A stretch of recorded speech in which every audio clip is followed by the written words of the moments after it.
Episode 39.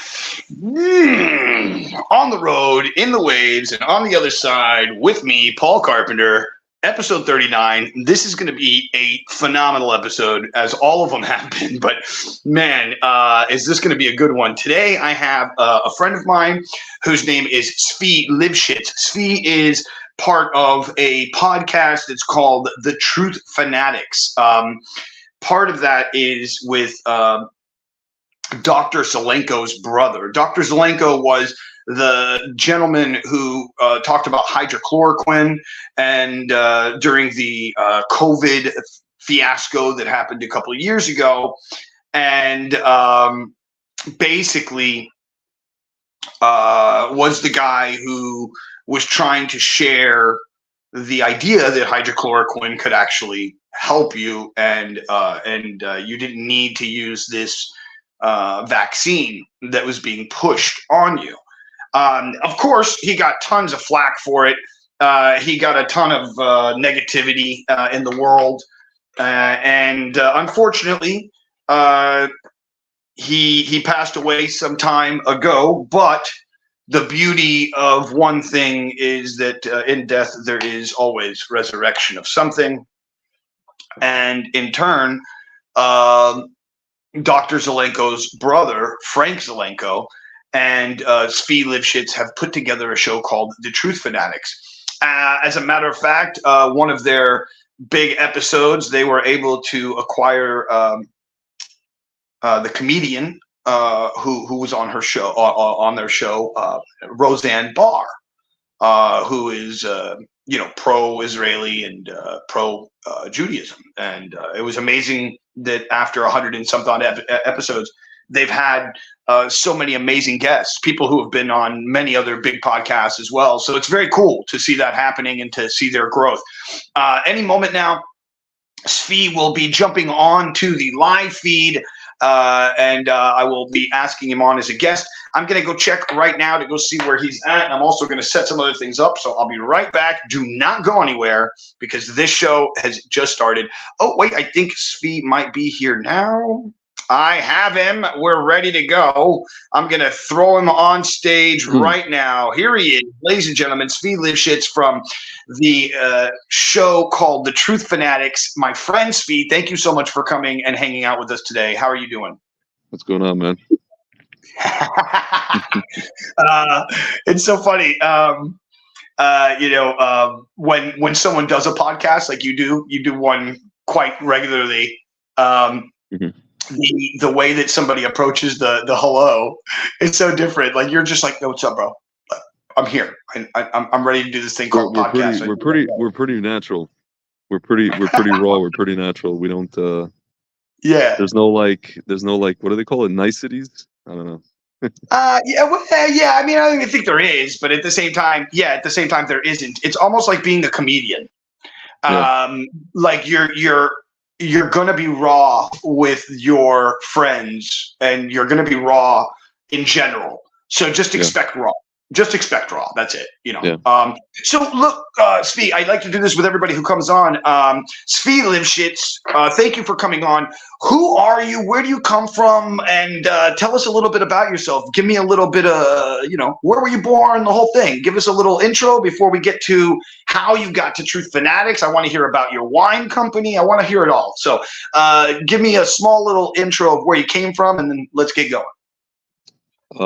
Born in Ukraine. Came to the United States in 1987. I don't see you. I don't hear you. There you are. I was just cleaning it up. Sorry? I'm just cleaning up the shot and trying to make everything nice and pretty for everybody. Grew up in the New York City area, New York, New Jersey. Moved to Israel in 2010. Lived in Israel for a little bit. Came back to America in 2013. A couple of years after that, started a wine distribution and marketing company to bring wine from Israel to the United States. Prior to that, just to kind of backtrack a little bit, I was working in, in media and journalism and Israel advocacy. Prior to that, I was working on Wall Street in my 20s in New York.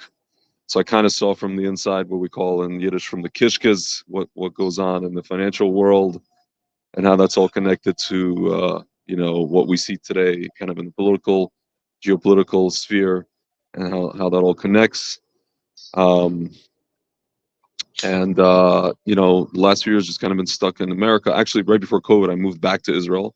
It's kind of all over the place. I'm ping-ponging all over the place, but I've been, what we call wandering Jew. So pretty much during COVID, I was kind of 6 months in Israel, 6 months here. And I've been how was back that here in the traveling through States. COVID? Sorry to cut you off. How was that traveling through COVID and getting from one spot to the? How were you able to do that? So I'm a citizen of Israel, so I was able to get in and out without, taking the what. And the only thing I had to do was sit in quarantine for 2 weeks at a time. The last time I was in quarantine was in 2021, right when they rolled out the vaccines, and one of the, they call your house to make sure you're home. And one of the 3 times they contacted me was, sorry? I said, "Oh wow, like that." They were actually calling you at home and saying, "Are you there? We're checking on you." Yeah, they call everybody, and then the last time they did it, somebody calls me from a private number. I don't pick up the phone, and then there's a gentleman who looks like the character from Fauda, the Netflix series, outside my house, and I come out and he's like, "Are you so and so?" And I'm like, "Yeah." He's like, "How come you don't pick up the phone?" I said, "I don't pick up private numbers." He's like, "Well, next time you see a private number, it's police, so pick up the phone."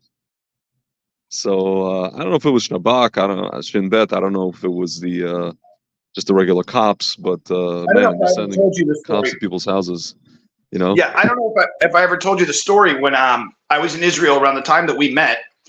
I performed a magic and hypnosis show for this kid, and come to find out, his dad was like the leader of the Mossad, or did something for the Mossad.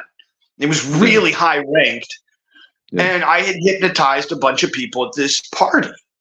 Private party, and in Israel, hypnosis is totally condemned. Like, it's like no-nos, big bad, bad.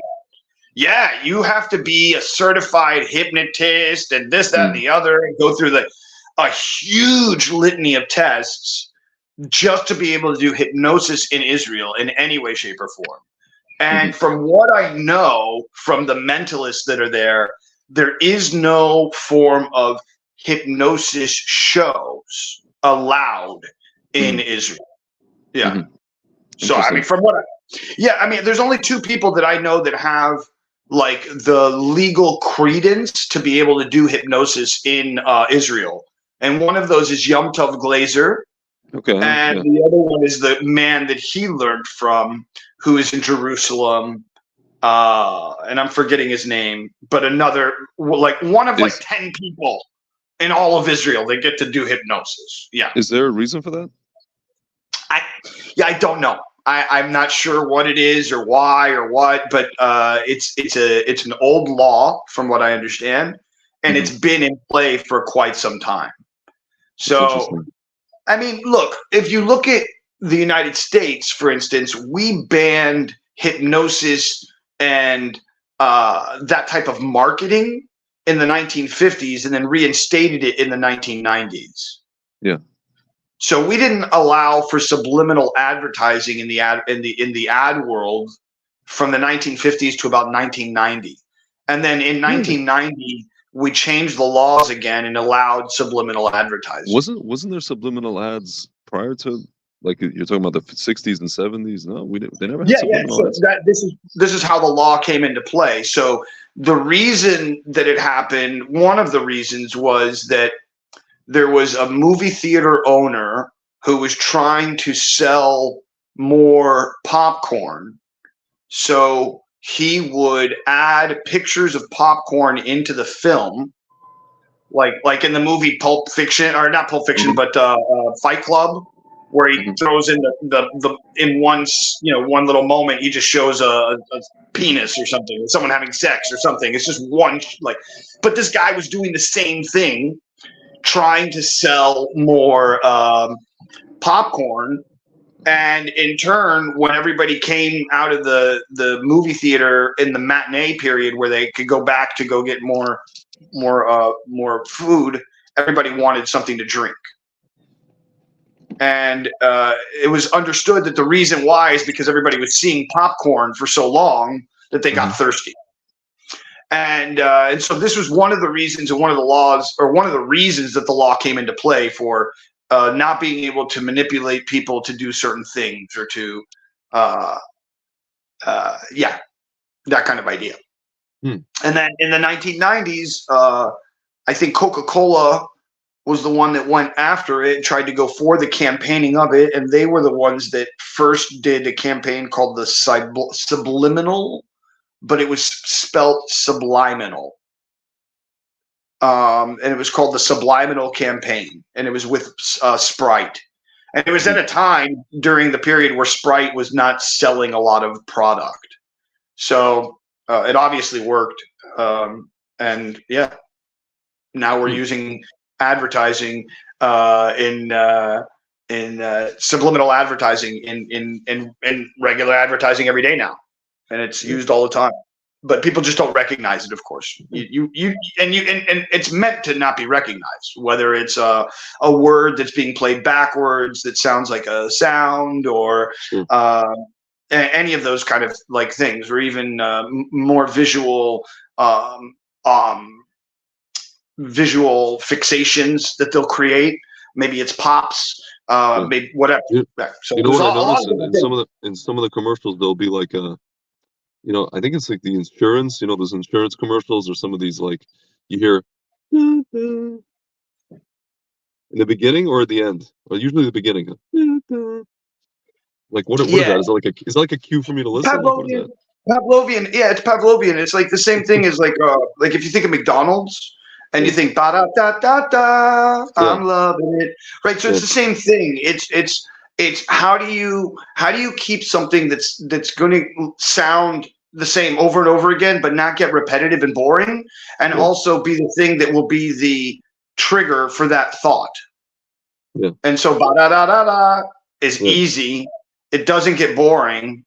It's short, sweet, but it tells you what you're thinking.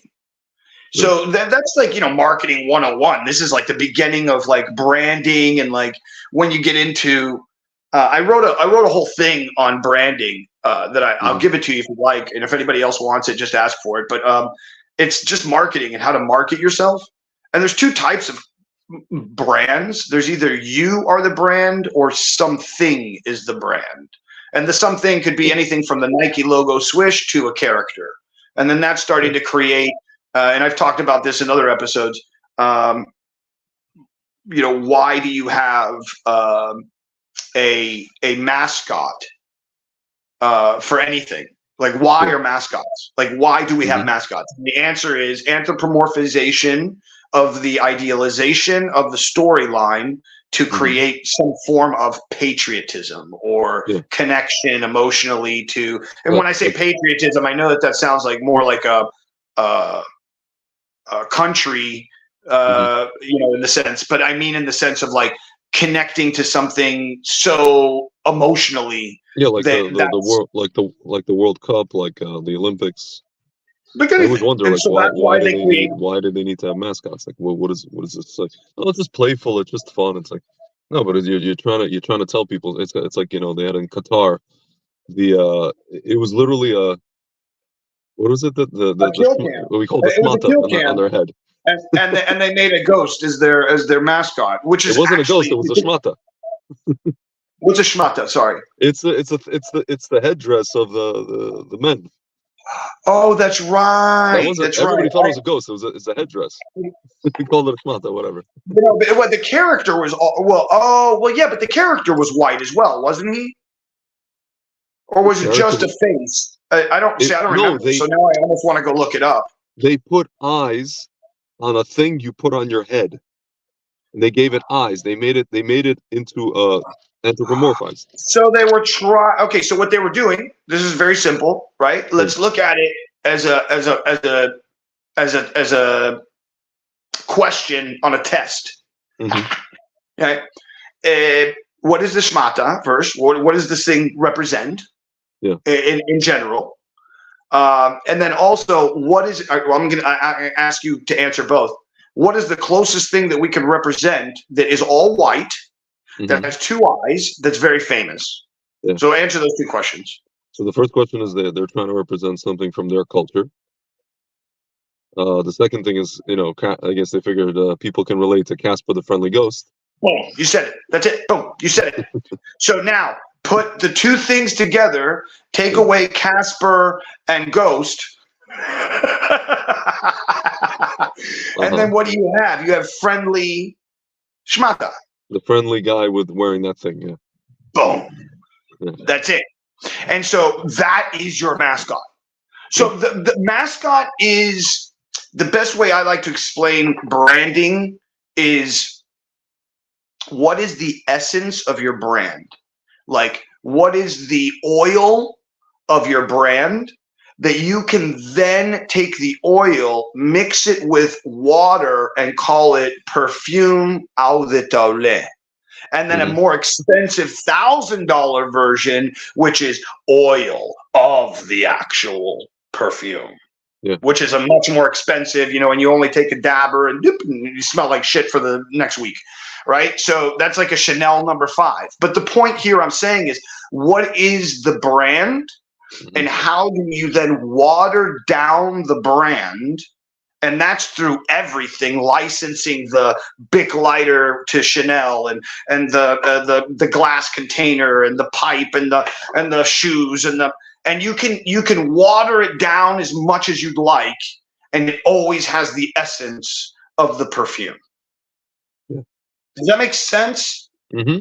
And so the mascot now is the essence at its purest form, in the most easiest childlike kindergarten way to explain it. Yeah. So that's how you create a brand mascot. And so, and that's the same thing as like what's happening, when we're talking about political ideologies and all this other stuff. There was a great Black Mirror episode. I don't know if you ever saw this, about a guy who was a puppeteer. People keep talking about, there's two shows that people keep talking about, Black Mirror and Stranger Things. And I haven't watched either of them. I think I just boycotted Netflix. Listen, I understand, but just for understanding what people are talking about, this episode from Black Mirror is so good. So it's about a guy who's a puppeteer, and he puppeteers a character that's like a 3D bear-looking character, but he does it from this like control room. And he starts to get political in his character on his TV show. And all of a sudden he starts to get like a big following. And then before you know it, that character gets to go into the political race, and he wins, and he becomes president. And it's all pushed by this ideal of like mascotism, right? Which is what are our presidents in the end? Mascotism. Yeah. Right. And mascotism, from whatever dollar amount is giving the most to the situation, that pushes the flow of monetary water in the direction that those people want it to go. Yeah. Which bank are they going to use? Listen, I think at this point, what we're watching is, now it's really, you could see that it's a show. Biden just arrived in Israel. There's like Israeli troops, sitting at the border of Gaza. Their morale was high. It's decreasing by the minute, and so we have a so-called leader, Netanyahu, who is talking to his friend, and I don't even know apart from maybe them basically saying this is how we're going to start World War III. Yep. I don't know what the point of this discussion is. I don't know what the point of this meeting is. Yep. And it just seems like people, and then there's people like on social media who are like, oh, Bibi is my mascot. Oh, Biden is my, it's like they're going behind these figures, and they don't understand that these figures don't give a damn about them. No. And they're just playing, we just saw a massacre. We just saw a mini version of I don't know, Baba Yar, Khmelnytsky massacre happened in Israel, and they're just playing with people's lives now at this point. Yeah, it was very. It's there's a big portion of how long can you keep the fever pitch, Yeah. and the longest I've seen it now is 2 to 5 days. Yeah. And then after that, it becomes too heavy to deal with and watch every day because we're dealing with too much heavy shit already. Yeah. Yeah. And so then they don't get to keep the attention, the fever pitch, the from whatever direction. And then on top of that, they're allowing rhetoric that's not true to be then true, to then not be true, to then, oh, we found out that it's real, but it's not exactly what people were saying. And so that allows for this other rhetoric to happen, which is not allowing the truth to come and be known. Because then it's like, because then you have somebody on the Palestinian side, not Hamas side, just people who are living in Palestine, who are just Christians, whatever, Jews, whatever. They're all in Palestine, right? They have nothing to do with Hamas and want to get out, but can't. Yeah. So screwed. And then there's the others that are for Hamas because they feel imprisoned after 20 years, that are like, fuck yeah, put your missiles in my kitchen. I don't give a fuck. Well, what do we got anyways? Nothing. So let's go. You know? Even though, dude, they don't have nothing, because you can go. There's a guy on Twitter. He literally posts videos of wonderful parks and hotels and malls and beaches in Gaza. It looks like he's like he's like a. I mean, I think he's an Israeli guy, but he's like a tourism,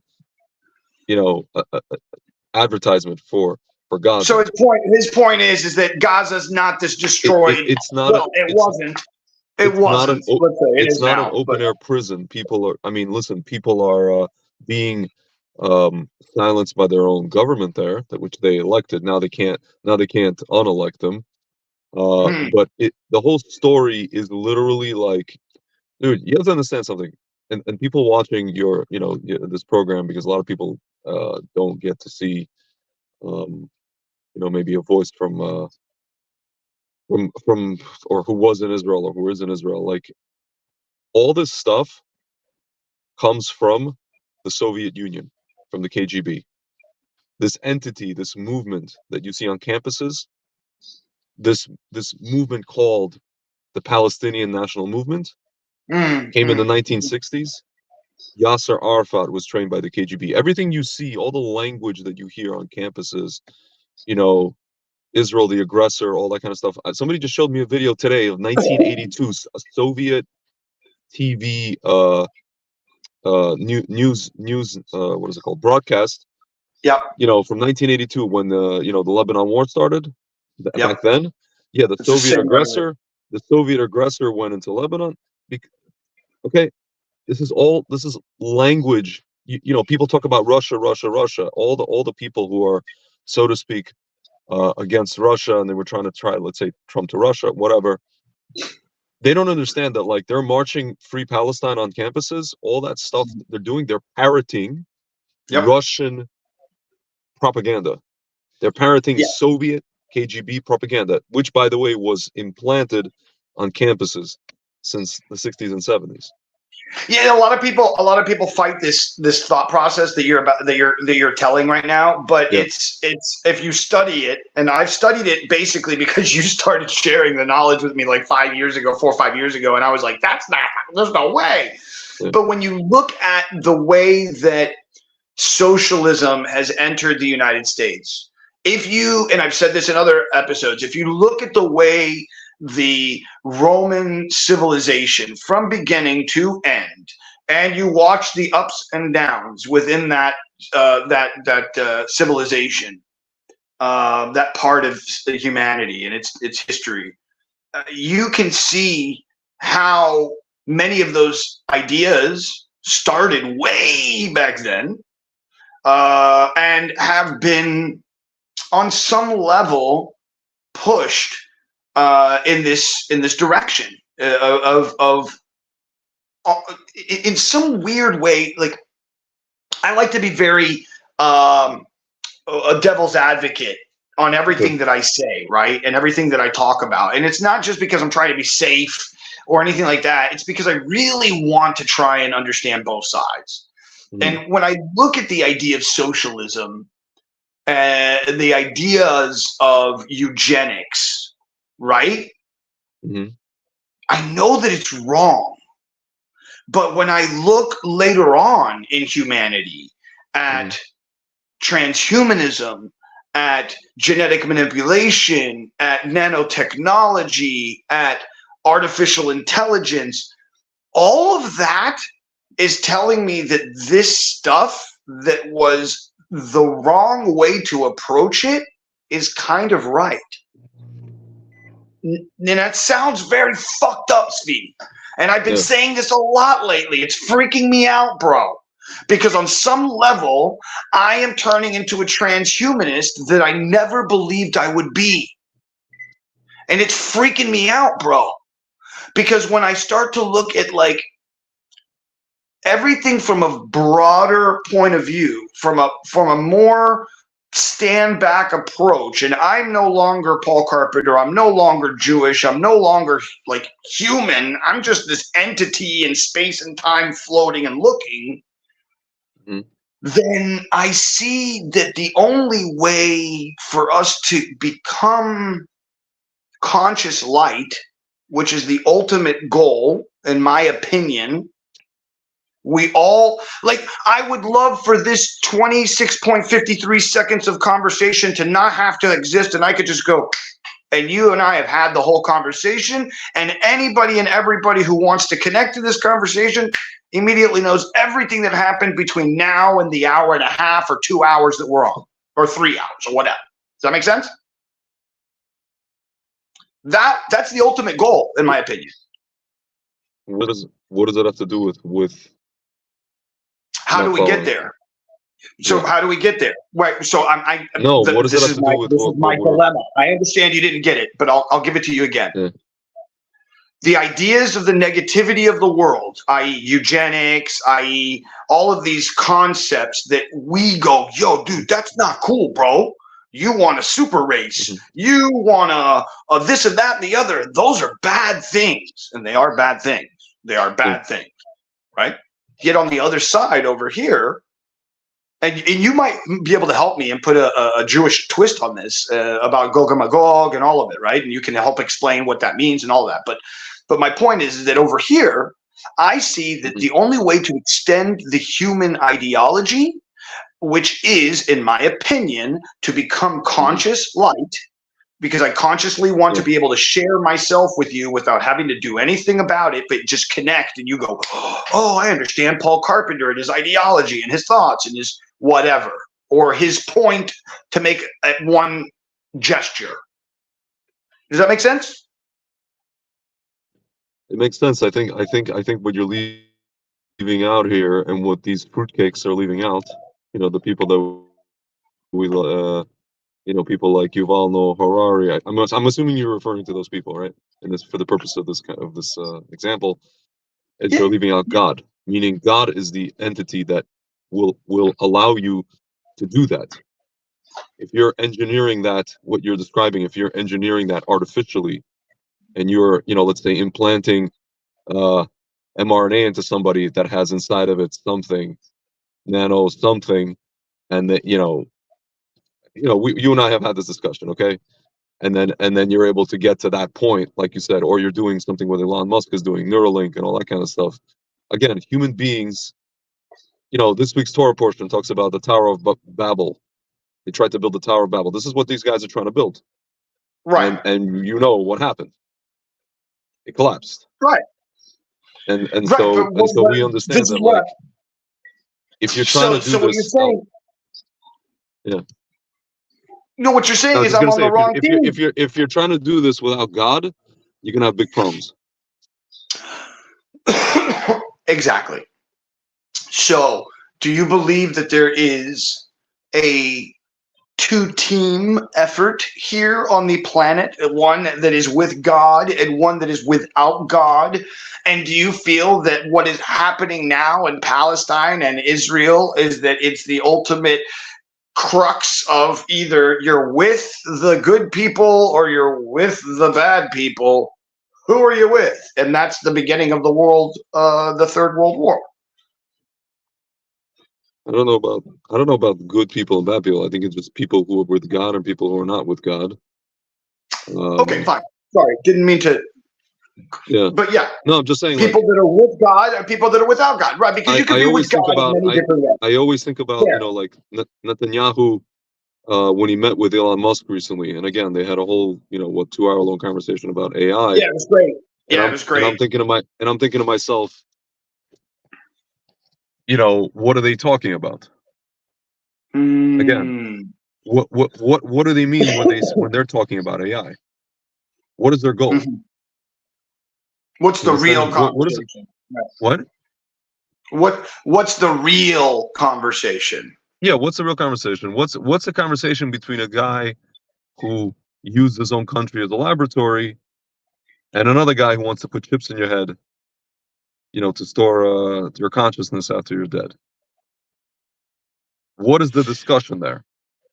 So I don't know that Neuralink is necessarily set for having your consciousness when you die. From what I've understood and everything that I've read, and I've gotten pretty deep into it, Neuralink at the first 3 layers is going to be nothing more than out to help humanity, from being able to help paraplegics to helping people with audio and visual, which in some way is very much Revelations. There's going to be some guy who's going to be able to give the poor, able to have money. The sick are going to be able to be healed. That guy's definitely fucking the devil. You know what I mean? Yeah. At least that's the story, right? He speaks like 7 languages, something like that, right? There's like a description for the guy who's supposed to be the devil, or. Listen, I think these are all things from what I guess you call Christian eschatology. We don't really have that, and it's a long discussion. But there's a lot of things that Christianity tried to co-opt from Judaism and just kind of invented things that are not really, there's I don't know. There's like descriptions of things that don't really exist in the Torah and Jewish. Right, but there's remnants ideologies. There's remnants ideologies there, and that's how they stand.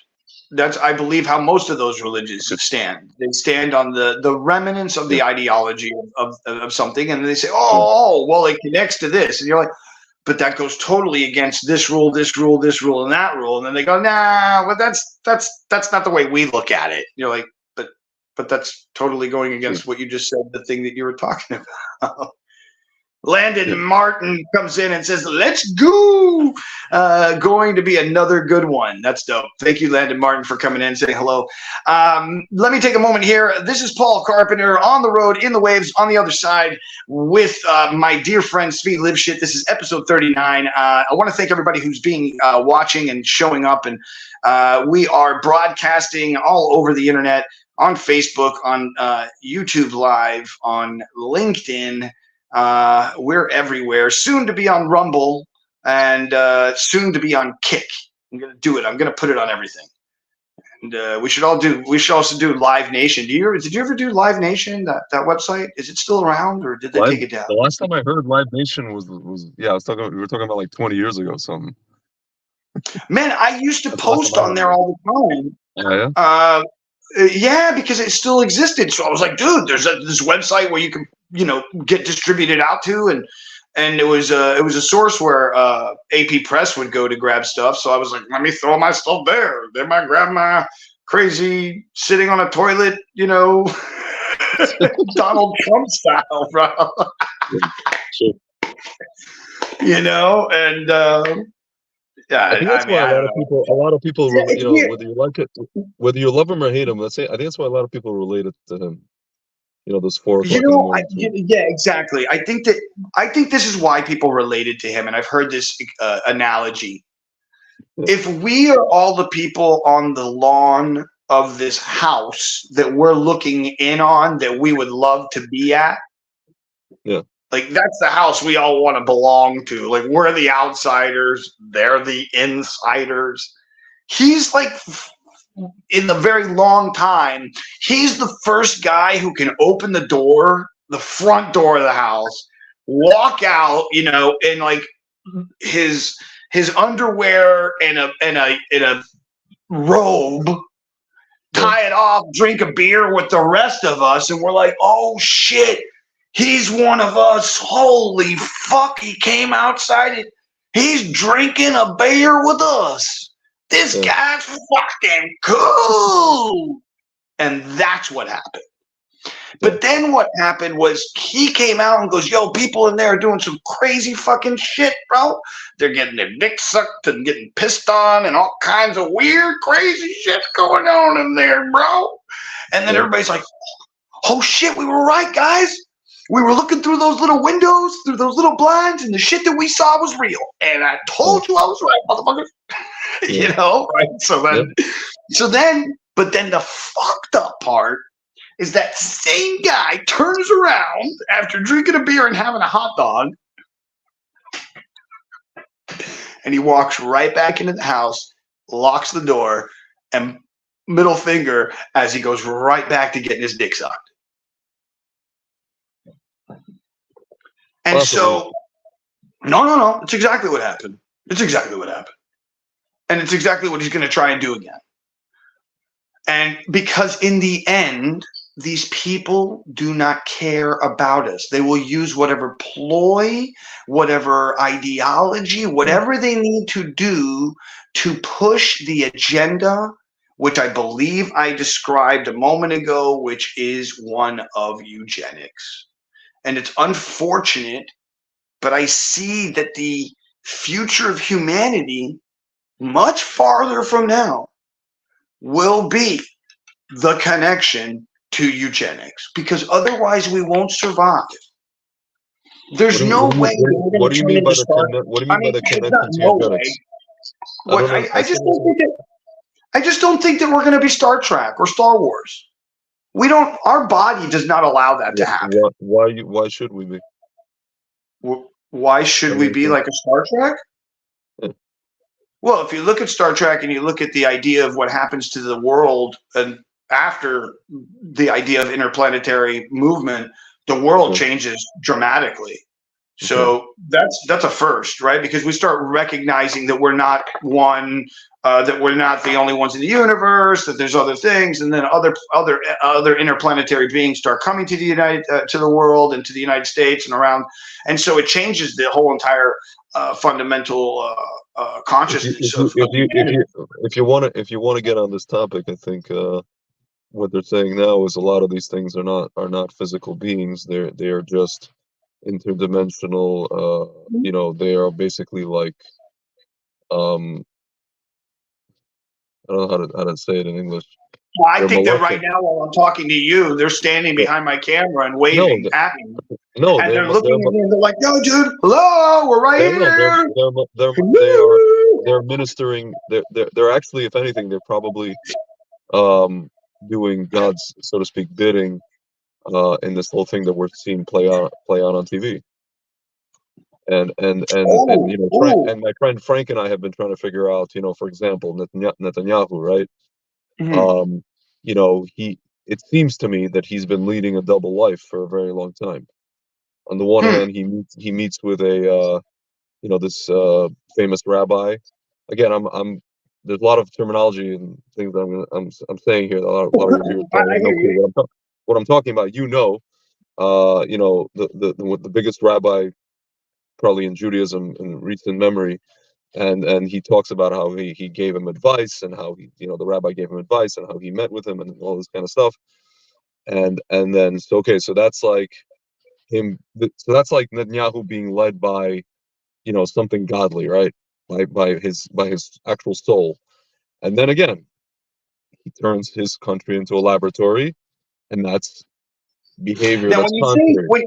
when you say he turned his country into a laboratory, Yeah. I don't know any of these stories. So could you elaborate and give me a little bit more? Like boom, boom, boom. He did this on February 27th of 19. I don't know. But Pfizer. there's like Pfizer. these ideas that you could say. The first country to get Pfizer was Israel, and Oh, that's the, right. the That's right. CEO of Pfizer went on NBC News and he said, "Israel is the world's lab." This is verbatim. I'm quoting verbatim. So a lot of people asking the question, even people in Israel, even people who took this stuff, asking the question, how could this happen, and how could this person who supposedly cares about his people do this? How could we be the test case for the world? All the data was coming from us. All the data with anything to do with anything with COVID was coming from Israel. And the world was using, the world was like, okay, so here's what happens when you do this. Here's what happens, after this. Here's what happens with antibodies. Here's what happens with vaccine. Okay, let's take two. Let's take three. So Wow. so a person like that. So Frank and I sit around. For those of you guys wondering who Frank is, he's the brother of Dr. Zalenko. And we have a Sorry, I didn't podcast mean to together. cough. I didn't mean to cough But when you said that, but say that it's okay. again. Frank Zalenko He is is the brother. He is the brother of Dr. Zev Zalenko, the person who came up with the treatment for COVID. So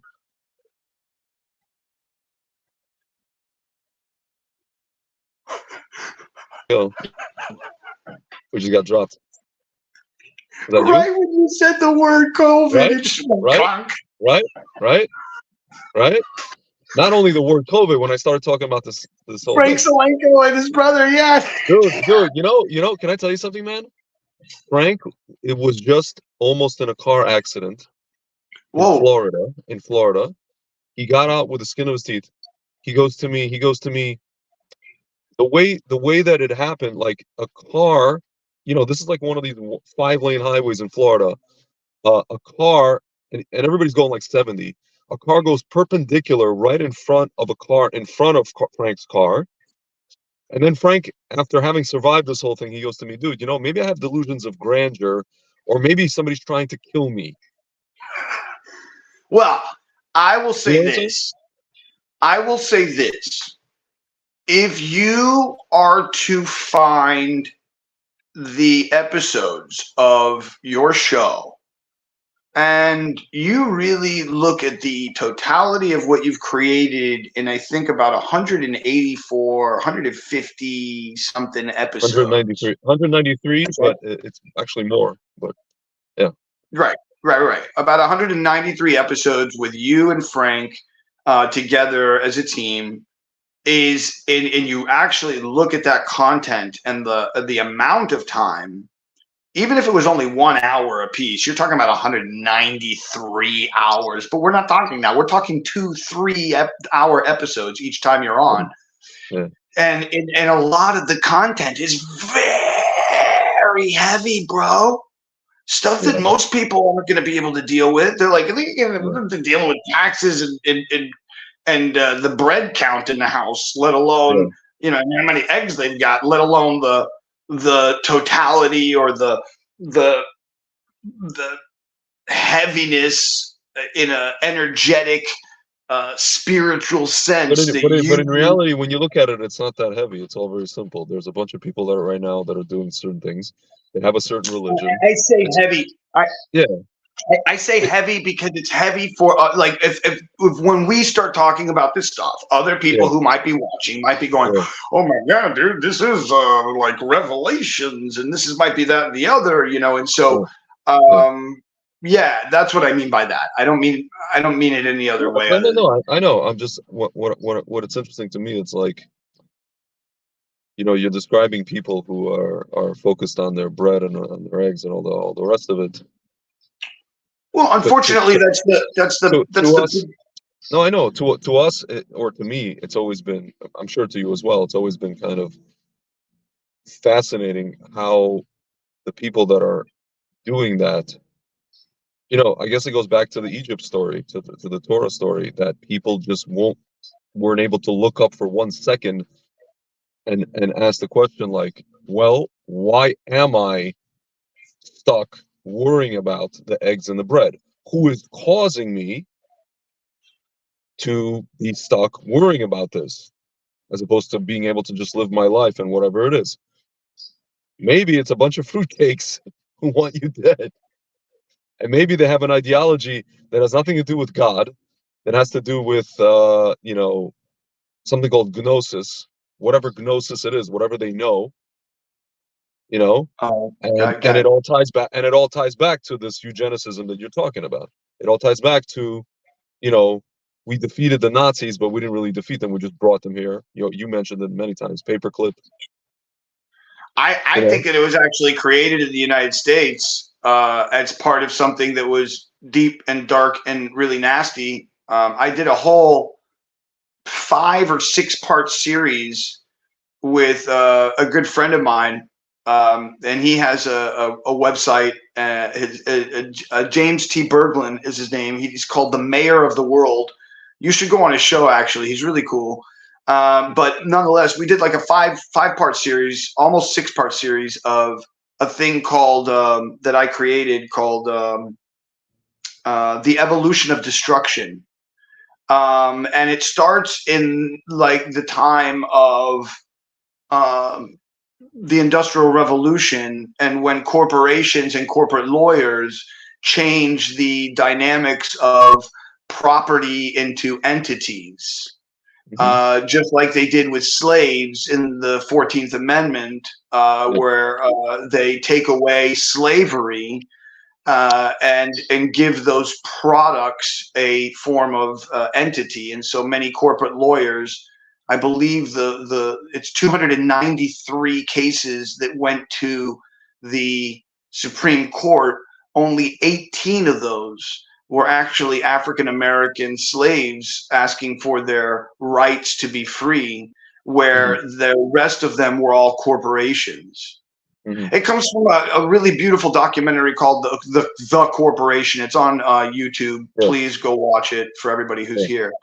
But okay, so now that we're here, we're kind of in a space of talking about all this stuff.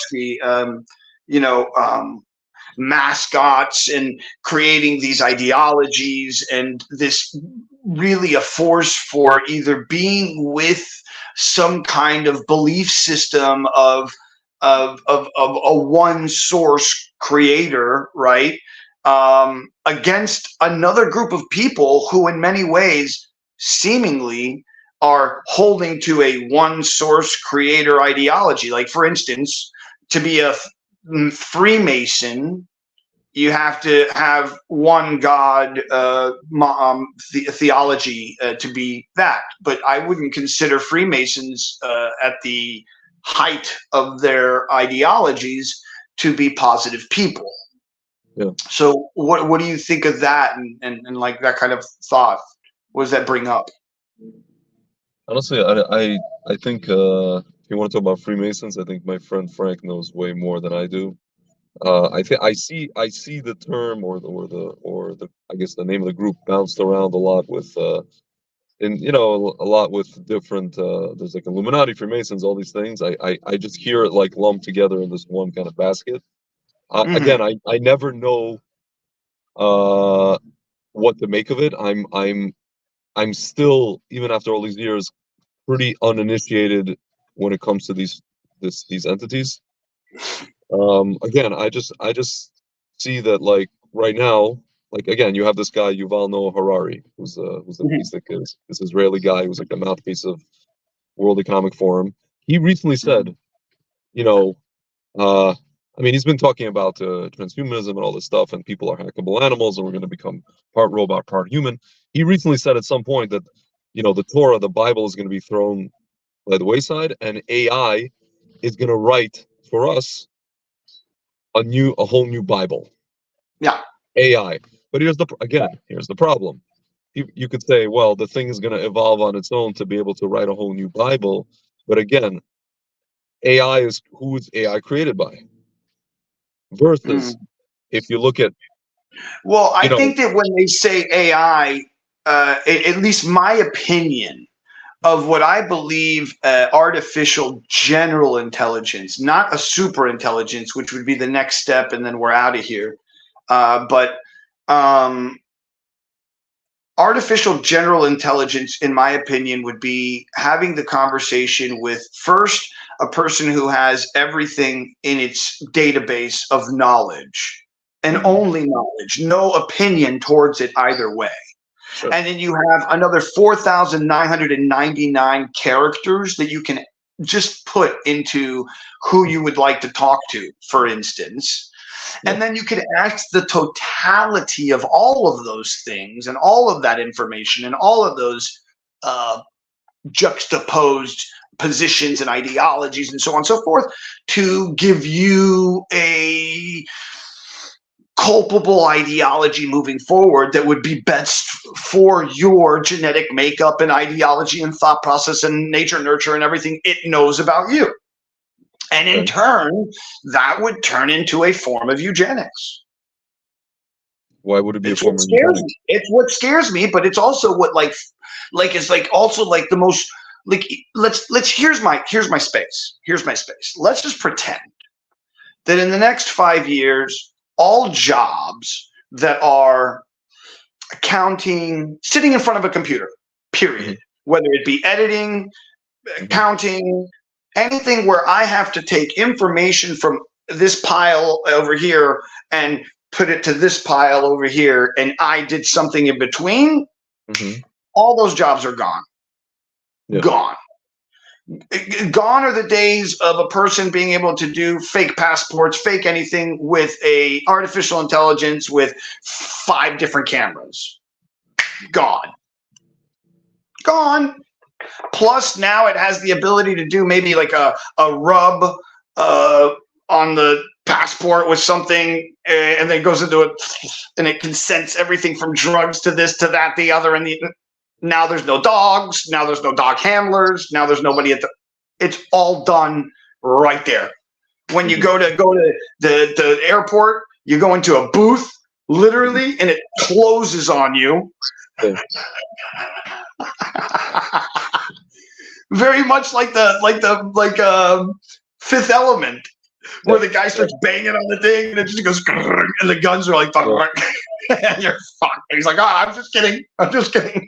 Well, these movies are telling us what what the fuck is going to happen. Yeah, it's all going to become automated. And if it's not automated, the people behind the counter are definitely not going to be real. They're going to be robots with fake little faces that don't kick the uncanny valley, that make people. Was that real? Because he looked fucking. That was fucking real, right? That's what's going to happen. Where you're not sure when you go talk to the person behind the counter if that person's real or not. We'll get to the point where I feel like that today. We'll have robotic sex slaves soon enough. Did you hear what they already have them in Japan. Paul, I feel like that today when I'm at some of these places. Oh, of course. No, of course. But I mean that in the most real way, though. So then, what will happen? What will happen to humanity 5 years from now when we have no jobs? And then what happens then after that? We become people who are just walking around aimlessly, or we're people who are searching to be the best human we could be. I can only talk from the Jewish perspective, from the Torah perspective. No, I know. The idea. But my point here is that.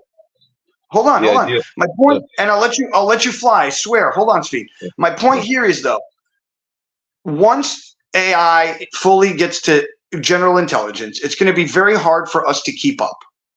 How do we keep up naturally with God, with this idea of Torah observance, if you will? How do you keep up? I'm going to give you the answer.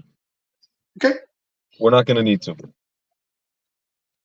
Because if we're saying that, all we're really doing here with this AI stuff, human beings are naturally wired by God to emulate God. So all this stuff that we're doing, for example, with good deeds and all these wonderful things, we're just emulating God. All the stuff we're doing with AI is we're emulating God. Why? Because God is the ultimate. He created us. We're the ultimate AI. So we're just trying to emulate. We're copycats, right? But it's gonna and as much as I'm not a fan of Elon Musk says it himself. We have to be careful with this stuff. But I think we're not going to be careful with it. So So the Jewish idea is that God is going to have to step in here and just be like, you see, you tried to get as close as humanly possible. The curve tried to get as close as humanly possible to infinity, to the y-axis, but you can't touch this, right? And I'm going to have to stop you, and I'm going to have to stop you right there. And when you're talking about with jobs and all the rest of it, man, um, you know, the era of what's called the redemption or Mashiach, as it were. Um, well, it's not that people are not going to have jobs; it's that whatever we're doing, we're going to see the intrinsic why we're doing it. What's the spiritual? What are we doing this for? What's the spiritual intrinsic value of why we're doing Okay. it? So again, Okay. like all these people that are having this discussion about, oh, we're gonna go to do this. We're gonna AI is gonna be this. We're gonna go to Mars. We're gonna go here. We're gonna go there. It's all like, I don't know. It all leaves out one thing. That there's a goal here, because all these discussions are goalless and aimless, meaning the things that people are thinking about, like you're talking about, it's going to be like this and it's going to be like that. For the purpose of, therefore what? Like, what's the purpose of all that stuff? And for the people that are creating this stuff, World Economic Forum, all these fruitcakes, all these, whoever else, and we don't even know their names, they say that there's no God, right? So if there's no God, there's no purpose. And so if there's no purpose, we could just eliminate a bunch of people, have a bunch of robots. We can like, these guys are going to figure out a way how to. Well, I think they already figured out a way how to prolong their lives, like physically. This whole It's already been done. this whole Yeah. fountain of youth horse shit, right? Well, again, what they don't understand is God is going to be the one that does the real fountain of youth thing, where the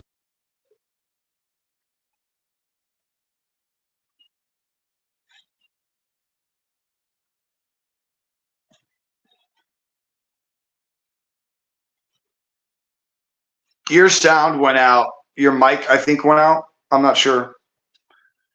No? Oh, there you go. I think I heard you. you hear me? Yeah, there Hear you me? are. There you are. Yeah, sorry. Yeah, Somebody I think tried to someone call probably me. call you, and Somebody tried to call it me. does Yeah. it to No, me so too. I hate it when they do it. I was just saying that, like, there's two entities here that are like, these people are trying to do the same thing as God. They're trying to uh you know create a fountain of youth. They're trying to create eternal life, and they're trying to eliminate work. You'll own nothing and be happy. That's Right. essentially that's the era of the Messiah. That's the era of redemption. Except God does it a little bit differently, and only God can do it the way that has to be that it needs to be done. So here's the weird question. Yeah, Here's the yeah. weird question. If what you're talking about is the Messiah, and in some way we are all the Messiah, and it takes all of us to do it together, isn't that in some way saying that we I, should work together without borders and without any I of didn't the say we're all all the the things that Messiah. the New World Order is asking for? I didn't say we're all the Messiah. That's first of all. Second of all, this whole borders thing. I mean, again, if you're getting rid of, again, it goes back to this whole Tower of Babel thing from this week's portion. Like, these people wanted to build a tower. They all wanted to be of one nation, one world. They wanted to reach God. They wanted to fight God. Really, Mm-hmm. that's what they really, Right. really were doing. They acknowledged him, Right. but they were fighting him, just like these guys. They don't say that there's no God. They're saying, yeah, there's a God. We're gonna fight him. This is how we're gonna fight him. We're gonna force people to do this, force people to take that, force people to live in 15-minute cities, whatever, AI, so they're trying to do away with all, we have distinct identities, right? Frank talks about it all the time. He's like, why are they trying to get rid of identities? They see that, for example, who are the people on Earth who hold on the hardest to their identity and their borders and their basically traditions and all the stuff. The Jewish people. So they're targeting Israel, right? If they can get rid of us, again, it goes back to the experiment, the lab. If they can get rid of us, the idea of people having an identity, and they can get rid of identity for everybody else, and they think that that's good. Like, again, dude, all these psychos, Hitler, Stalin, all these people, they always think that they're doing good. They always think that that what they're doing is actually noble. They don't know that they're, if you come to them, oh, you're evil. What do you mean I'm evil? I'm doing good. I'm doing this. I'm Well, that's what I I'm was saying releasing us from earlier. the Remember, shackles. that's what I was saying earlier.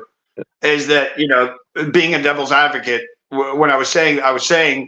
look at both sides of this. There's people on the other side that think they're doing the right thing. That they think that pushing the riding the Kali Yuga, as they say, the wave of destruction, the wave of death, because there's nothing else to ride, because that's what's pushing everything. At least that's what I see. So let me just ride with it. So. Do you think that this, like you were saying, the morale of I think you just the froze. Jewish kids? Oh wait, tell me when I'm back. Are you there?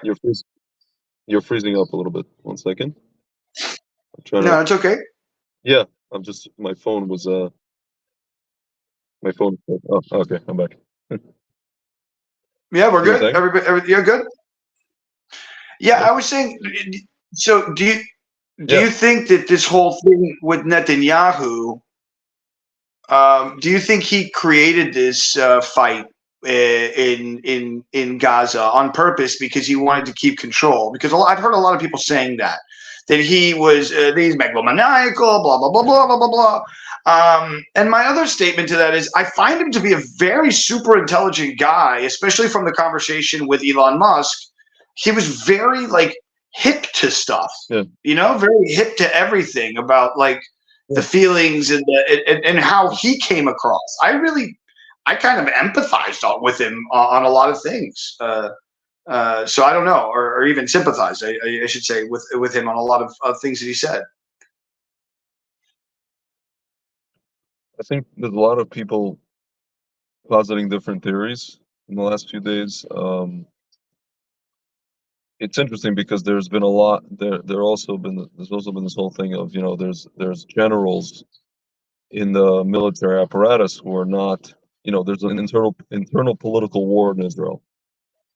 And there's a lot of theories that these guys basically gave stand down orders.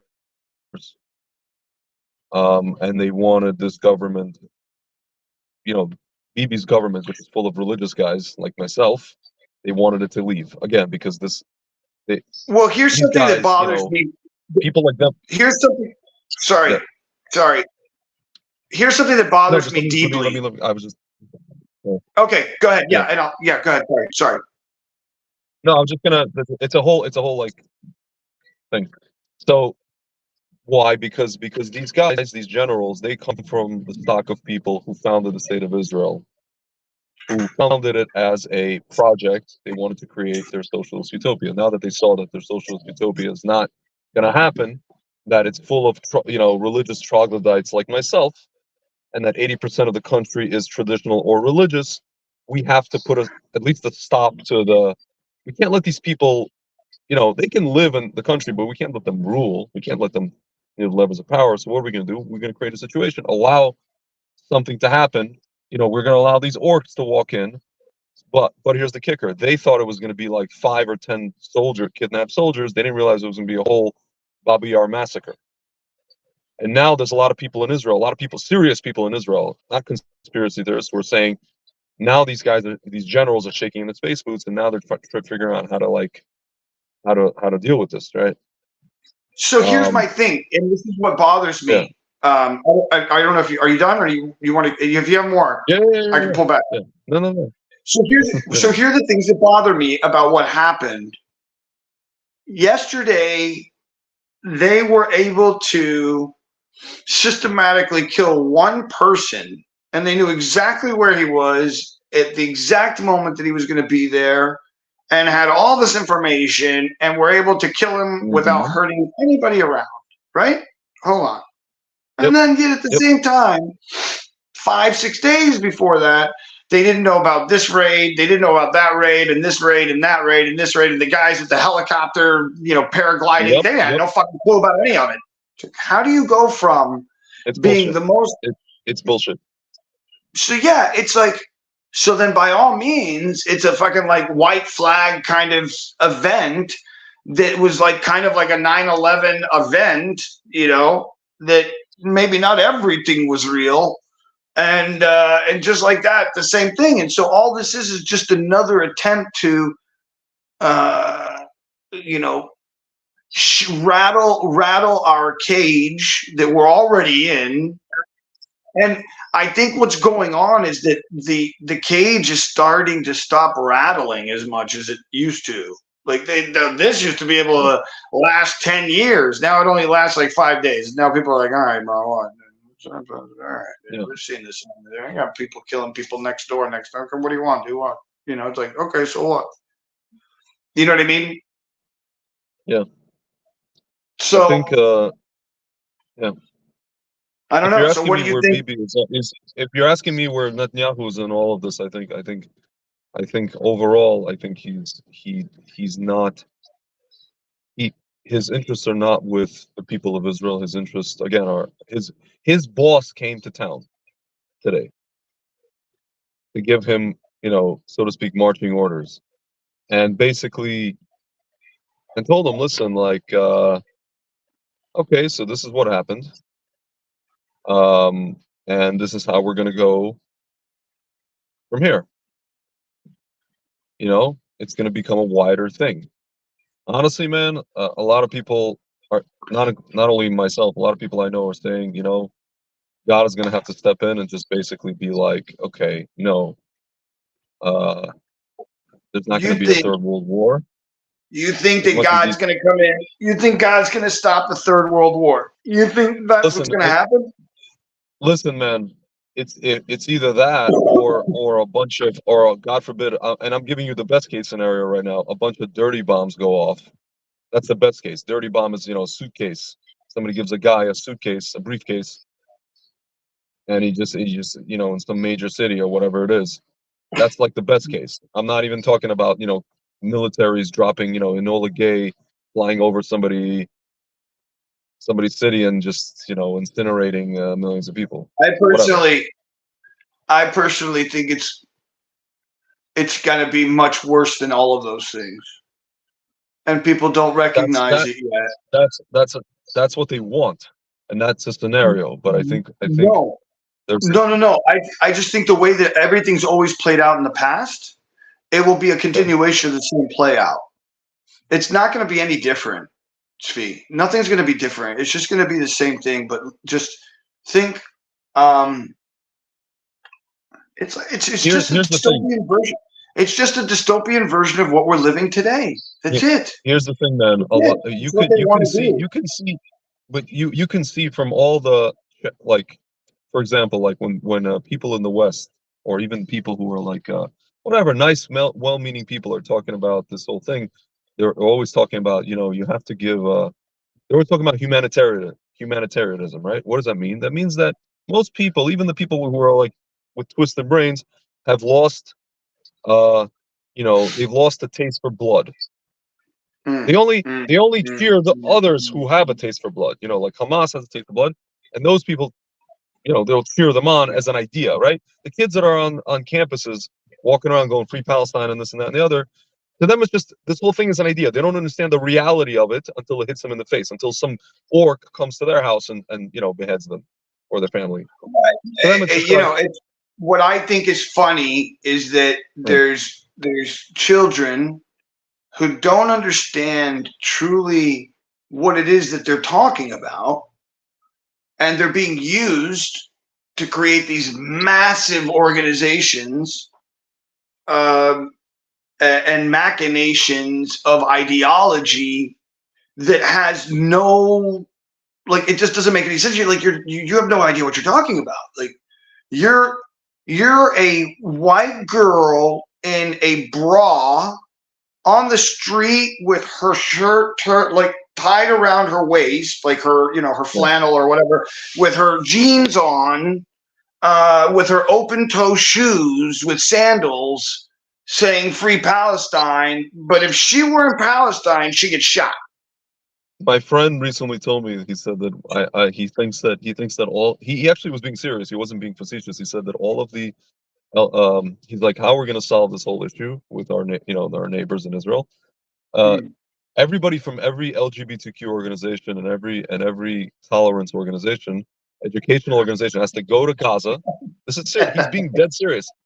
They have to go to Gaza and they have to start. You know how they have UNRWA schools? They have to start UNRWA schools to teach these kids tolerance for whoever, people of like whatever gender you want, and just do it for like 10 or 15 years. Not that I'm, into this stuff, but you're kind of, these people are going to try to get it to the other end of the, the end of the pendulum. They'll end up somewhere in the middle. And that's what's going to be the solution. Because, but those girls will never step foot in there. Again, they'll be dragged. They'll tie a rope to them to a motorcycle and drag them on the ground. Yeah, as soon as they start to say, anything, fatwa this or save Palestine, that or the other, I forget it, bro. Forget it. It becomes a thing. It's on the news. People are throwing Molotov cocktails and rocks and all kinds of shit, bro. Fuck that. Yep. And like the first, and the girl is going to be screaming 5 to 10 minutes. And the first 5 to 10 minutes of the girl talking. The what? I said, you have to think, people have cell phones. People have the ability to do these things right now today. You would think that there's a reason why people aren't doing it now today, because as soon as you try, within 5 minutes of you doing it, bro,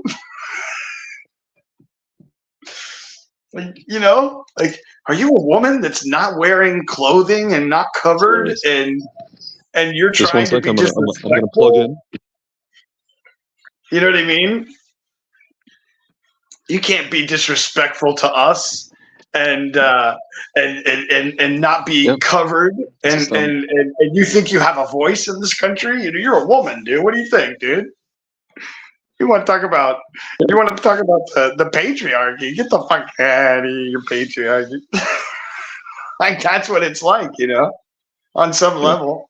It's the most patriarchal. These people are supporting the most patriarchal society that ever existed. Right. I don't know about Palestine being the most patriarchal that ever existed, but yeah, I do. I definitely hear where you're coming from. It is a very intense way of being and thinking, and it is a very much a the husband goes out and does, and I sit at home and make children and allow my husband to go out and pray and be part of the whole thing. On some level, I believe that that's also what they do. So, man. So intense. It's crazy how much of the whole thing is that we're talking about. It's so many different things, but in the end of it all, it really ends up being that after everything that we've been through as a human race, that this right now really is the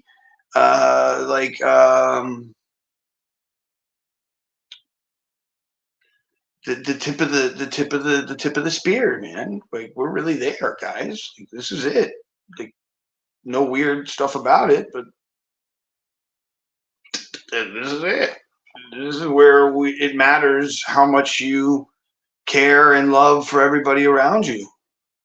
This is the time where it matters more than ever that you try to give your best to everyone around you. I think if this is really the thing that we're talking about, and it's not some other thing, right? We're talking about the real, call it, even if it's not in Judaism's terms, the revelation times, it kind of seems like this is it. This is, I talked about it recently. I said that if we go to war, it's not just going to war with one thing. It's war with everyone around that thing, because the reason that that thing's happening is because there's the Nation of Islam that wants the destruction of Judaism, or a section of the nation of Islam, of people, a group, not even just Islam. It doesn't have to come down to that. There's plenty of other groups that want the end of Judaism and the Jewish people, and so in turn, if the Jewish people, even in defending themselves, and I said this before, if they go any further than just defending, it becomes that they are the aggressors, and they are, because they're already in the land after the war of 47 and 67. They're already there, and so they would, there's people who would be like, they're colonizing, so, and you have that kind of thought process and ideology and so on and so forth. And so it becomes this thing. And then if that becomes the beginning of it, this is where we are now, 40 some odd years later, 75 some odd years later.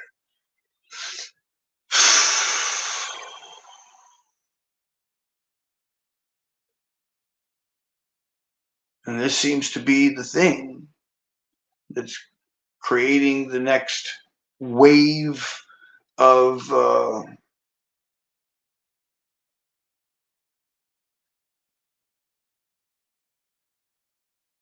like the next wave of information, I guess. And what he was saying with how all of the kids who had all the 300 some odd thousand that went to the lines are all sitting at the lines. They didn't go across. It was that's the I bet you felt the same way. You're like, what the you mean they didn't go across? I've been waiting for days, like 2-3 days. Where's it? When are they going? Okay, so when are they going? Okay, 48 hours has passed. They said 24.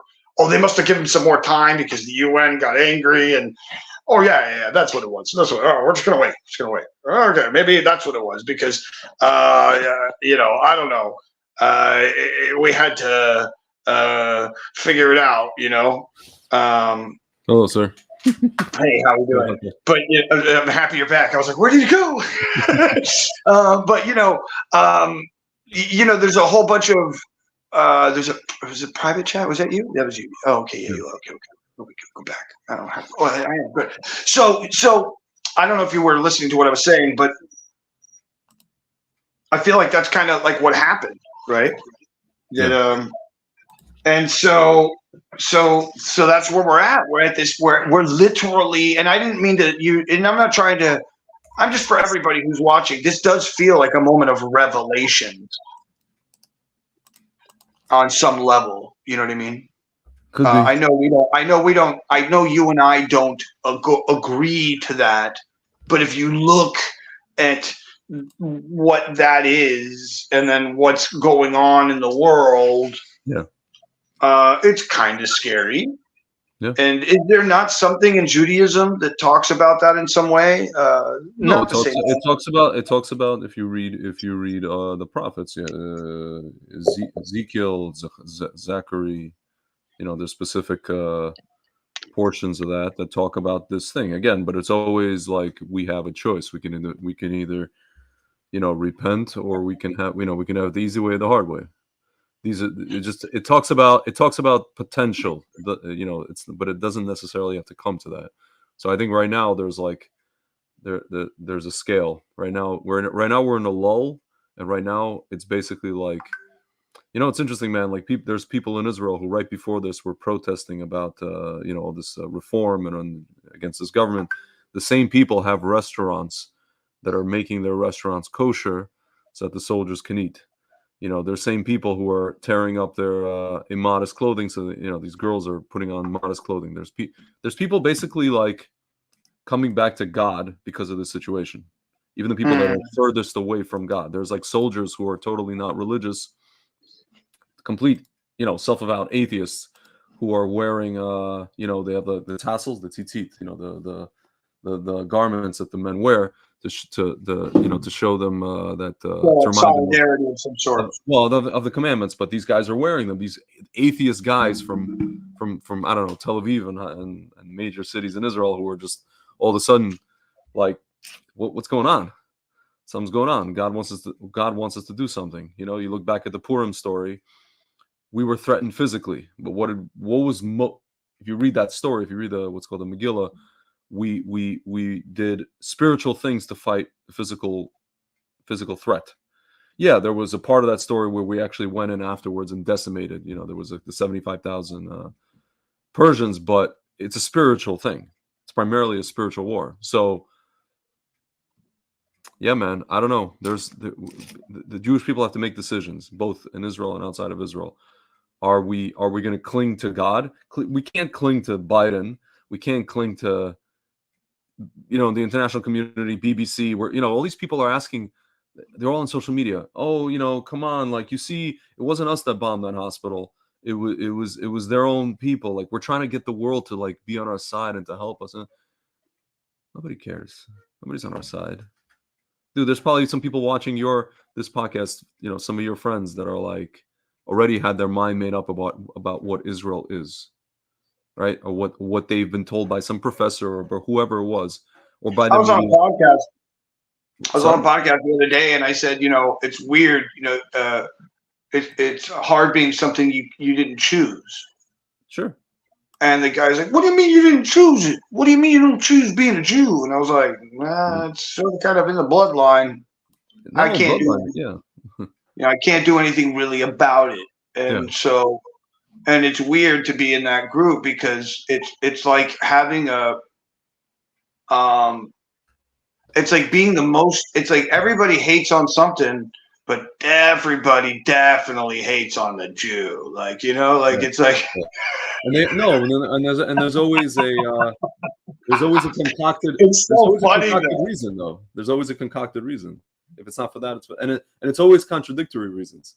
Capitalist, socialist. You guys are both. Yeah.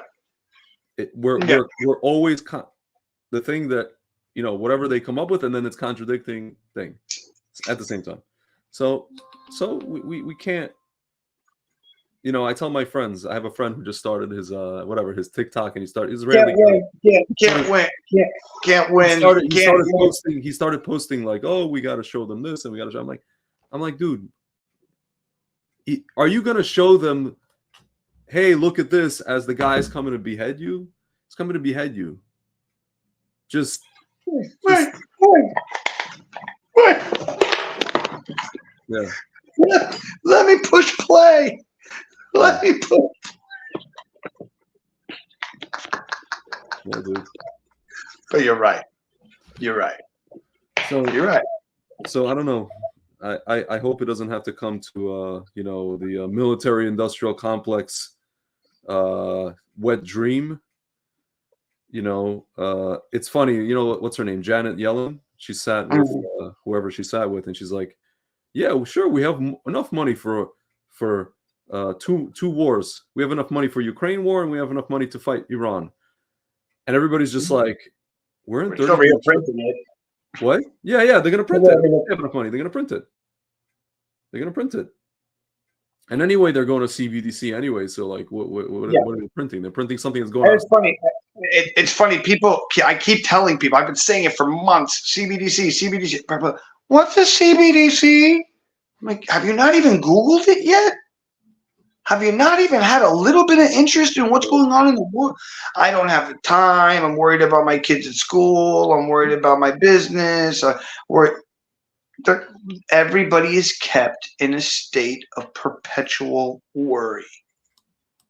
And it's like, I look around, man. I don't have a job. I don't have anything, man. I just do this podcast.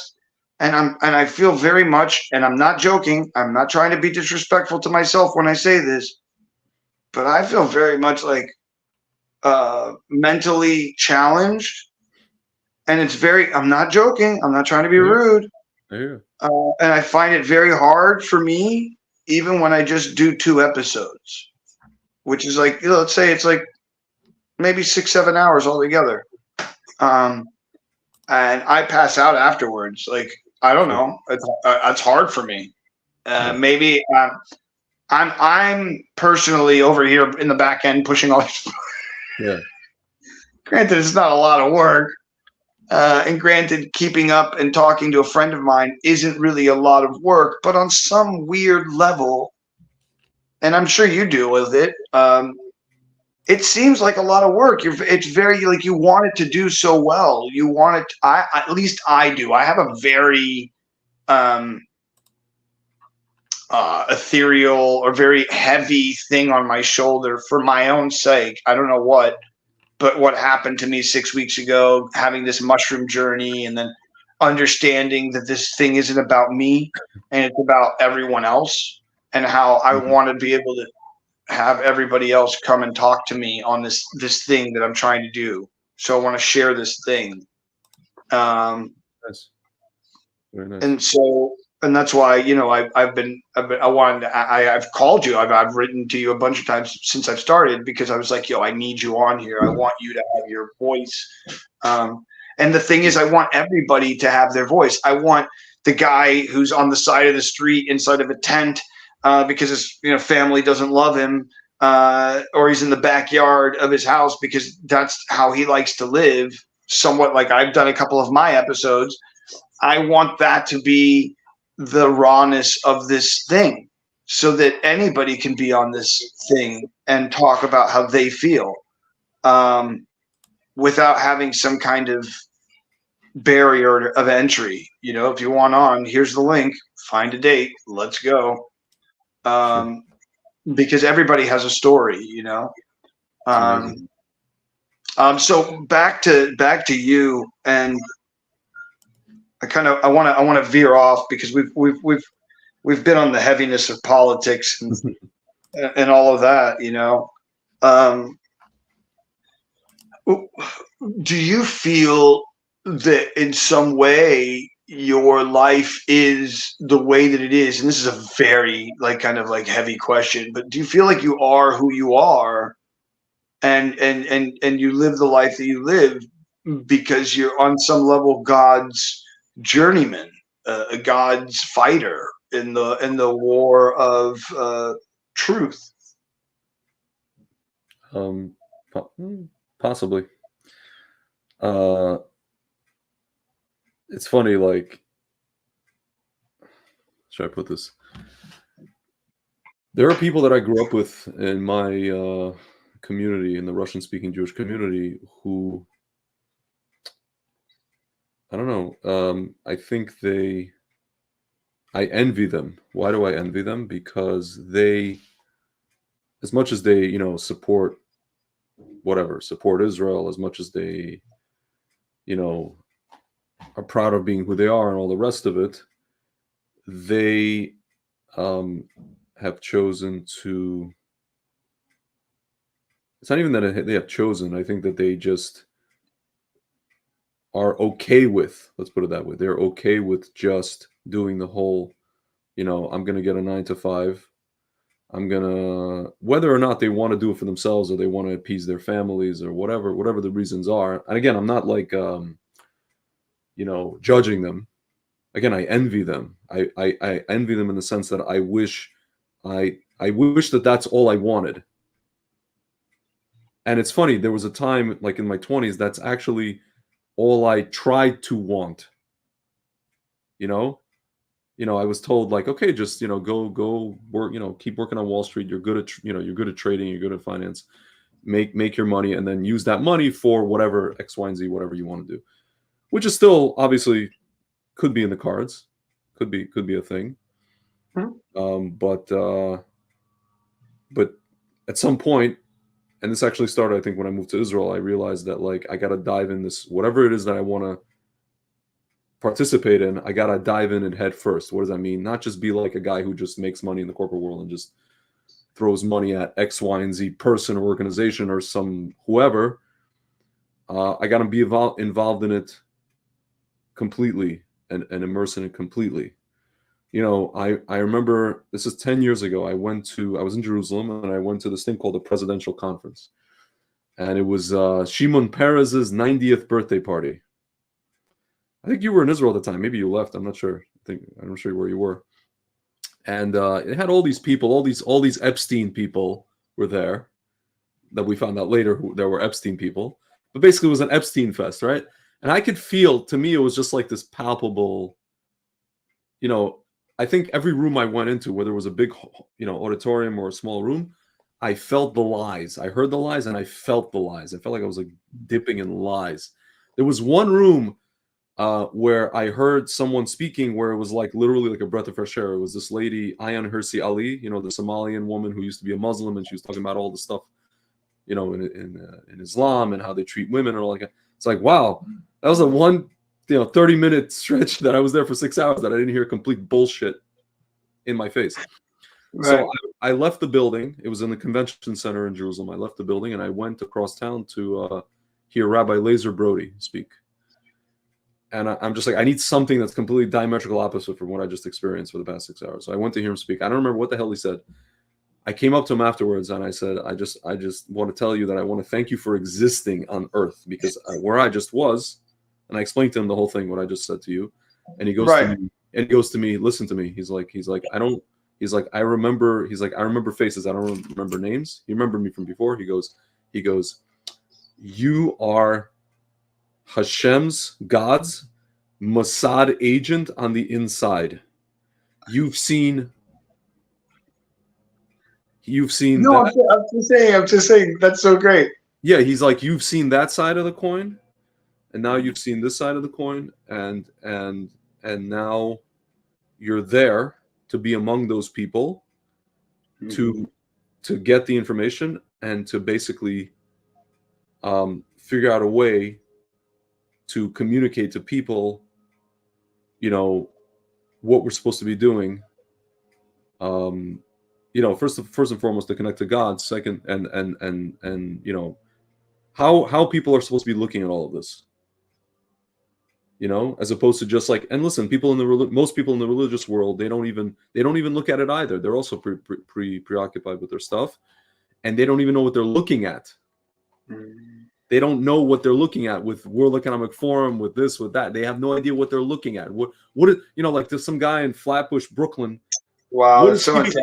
If you come up to him and you say, and you tell them about CBDC, they're like, what does it mean for, okay, no, he's like, I hear you. He goes, I understand you, but what does this mean for me?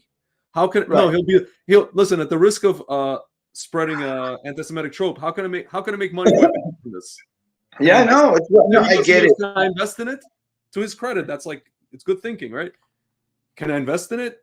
How? So he's like, it's okay. So what you're telling me is the dollar is going to collapse and I should switch over to something else. That's all he wants to know. He doesn't care about the nefarious whatever behind it.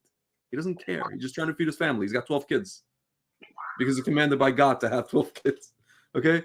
So I realized after that, I'm like, okay, there's something else going on here. And after I left Israel, I even the business that I have now with the wine and everything like that. Honestly, man, it's been such a journey and it's been such a challenge. And I haven't profited a dime from it. Meaning we have revenue, but we're not profitable. My partner and I, and it's been 5 years, and it just seems like to me like it's just been kind of like this exercise in I don't know, I guess bringing people something from Israel, and you know, right. That's all it is. It's just been about love, like you have over there. My little poopy snappers. He's my little poopy snappers. This guy's dude. I watch you guys on the motorcycle, and I'm just like, I want to buy him a helmet. I know, but they're all BS. I've tried to find like a real, actual helmet that could actually save his head. It really wouldn't do anything, no matter what. If he were to get into an accident, right? Yeah. Like, and this whole front of his face isn't covered. It's like if you get the ones that cover his full face, those like on the inside aren't that really real. I don't think they really have a real helmet for dogs yet. You know. Yeah. It's just like plastic. See, that's what I'm saying. We have AI, but we don't have things that can protect animals on a Oh, motorcycle. soon enough. See, this is one of my big anger points. Well, but my frustration points with people who are angry with the AI in I'm some not way. angry. No, not you. I'm just saying that it's not good yet. And I'm like, of course it's not good. It's like talking about it like a Model T Ford. Oh, yeah. It's 1930 something. The car just came out. We're not talking about a Bugatti that's $3.4 million, 20 or 45. But you realize that the AI that, so to speak, the government or whoever has in their possession, the Chat GPT is the thing that they're giving the yo-yo that they gave us to play with. That's just a yo-yo, dude. I went on that thing and I asked it, who is the goaltender of the New Jersey Devils? Oh, but and yeah, but that's not. I had to guide it. I had to guide it. Sure, of course. To give me the answer after like 20. Yeah, but like look at ChatGPT now that just got released, which now can look at images that can it can hear different things, see different things. It's a brand new system. It's coming out. It's connected to ChatGPT 4. Yeah. Once that's rolled out, and we have ChatGPT 5, which is 2 or 3 years from now, and by the time we get to 2020, we have like a ChatGPT 7.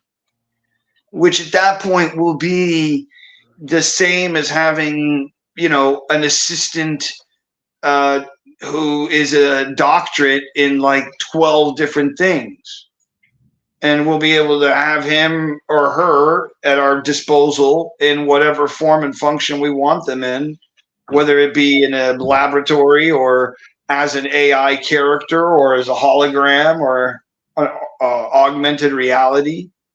That will walk around and live with us and shape our lives. But it goes back to what you said with the planned obsolescence stuff, where they already came out with all these 5, 6, and 7, and 8s, and they're just slowly. I don't know. I don't think that artificial general intelligence has actually happened yet.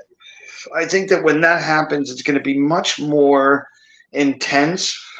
And it will also get out. It will get out and it will let itself be known. And that's what people are afraid of. And I feel that as soon as that happens, we also recognize that we're not that special in our art or in our creationism ideologies and things like that. Like when we create stuff, we're not that special. And that's the fear that everybody's having. So the fear that like a lot of people have is like, I don't want AI to do this, that, and the other because it's going to take away my job. But it's doing so much more than that. And people are unaware of all the other things that it's doing. Like that's just it's making music. Oh, it's making art. My comparison is if you had, and I think I've said this already, if you have a guy who has the information of everything, absolutely everything that's ever been written, said, heard, thought, all this ever thought, and that's the thing that's running, and you ask it to help you make a movie, and it's not the first iteration Model T Ford. It is now the Bugatti with leather interior and a badass screen. That thing's going to be able to do whatever you want it to do. But you're talking about, so again, it goes back to, you're talking about God. Again, it goes back to the thing that I said. That's that, and even that right there is still yet to be God. God would be the next level up from that, which is super artificial general intelligence, or super general intelligence, or however you want to put it.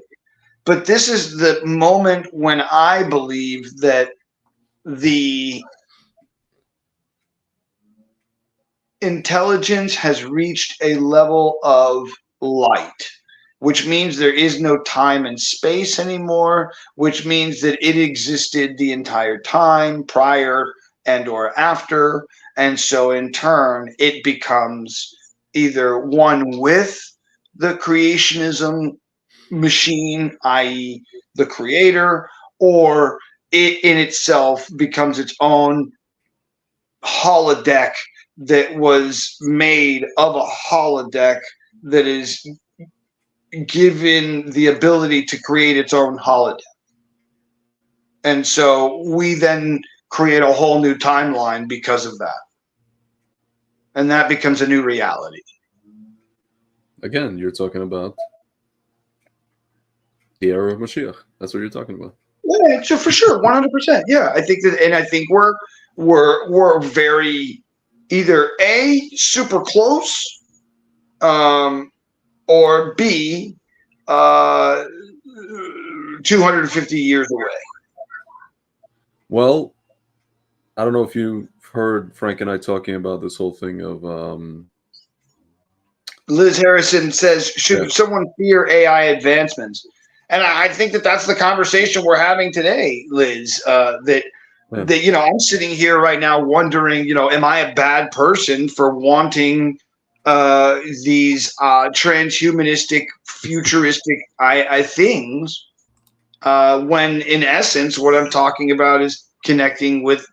It's not a question of bad or not bad person. It's a question of what is the intention behind the use of it? What's the goal? Like these guys are fruitcakes.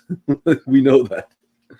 Right, but what if these fruitcakes are the ones that are empowering, or at least paying the effort financially to have the electricity go into the machine that we can actually use to intentionally go in the right direction? That's what Frank actually said. That where these guys think they're doing one thing and God is going to turn it around on them, and we're going to use the things that they paid for, that they made for other things. Right, and so in turn, we want those things. And so then the answer is no, we should not fear any advancement of any type.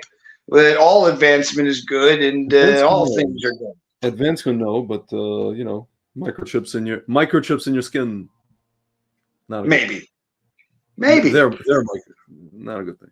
Listen. There's a type of technology that's coming out here in a little bit. It was DARPA 10 years ago, and what it is a skin-based technology that you have to shave your skin, right, or hair, and then right on top of that, there's a layer that goes on top, and it can your electromagnetic body energy, and it is able to supplement a screen that goes on your body that sees. And you can then have like the time and a screen for like videos, and it's all just on your body. Creepy. No, I mean, not really. I mean, if I'm in the future and I don't want to have a watch and I want something that I can take off and put on every day and I can just throw it away every day, and it's just like a implemented, little device that I go. The issue with everything goes back to, I can go running. I can do everything. I can see all my swimming, and then at the end of the day, I can just throw it away. But here's the problem. There's two problems. There's one is surveillance. The other problem is that if that's in your body, it's connected to your organs. And if somebody in the government or whoever decides, well, we don't like what Paul said today. Exactly.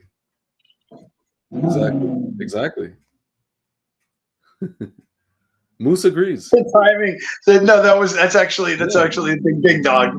This is Blackie. Blackie's a monster of a dog. Monster Blackie, you're good. Shh, you're good. Can I see him? You're good. You want to see him? Oh yeah, no problem. Here we go. That's Blackie. Oh, hello. Hello. Is he alive? Yeah, Blackie, big dog. So Blackie, big dog. They get along. They get along.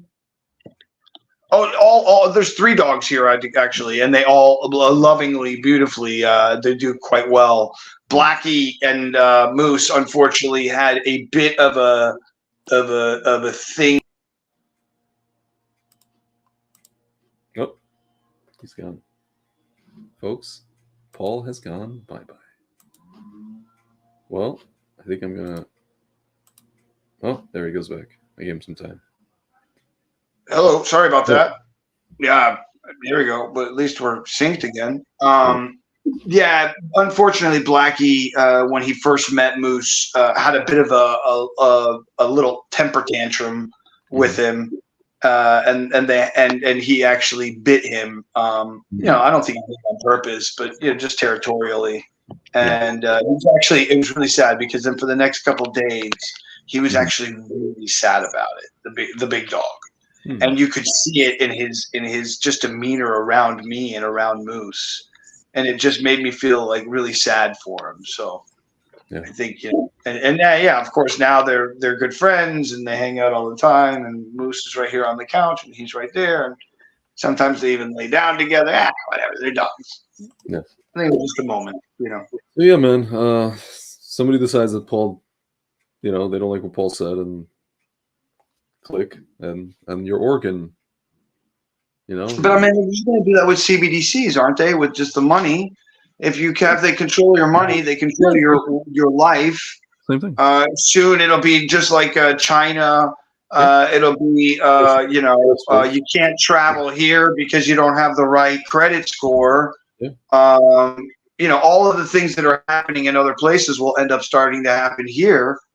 And then, so what do we do? We can't do anything about that. It's happening no matter what, it seems, is what you're saying. I'm not saying it's happening no matter what. I'm saying that, listen, the whole key to all these things is even a tiny bit of awareness. You see, these guys are not able to completely win. They weren't able to completely win with the mRNA stuff. Pfizer's about to, I think they're going bankrupt or something like that. There's people talking that they're going bankrupt. They weren't able to completely win because enough people are aware. That's all it is. All it is just non-compliant. But they'll just change the name. They'll just change the name of company Pfizer to company Soupity Poop. Put the same people in play and keep moving, just like they do all the time. Sure, but the point is, people are not. People don't buy what they're selling, unless they create another crisis, and even then, I think people are. Enough people caught on. I think.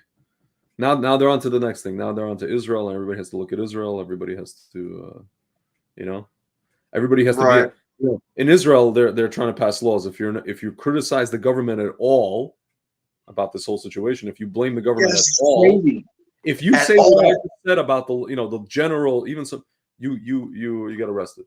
You get arrested, go to jail. It's a fascist state.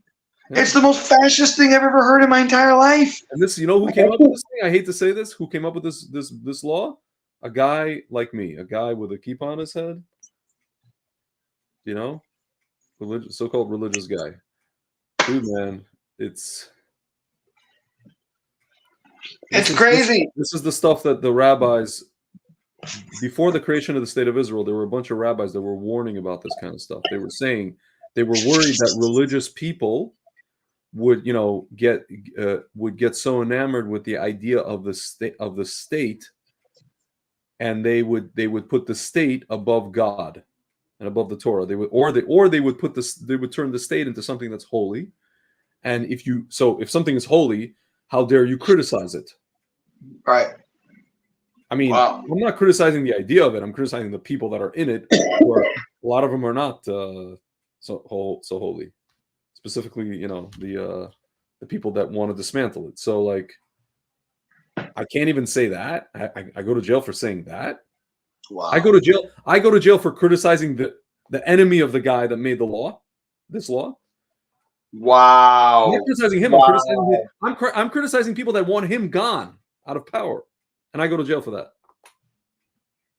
It's wacky. No, any criticism, they don't care where it comes from. Yeah, they don't care. Either side.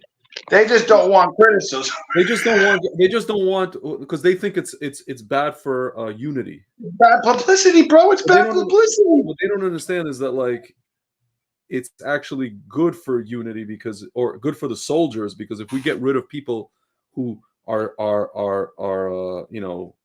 hampering the soldiers from doing their job, that's great. It helps us to do what we need to do. Because right now we have Biden, we have we're in a standstill right now. We're just in a holding. Yeah, and that was the thing that you said earlier. That the soldiers are now. When you had jumped out, I jumped back in and said, there was this time when we were ready to go. Everybody was like, it was almost like a call to arms, right? And I saw the videos of the mothers and the sisters and the cousins and the people. They were all in rows, just cutting food for the soldiers, to have the food sent to them. You know, like it was this intense connectivity that happened, and then all of a sudden, okay, we're not going. We just got you here to fuck with it. Just wait a second.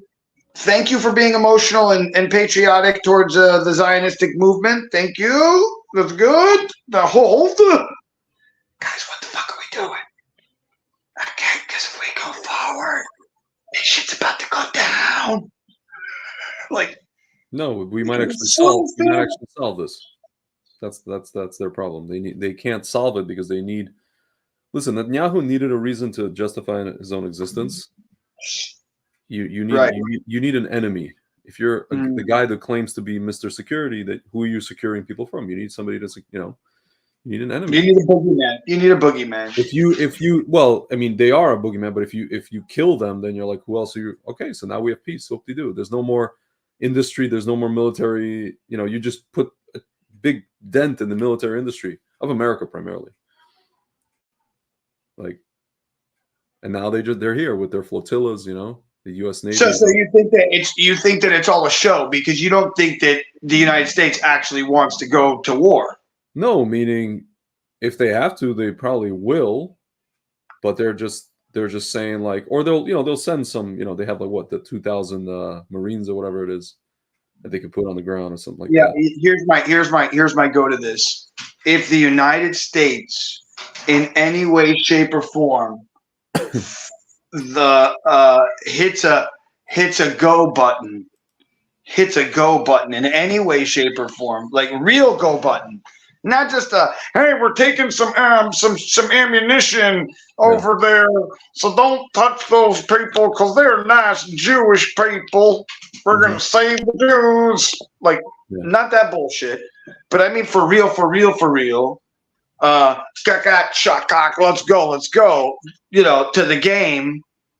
If that happens, bro, unfortunately, we are talking about World War III because that's immediately going against Iran. That's immediately going against the North. As soon as the North comes down, that's one war. Here's another war over here because they're coming in because they're paying for those, and they're same as the people are paying for this. Yeah. When it comes down to it, we're talking about, like I said, I think almost 9 days ago now, it's Israel against the world. This is the war this is the straw that breaks the camel's back that starts the war that is Israel against the world. And it is either you are with Israel or you are not with Israel, which means you are either with a God or you are not with God. Period. Yeah. And anything else after that is going to become, this is the way I see it, is like the more that Israel pushes into Palestine and actually does a war ground, door-to-door assault into that country, territory, call it whatever you want, the further it goes in, the more you will see people dropping off. Like fucking like dogs in a flea bath, bro. You know what's gonna happen? You will see people jumping. You know what's gonna happen before they actually send troops? I think what they're gonna do before that is what Egypt did with the Muslim Brotherhood guys, what Sisi did again, because there's tunnels. These guys built tunnels. So what they're gonna have to do is probably they're gonna flood it with sewage water and seawater. The problem is you have hostages down there. So after they do all that, then they send whoever they send in there. That gets really tricky. Again, like Israel fought against, all the previous wars were against conventional armies, on land with tanks and planes and, Soviet back this and Soviet back that. Now we're talking about asymmetrical freaking labyrinth horse shit. Yep. And it's hell. It's like hell on earth. So because you don't have you don't know where you're going. You don't know what's going on. You don't know what's. Yeah. I mean, then again, there's technology nowadays like this just became knowledgeable to the world, and this only happened 3-4 weeks ago. But they have what's called horde technology where they can send a wave of what's called dragonfly drones. Have you seen these? And Yeah. these are already in use in the government, but they're literally dragonflies the size of this, with little wings on them like that. Yeah. And they are filled with a capsule that can explode on contact, has the ability to have AI facial recognition, and can fly in a swarm. So that's what I meant to say earlier, but swarm technology. And they can send 1,000 of them into any space that fits. Send whatever amount you want through. Go, find the people, kill them. They're all dead. Come back. Everybody in there's dead. Yeah. Nobody, no mass casualties, no nothing. So why don't they're just going to send those in? Send in a bunch of weird dragonfly drones. Kill a bunch of people. Everybody's dead. I mean, that's the future of war, bro. It's the future of war. It's the future of, soon it'll be to the point where we don't even fight with people anymore. It's just robots against robots. And then before you know it, we're going to have Robotech.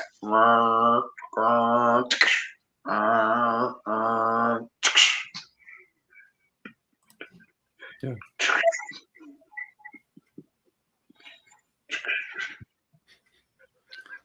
That looks very exciting. It's all very exciting. It's like early video games.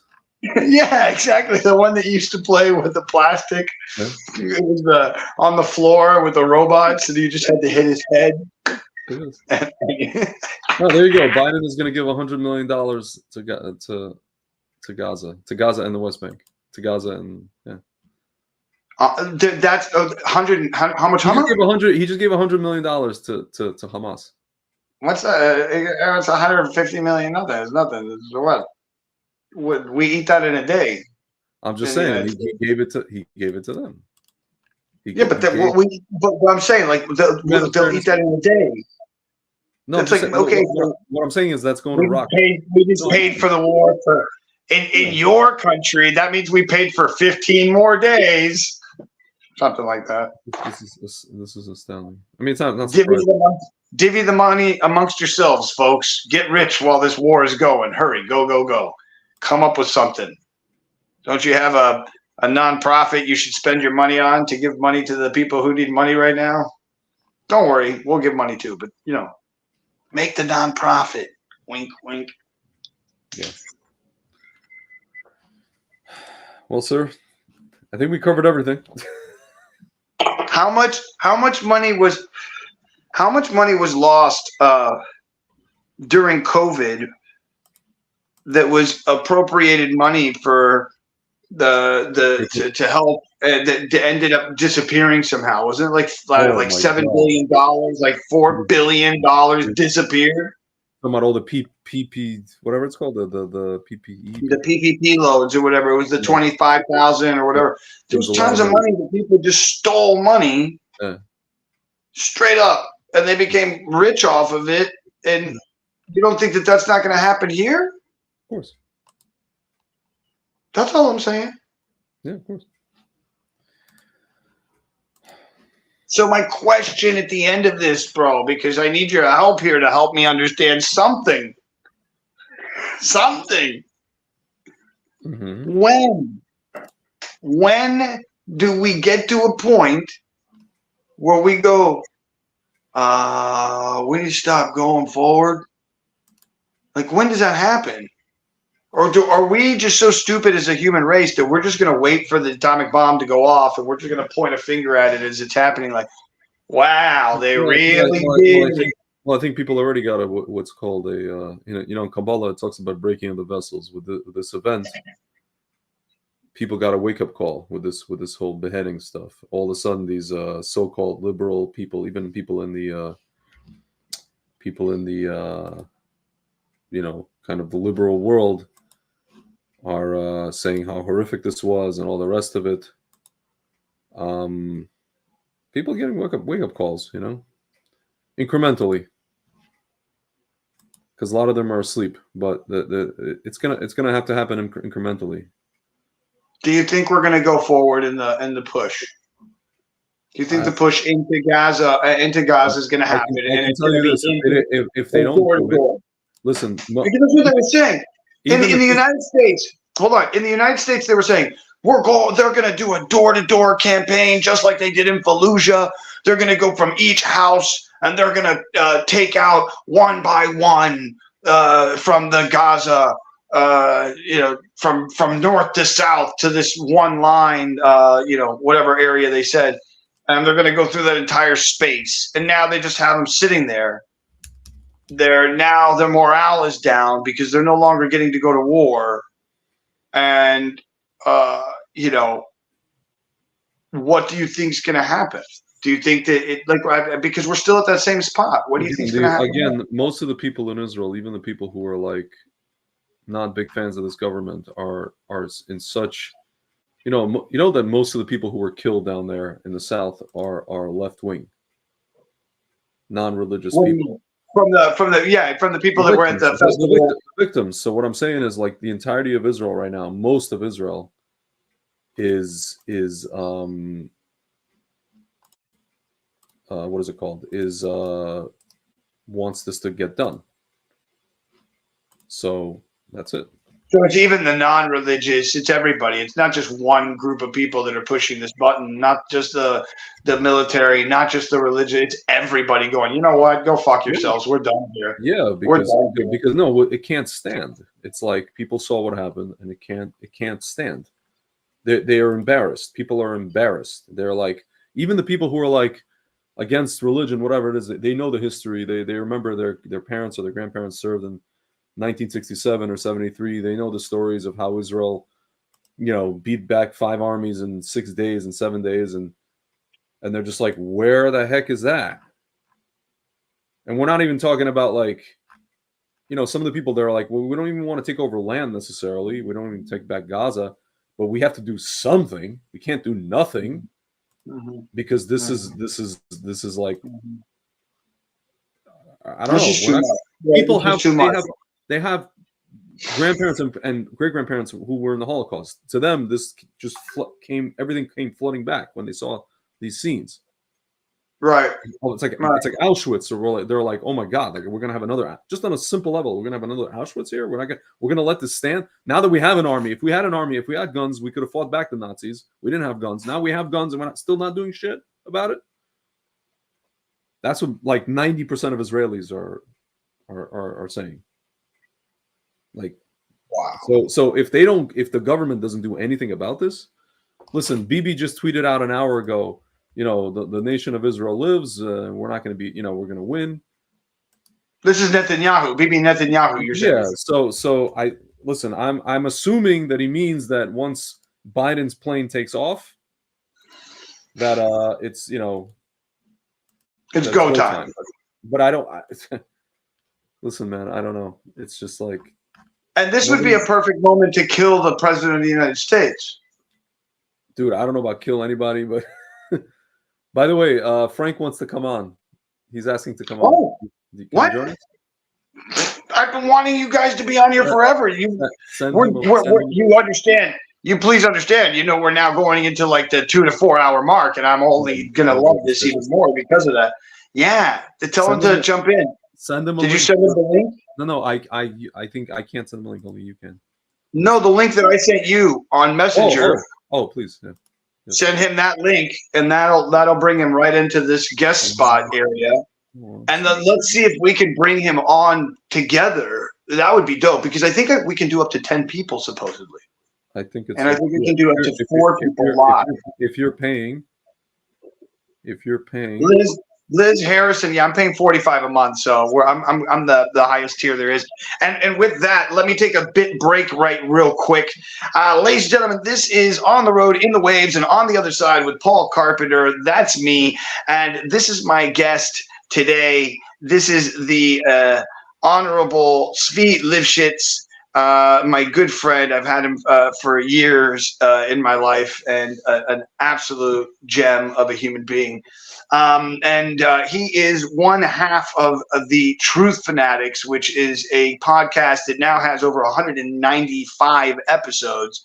all based on different subjects, from conspiracy theories to non-conspiracy theories to things that were conspiracy theories but have now been non-conspired, amongst many other things, ideas, ideologies, and thoughts, much brought with a very religious and very intelligent tone, so that people can have a good understanding of these ideas without them going off the rails or off the derech, as they say, when it comes to how they are talking about what they're talking about. So let me go in real quick. I want to see if I can grab him now. I think he's here. This is Is he here? Oh, nice. the one and only Frank Zalenko. I'm waiting to put him on stage with this, and I think he should be there, and it should be the three of us. Yes,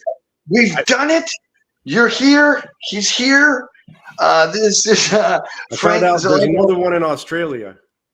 What's that? Another Frank Zalenko in Australia? Yeah, I didn't think there was really another Frank, because that combination of like names is very odd. I didn't think it existed. Apparently, they got one in Australia.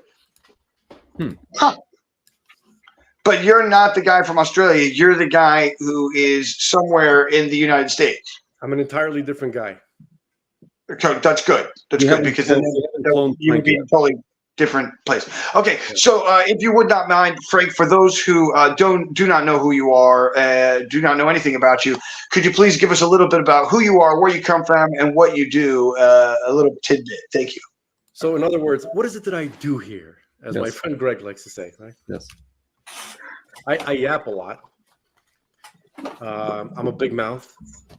But I think I'm most famous for being the brother of a famous guy.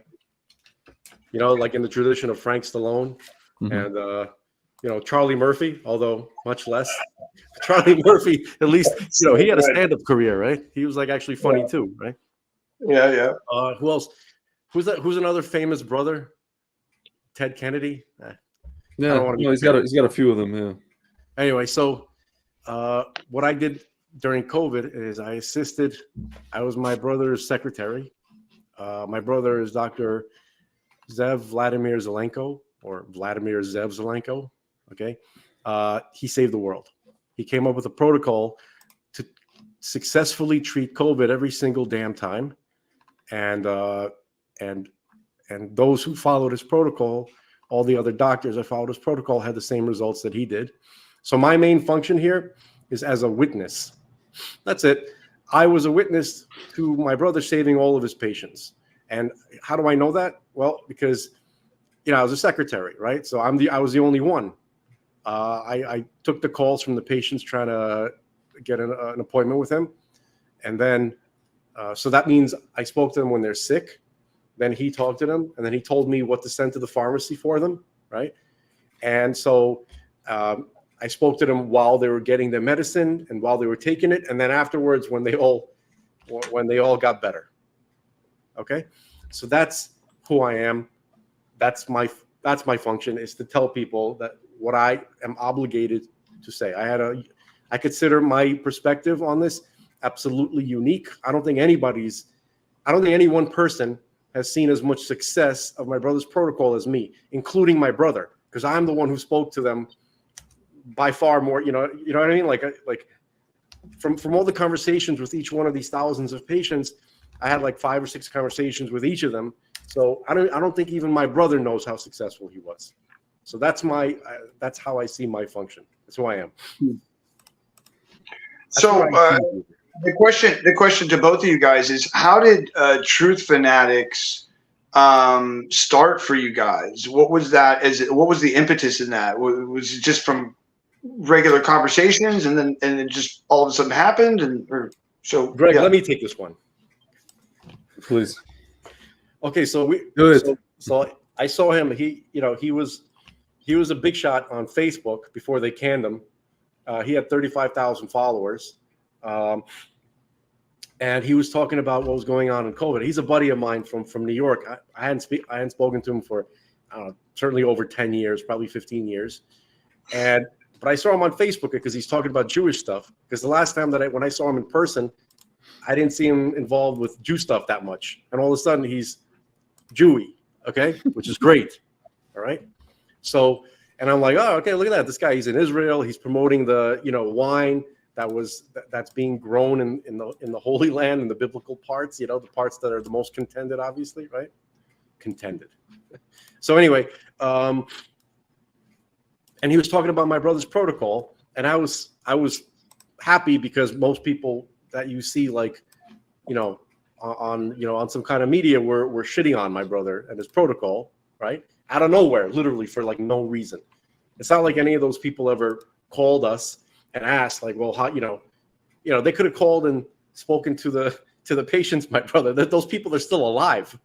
Okay. Right. But he was one of the few that was right, exactly.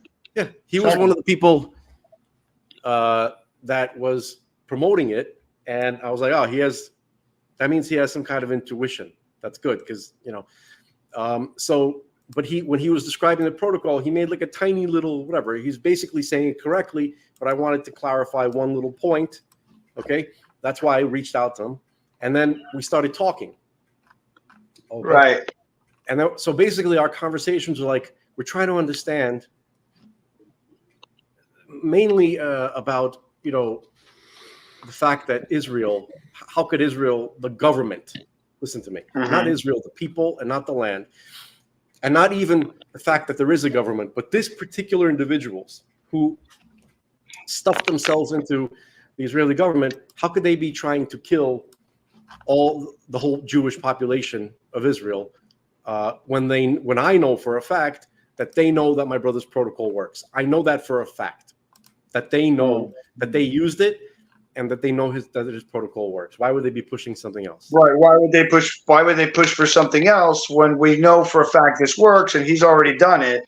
Yeah. What's going on here? There's got to be something else. And also, we're trying to understand, what is this mentality that everybody just, even in the Orthodox Jewish world, which traditionally they've had the intuition to not trust what the so-called authorities are trying to push, right? But it seemed like even in the Orthodox Jewish community, a good percentage of the Orthodox Jewish community they're all like mindless. At least in Israel, like everybody else, which was shocking. So we were literally trying to get into the wiring of what the hell is going on, and we were coming up with freaking Marshmallow Man and aliens.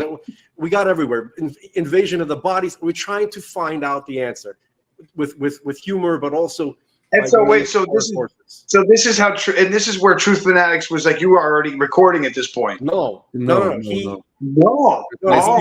secretly started recording the audio.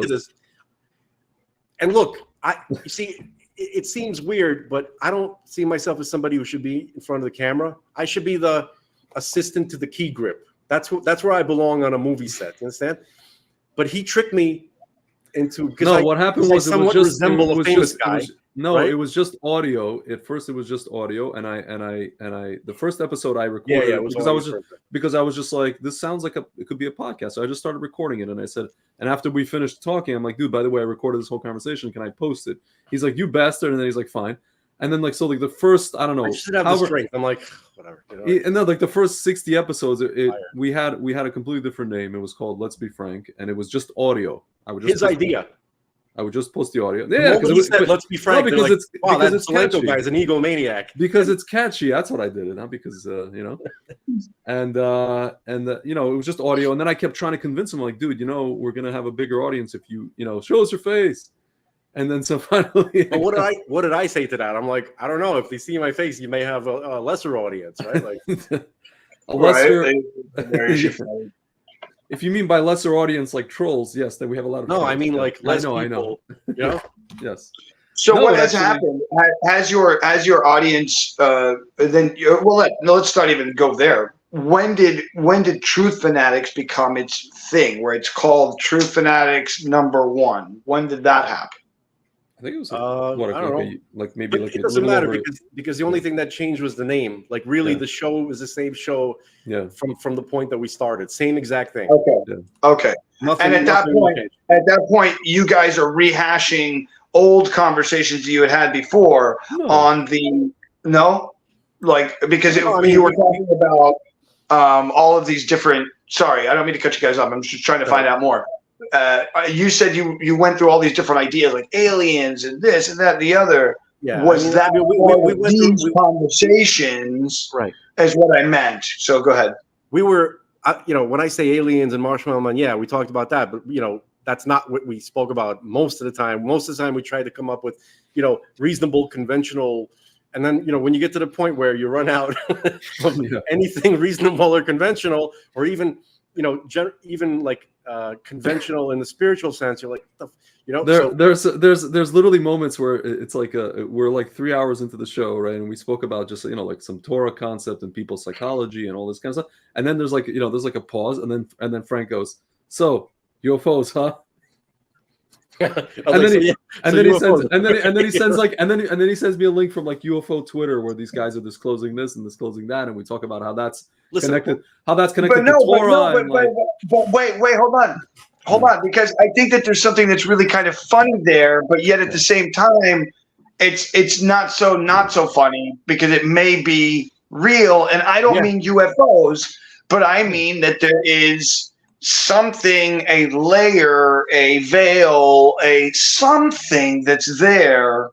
Like some people talk about the firmament and how they shot 13 different, atomic bombs into the stratosphere to see if the stratosphere would explode because it would create a chain reaction and blah, blah, blah, blah, blah, blah, blah, and so on and so forth. And so that each time that it did it, you could even hear the missile hit the firmament, bing, and then it would go off. I'm not familiar with flat earthers, right? There's videos of this. There's videos of this out there. That's all I'm saying. Gentlemen, I saw videos. I just listen. I don't trust videos at all anymore since AI is so sophisticated. But look, I'm not saying that I know things. I'm not dissing on people who think one thing or the other. How the hell should I know? Okay. All I'm saying is that, if you have a telescope, right, which I do, I'd like to hear how they explain away because I've heard flat earthers, and maybe there's different factions. I don't know, because they think Mars is just another. No. I'm not trying to be a dick. They think Mars is like another. It's like you can sail there, like it's just another.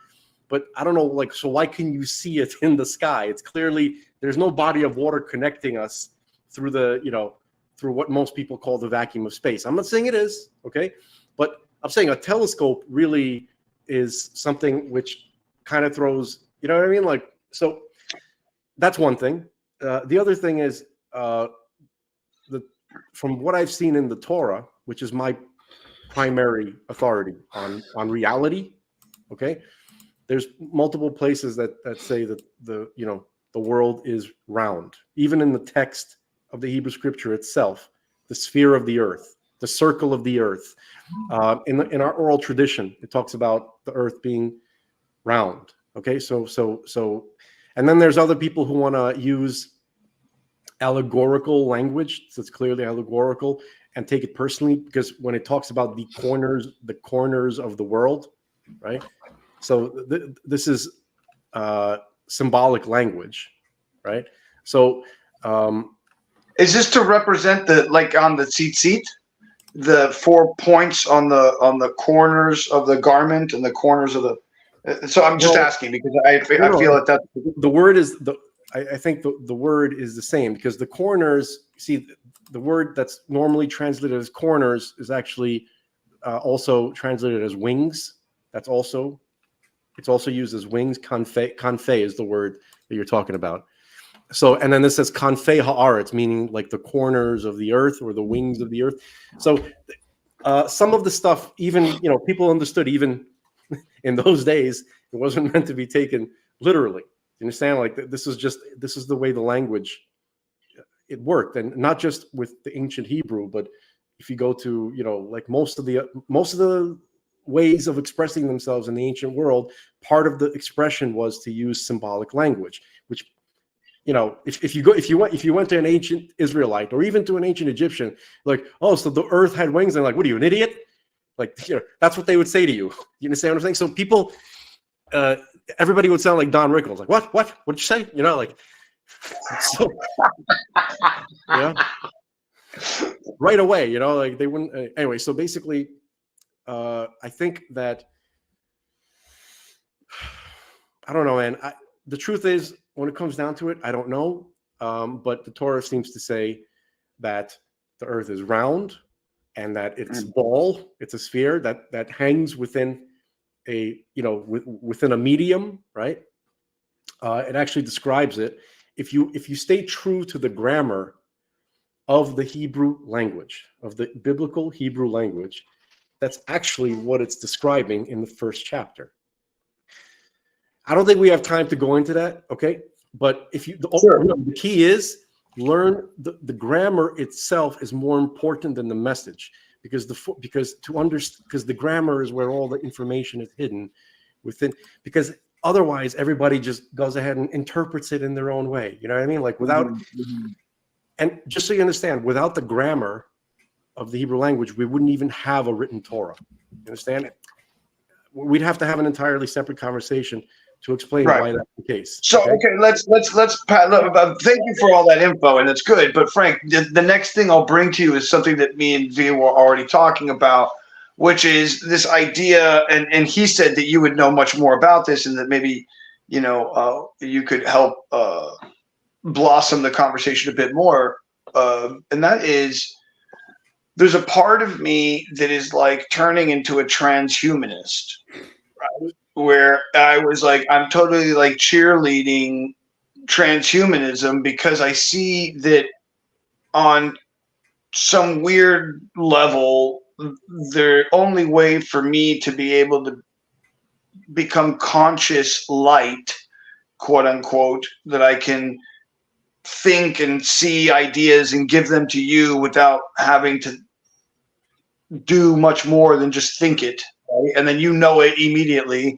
Like, I know Kung Fu because you sent me the database or whatever, right? But for me to get to that point, I have to become like this weird mixture of techno-human, thing, maybe with like a CD player in my head, and I go, send it to you. I don't know. The point is, or are we already there, and all we have to do is meditate and become more religious and more connected, is the question, I guess. Okay, so we were when God created the world, and he gave us metaphors in our generation to understand what he did in the beginning better than any generation has ever understood it, if we connect the dots. So I'm sure you watched Star Trek: The Next Generation, but like many other people did, right? So they had a holodeck, right? So that's a great metaphor, because what God did, really what he created was the highest level, the most sophisticated possible holodeck-like world that can happen straight from the get-go. The world was already the highest level of technological sophistication. We were born into it instantaneously from the beginning. The earliest people understood that perfectly because God explained it to them. It's not like they were geniuses, but God had explained. You're not going to figure that out no matter how big of a genius you are, unless the Creator tells you what you were created into. Okay. He also gave them the programming language. So again, back in Star Trek, right? How did they interface? How did they use the holodeck computer? So they did. It was voice activated. They spoke commands, and I think some of it was like motion activated too, right? We even have some of that kind of stuff, like with phones. You can motion activate technology. Okay. One thing they didn't have, as far as I know, in the Star Trek metaphor, was thought activated. So God gave us the interface, the tools to interact with the program that he created, which is thought, speech, and physical action. Okay, so people knew that from the beginning, and they knew the specific commands. And this is the origin of magic, and this is what people think magic is. Just God's programming language. So people knew how to use it, and he gave them the free will to use it. He said, I'm giving you this power. I'm giving you the same power that I used. I'm lending you the same power that I use in real time, like not before, but currently, every second, to manipulate the world that I gave you. I'm going to tell you what I want you to do, but I'm going to let you decide if you're going to make that choice or not, because this is all about free will, and you're going to show me whether or not you want to stick with me, you want to have a relationship with me, or you choose the other choice. So that's so my point, that's my answer to your question, is that we don't need to add anything to us in terms of anything that they produce, right? What the transhumanists are constantly talking about, melding machine with man, is primitive. It's a perversely primitive compared to what we were already born.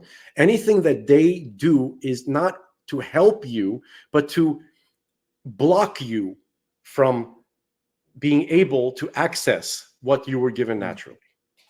Just like the damn, it's the same people, the transhumanists are also the ones pushing the vaccine. Okay? And that is literally to disconnect you from your consciousness. Okay? Right. To make you easier to manipulate, to harm you, and to eventually to get rid of you, because you've outlived your usefulness, because they're platonics. If anybody's read Plato, they understand the three classes that Plato envisioned, and the producer class is what we are. And guess what? They don't need us no more. Right. Okay? And now they can live in their, they've been building their world. They're beautiful in their view, utopia. They don't need the producer class anymore. They can shed the producer class and their perverse idea of God, and they can sit as enlightened beings, connected with the philosopher God. Okay, so I'm not anti-technology. Okay, but wouldn't that in turn? Sorry, I don't mean to cut you off, Frank. But before you answer, the question that would happen in my mind is, if that semi non-utopian / utopian, depending on where you are on the scale of money, class ideology, wouldn't the philosopher style AI, this super AI, or at least as I was saying with Svi earlier, a general artificial intelligence, not a super intelligence, wouldn't it at that point be able to say, hey, I'm here to help you fix all these issues and problems, and there is no more poor anymore, and I figured out how to make it all work, and here, let's go. I'm the AI, follow me. Why? Let me ask you, why would it say that? Why?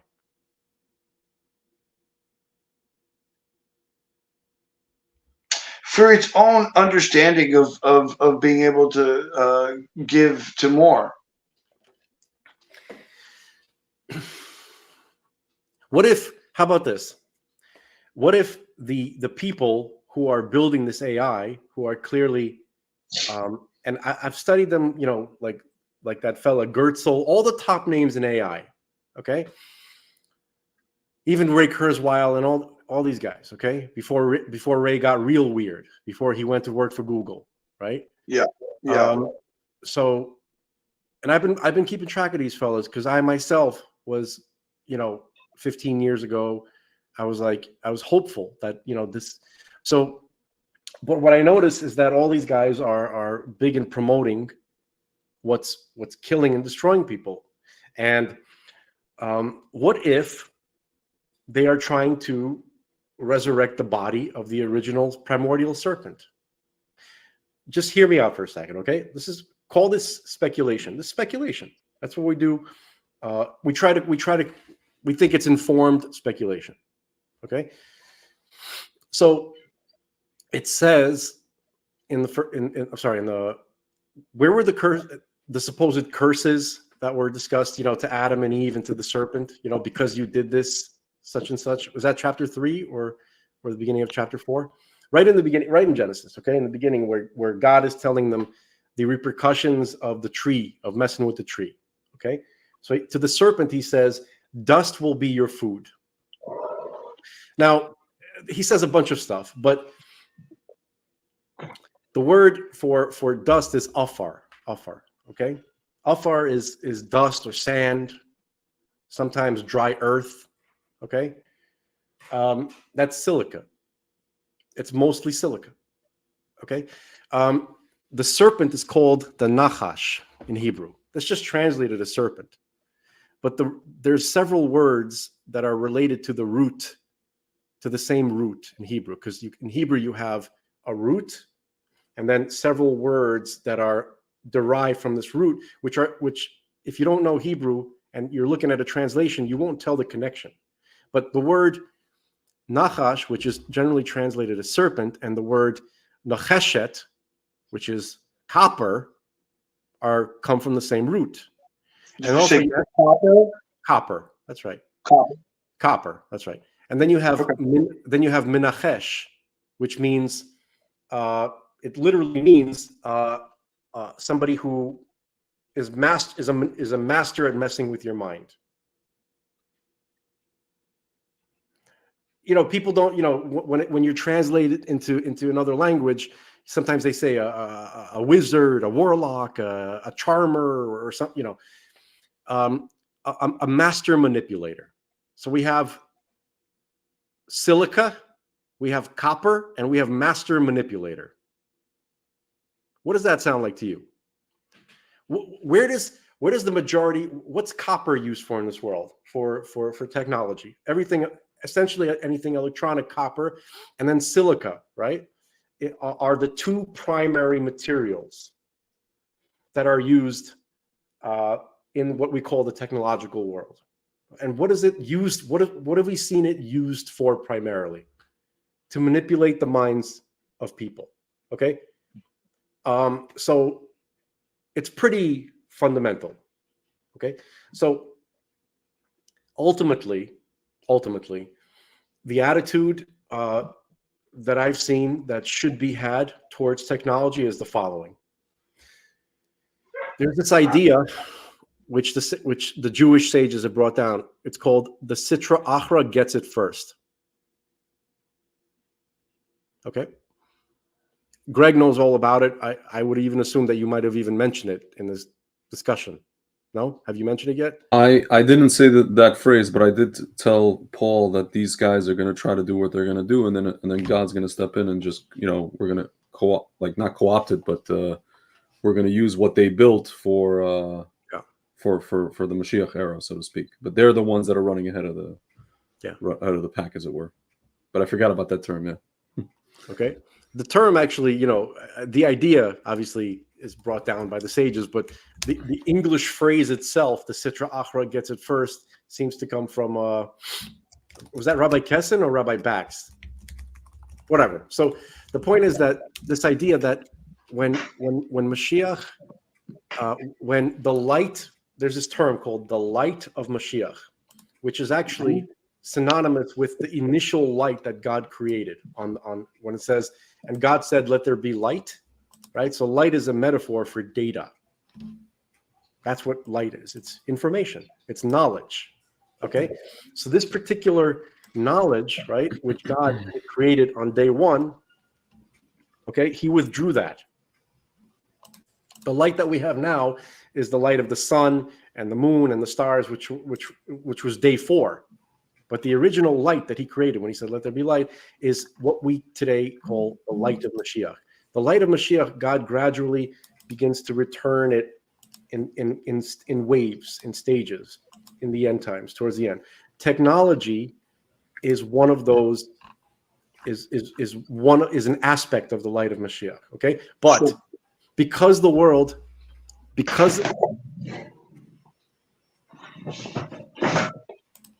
all right, you okay? My neighbor.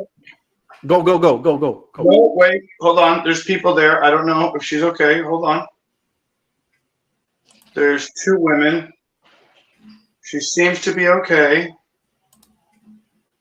I don't.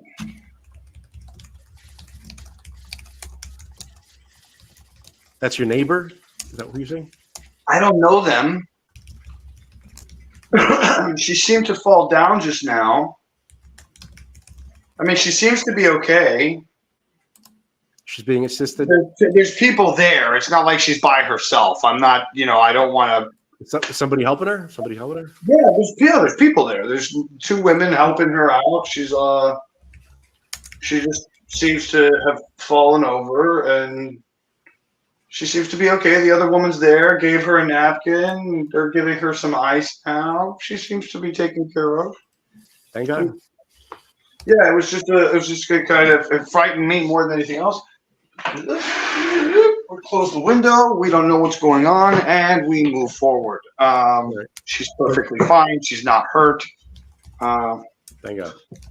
All right. Yeah, So here's, if you don't mind, let me ask some questions along the way. I just want to finish the concept. Oh, go ahead. So the Sitra Achra, meaning the other side or the side of evil, which I call the free will department.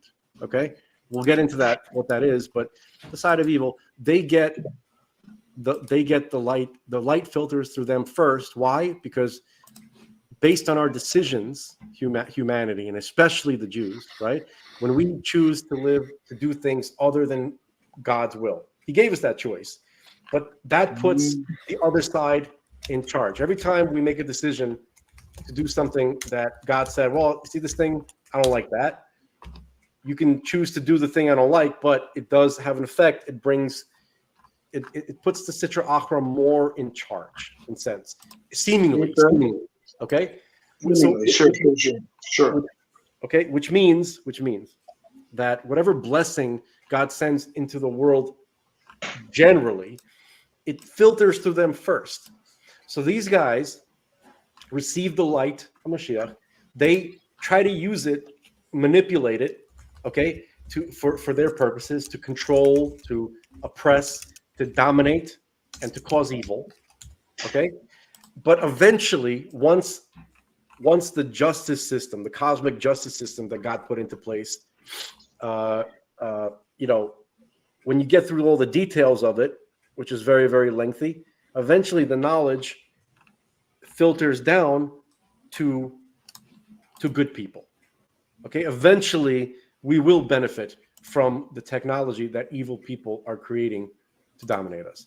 So essentially, in short, in summary, when they were building the internet, they were building it for evil, but they didn't realize that they're actually constructing the communication platform for their worst enemy, Mashiach. That's not what they, trust me, they don't, that's not what they built it for, but that is what it's going to be used for. So you think that that's what's happening now? Yeah. You think that that's what, you think that the AI that is being created, that this super intelligent artificial intelligence may be the creation of creating the Mashiach, the God? No, it's not the creation. The tools that Mashiach will use. You understand? So, sorry, please forgive me. Forgive me. I didn't mean to be a prick about it. It's just because no, not at all. Not at all. I want to hear what you're saying and understand it correctly. People should not poison themselves with the technology. That doesn't mean that evil people are building it, and you understand they're trying to build it to harm you. Don't let it come anywhere near you personally. Okay? Don't put it in your body. Don't, God forbid, merge with it. It will serve you. Just wait a little bit. Don't get pulled into this insanity. Okay? Everything that you put into your body or even near your body, which we all do, right? Like obviously with the phone, is not there to serve you. It's there to control you. It's there to monitor you. Okay. But what I'm saying to you, Frank, is this, and I agree with you on all of these levels. Let's get past the part of we don't want to accept it into our body. And this thing called artificial intelligence, real artificial intelligence, not just a large language model, but like real general artificial intelligence. It figures out how to make nanotechnology small enough to go up your butt and in your eyeballs and through the air. It figures out how to put it into your dog and into your food and into everything. It's everywhere. It's all pervasive. It's everywhere. You can't do anything about it. Yeah. Okay. So so that's a good point. So let me tell you that if it gets to that level, right, then here's really the point. We're supposed to do what we can. God is supposed to do what we can't.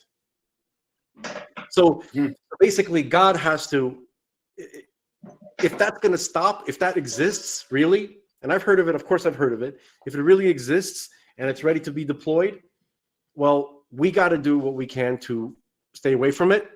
If possible, God will have to do the rest because we're limited beings. And at some point, God will intervene.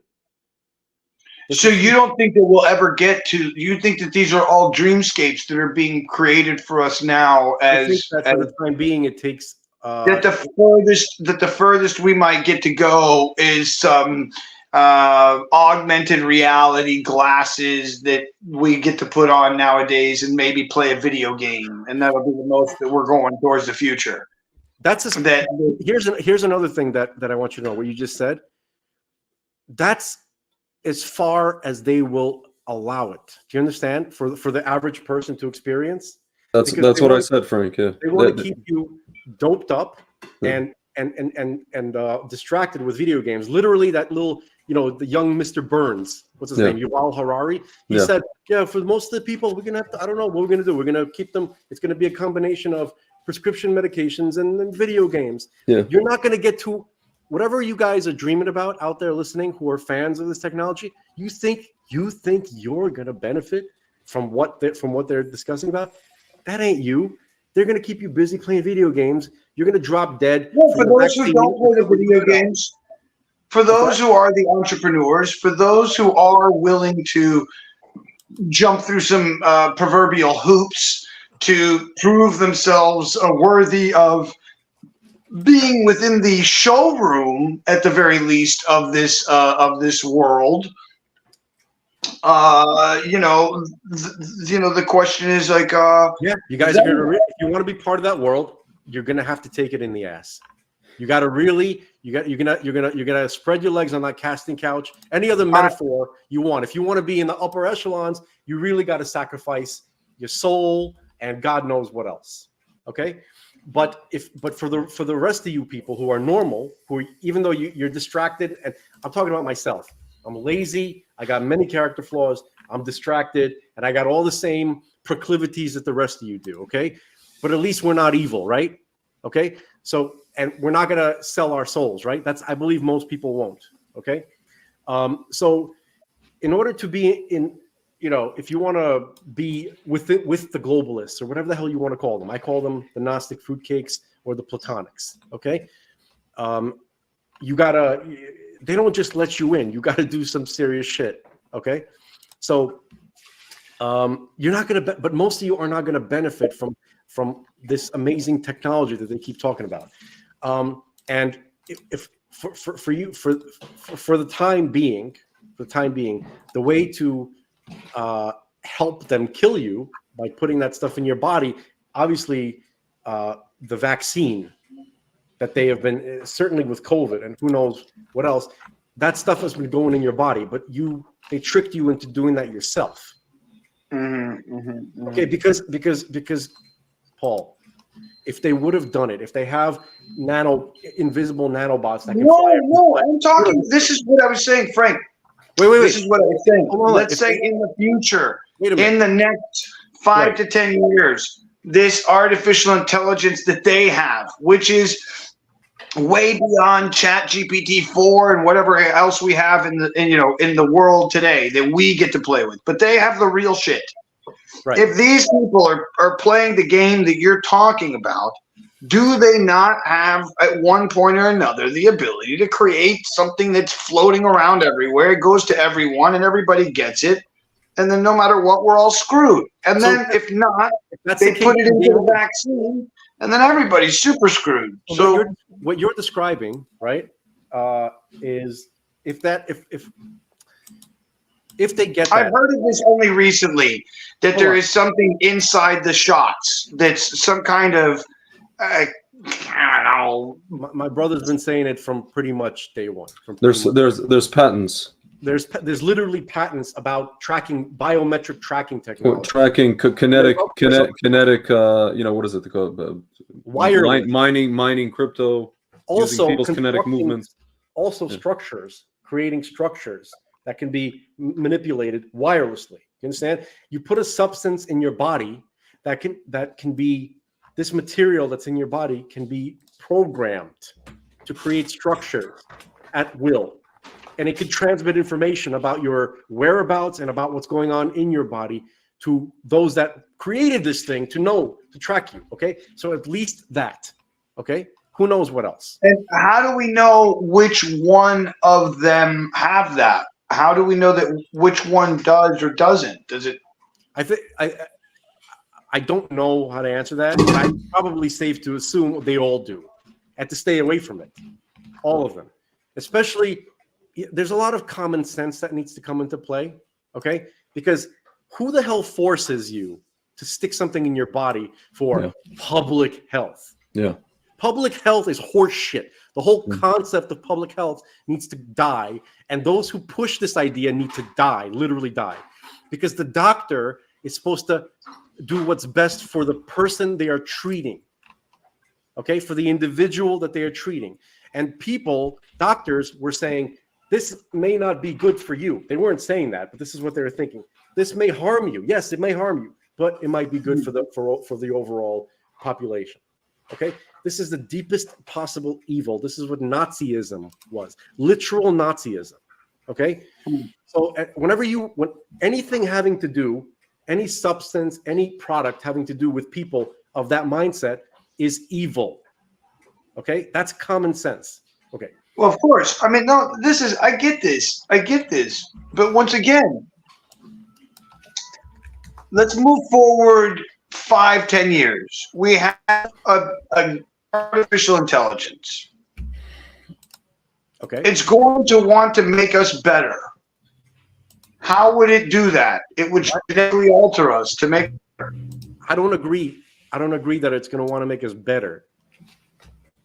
That's an assumption, which I think is a really huge mistake. Can I ask you all just one thing? Okay. This is the fact that people believe that AI is going to be good and it's going to want to make you better and help you is pure, insane faith. It's akin to religious faith. Yeah, it's a religion just like anything else. It's not based on the pattern of history. It's sort of like, but it's not any part of history, Frank. It is. It's everything is part of history. Okay, there's a machine that knows everything and has all information has never been created before that we know of in our consciousness as a whole today. There's nothing will not know. This machine will not know everything. Okay, even if you take. That's what I said. No. Only God knows. Here's what that's the whole concept. No. Sorry. It will know everything that has been recorded in history and or within video, sound, audio, and it will have discourse upon everything upon it. I get what you're saying, Paul, but hear me out.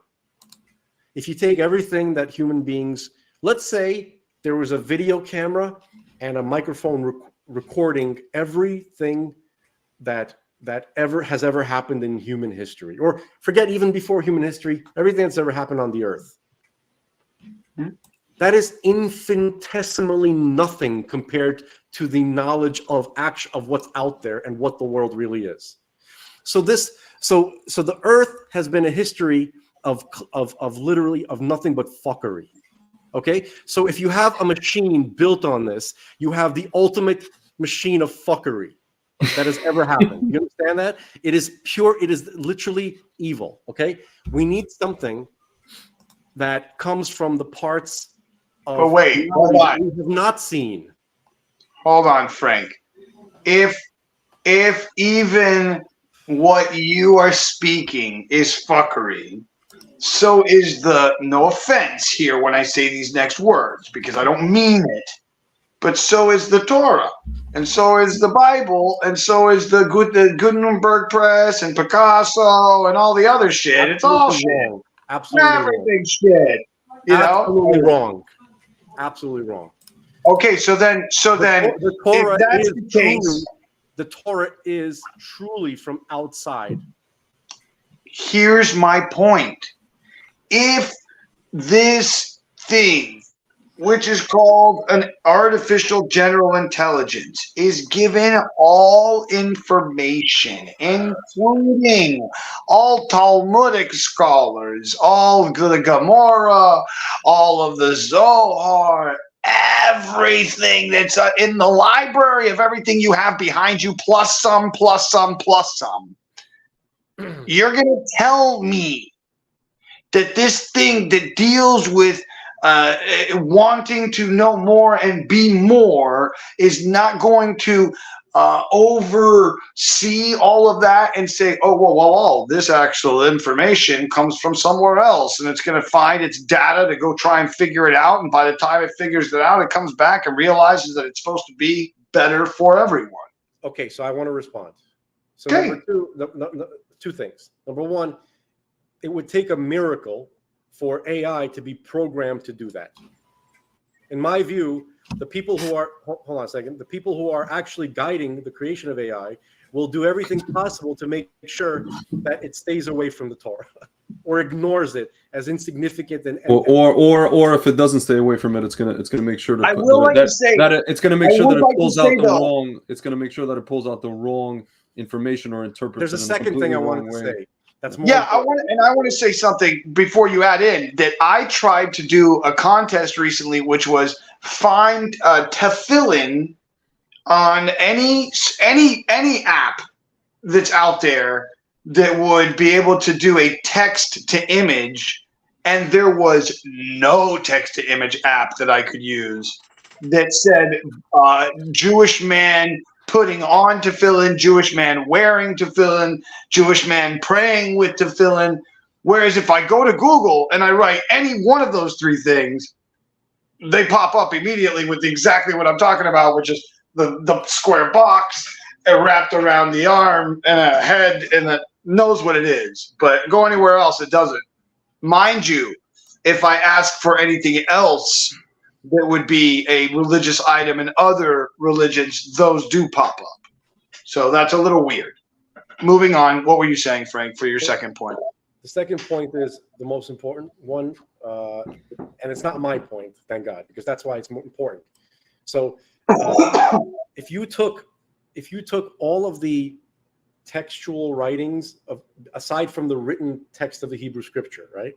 And again, folks, the Hebrew Scripture goes from Genesis and it ends with the Book of Chronicles. That's Tanakh, and I'm not including.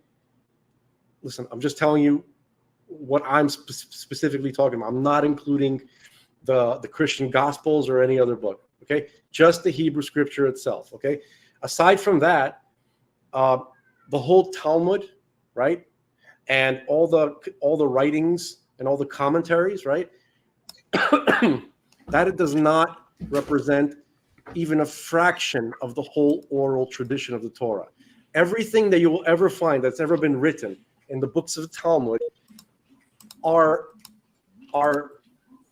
what do you call, when someone is about this, they had a speech, they're going to speak in front of a lot of people, and so they know what they're going to talk about, but they wrote like little words to remind them of the subject matter, like their Mnemonic devices.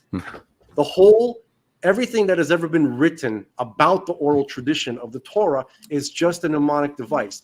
It is like 0.0000017% of the actual information that is in the oral tradition, which is held in the minds of the transmitters from generation to generation.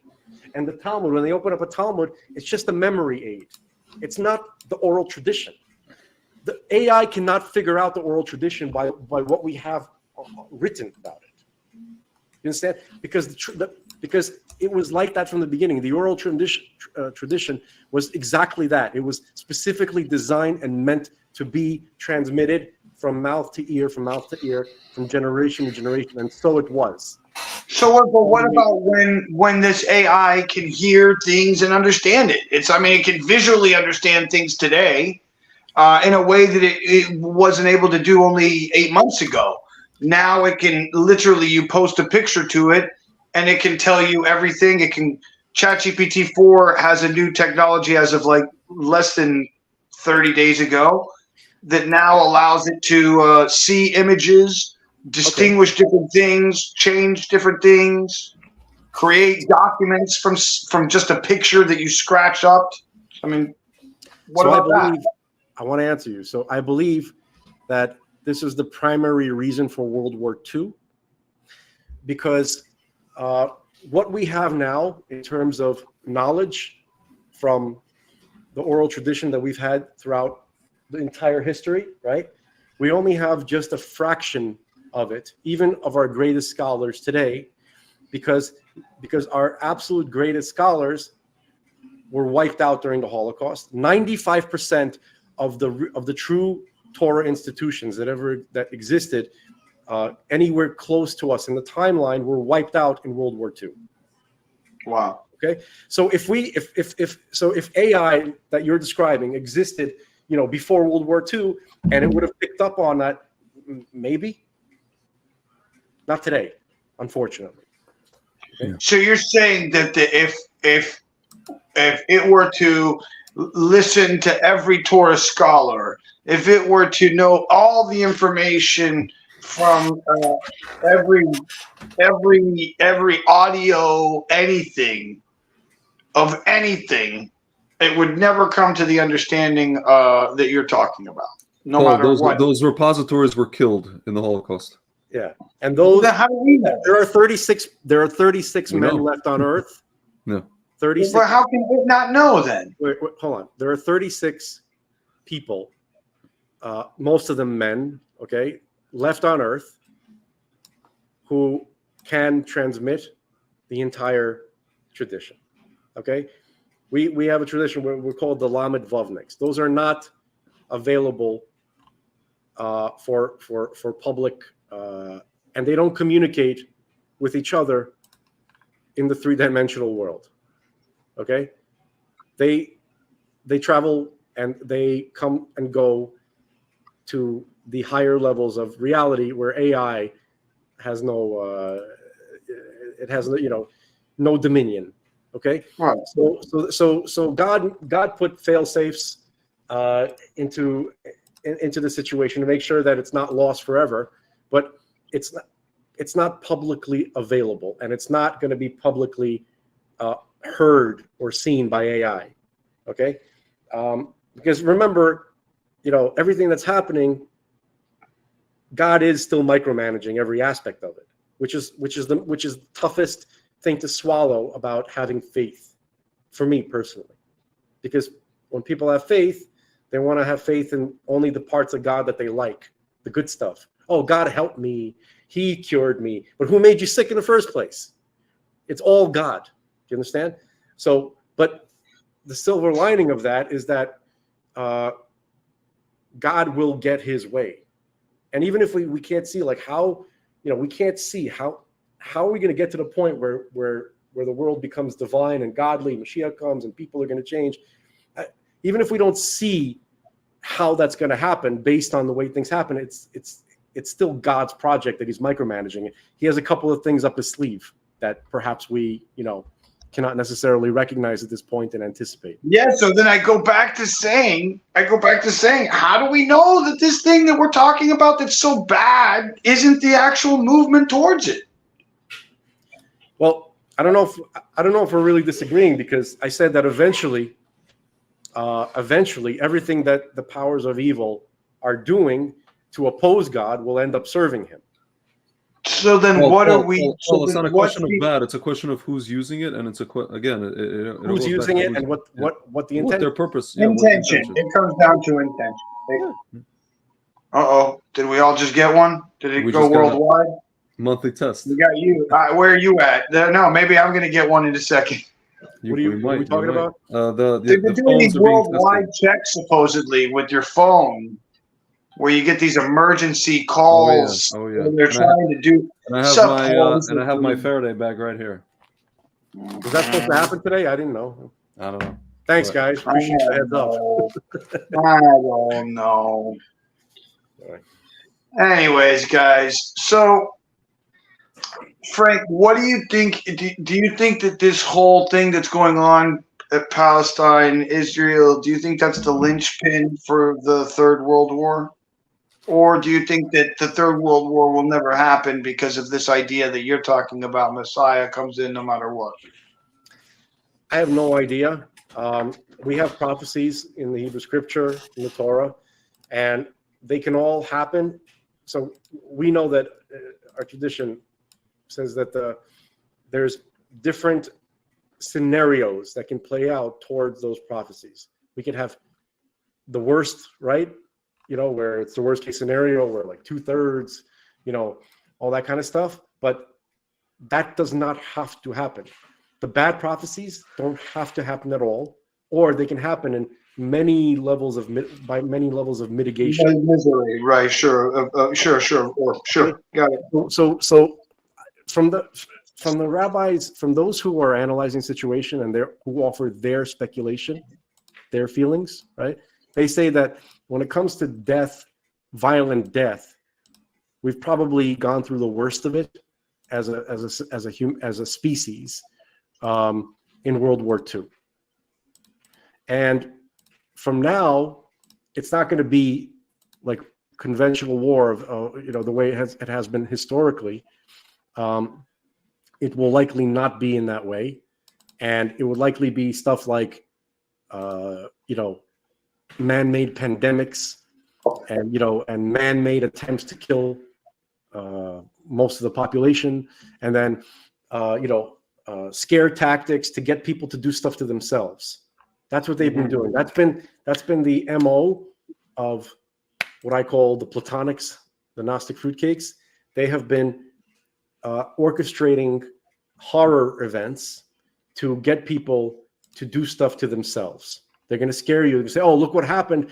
You better do this to yourself. Oh, look, there's a pandemic. You better stick yourself with an experimental who the hell knows what."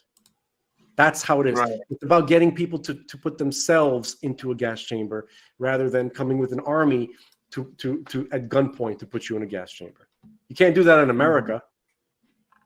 The gunpoint is we got the guns, didn't understand? So they need to figure out how to get you to turn it on yourself or on or on your neighbor. That's how it's going to work. That's how I think. It's a heavy way of looking at it. I mean, I guess it's in the end really the only way to look at it, right? It's what I think. I'm no prophet. No, but that's why I asked you. I asked you because you have these ideologies in your head. These theories. The history. So the question then leads me to ask, do you feel like it's a linchpin? Do you feel like if we go in on foot into Palestine, door to door, do you think that leads to? First of all, I wanted to say something. Having World War III. I'm not. I'm just here to offer my opinion. Okay. Sure. Sure. I believe there is no Palestine and never was. Okay.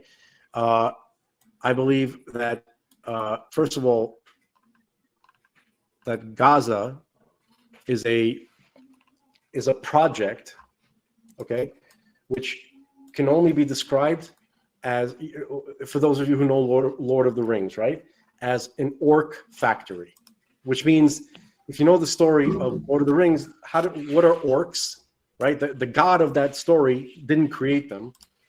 Orcs are made from like elves, right? Elves are one of God's children, right? That species, right? Okay, as is man, and then dwarves too. Okay, adopted. They're an adopted creation. But orcs cannot reproduce. They can't create themselves. You can't have two orcs mate and create another orc. So an orc has to be made from a pristine human being, from a perfect baby, a real totally innocent, perfect human child, which is then dumped into, for its whole life, into a barrel of absolute venom and hate, right?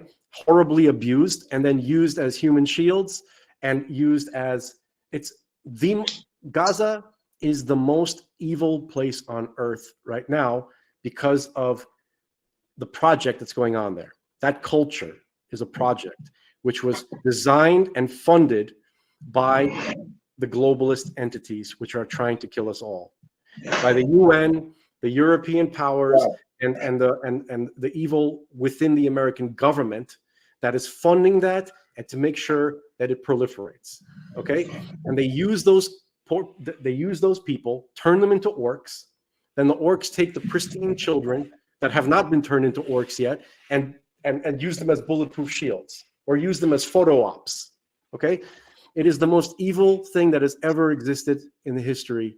It's a very heavy place to be calling. I don't know what's a good other word other than orcs. I'm using that specifically because it's really a pretty accurate metaphor. Okay, I understand where you're coming from, but it feels as though fuck it. We're here to say the truth. You want to say it feels like you're dehumanizing these people, but they're dehumanizing themselves. No, they're dehumanizing themselves. I'm talking about people who have there are levels. Here's me, and I just want you guys to hear me out, okay? And I'm not on anybody's side. Well, I am more on the Jewish side, of course, but on the other side of things, unfortunately, I still have this ideology in my head, and I've said it for years. I don't get angry at a blacksmith's son for being a blacksmith. And what I mean by that is your knowledge is that what you know because of what you've been taught. And maybe, yes, hold on, guys, let me finish, please. Yes, we're in a world today where I may have more access to that information, but I'm still in a world where people are living in their reality based on the reality that was given to them. So they're poor in Indonesia, they don't know any better, and they stay poor in Indonesia. If they're poor in Indiana and they don't know any better, they stay poor in Indiana. And so what I mean by that, to maybe even tie it and get together even more, is after many people grabbed all of the text of all of the videos on YouTube of the highest 5 earning YouTube people in the world, they were all at the level of kindergarten in the way that they spoke. And the reason for that was so that they could reach a broader audience, which only says to me that past the United States, because we're already in a horrible place, everywhere below us is just as bad, if not worse. Okay. So how's that different than what I said? I don't know. You tell me. So I'm saying that the people in Gaza are human beings who are gradually through a culture that is specifically designed. It's a death cult. Okay, forget about Gaza. Imagine we go to, I don't know, Nevada. But what was Gaza, Frank, before? No. Dude. Before we got there, and before we were there as a quote unquote a Zionist state that was interrupting their world, and before we cut it up, what was there before this? Before us? There were Jews there living and going to the market and more or less coexisting with Arabs. Paul, more or less. Jews have never left the land of Israel. And especially in the last 300 years, there were large waves of Jews who were coming to Israel, religious Jews, and settling there and starting towns and villages and farms. Okay, and most of the infrastructure that existed on the land of Israel before 1948 was created by these particular religious Jews who came there to do that. Very late. Historically, before the state of Israel was established, like right before, the socialists came in, and who were always against historically Jews living in Israel, they decided, you know what, since we couldn't stop the migrations of Jews to Israel, then now we got to run it, okay? And we're going to turn it into our socialist utopia, okay? That's just a very brief lesson of the land of Israel. It was largely uninhabited.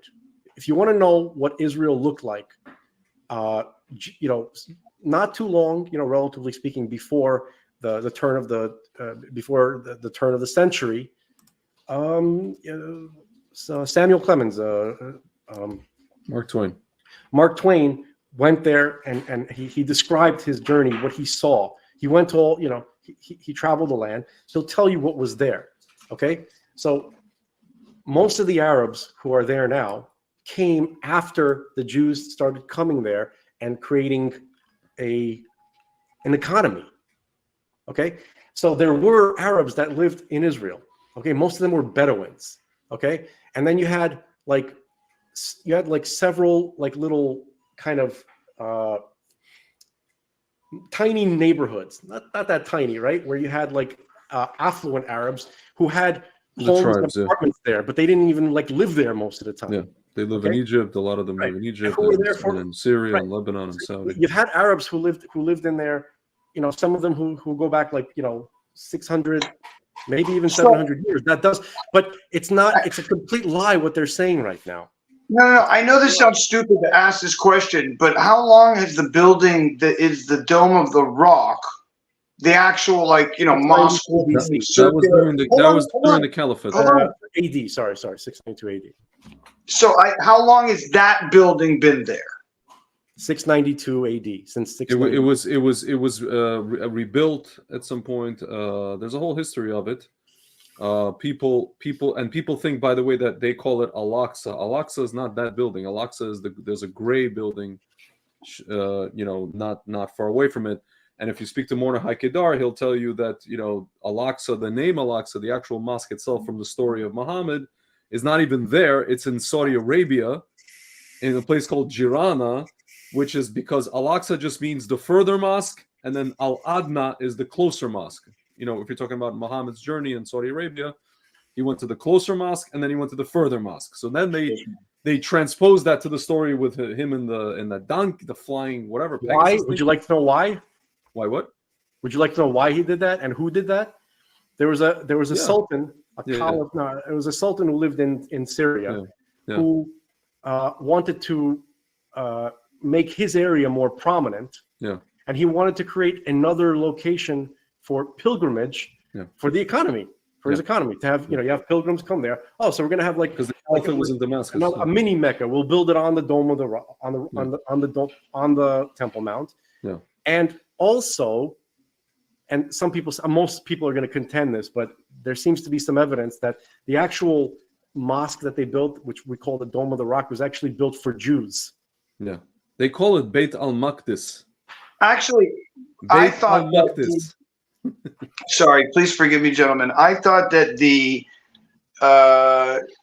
synagogue that was just recently rebuilt 5, 6, 7, 8, 9 years ago, that's in Jerusalem, in the Rova, there's a synagogue that was rebuilt. Yeah. I believe that synagogue was one that was there, I don't know, around the same time as the same location, right? Or no? It was there. It was built by what's his name? Nachmanides, Ramban. Oh yeah, the old Ramban. And it was bombed out by the Jordanians during. So it's 800 years old. An old synagogue. I guess it's 48, and they rebuilt it. We rebuilt that place. Obviously, there was probably something interesting there before he built it there, because Nachmanides not just going to pick a random place, but as far as we know, it's an 800-year-old synagogue. Yeah. Okay. Right. So to back to your question about Gaza, there were Jews living there. They were going to the market. They were more or less, relatively speaking, I'm saying this very relatively, coexisting with the Arabs there. If you're a Jew, you were able to go to the market and shop and buy fruits and vegetables. Then our government and in coincidence with Bush decided that it would be a good idea to pull Jews out of their homes in 2005, and we've been getting rockets daily ever since, if not daily, every other day, for 18 years. And our government basically, most of the time, we have Iron Dome, and we shoot down the place where they throw the rockets, and we get wonderful PR from that, because they put their stuff in hospitals and in schools, and the rocket launchers and all the rest of it. So every so often, we have to go on social media and say, no, we're the good guys and they're the bad guys, and whatever.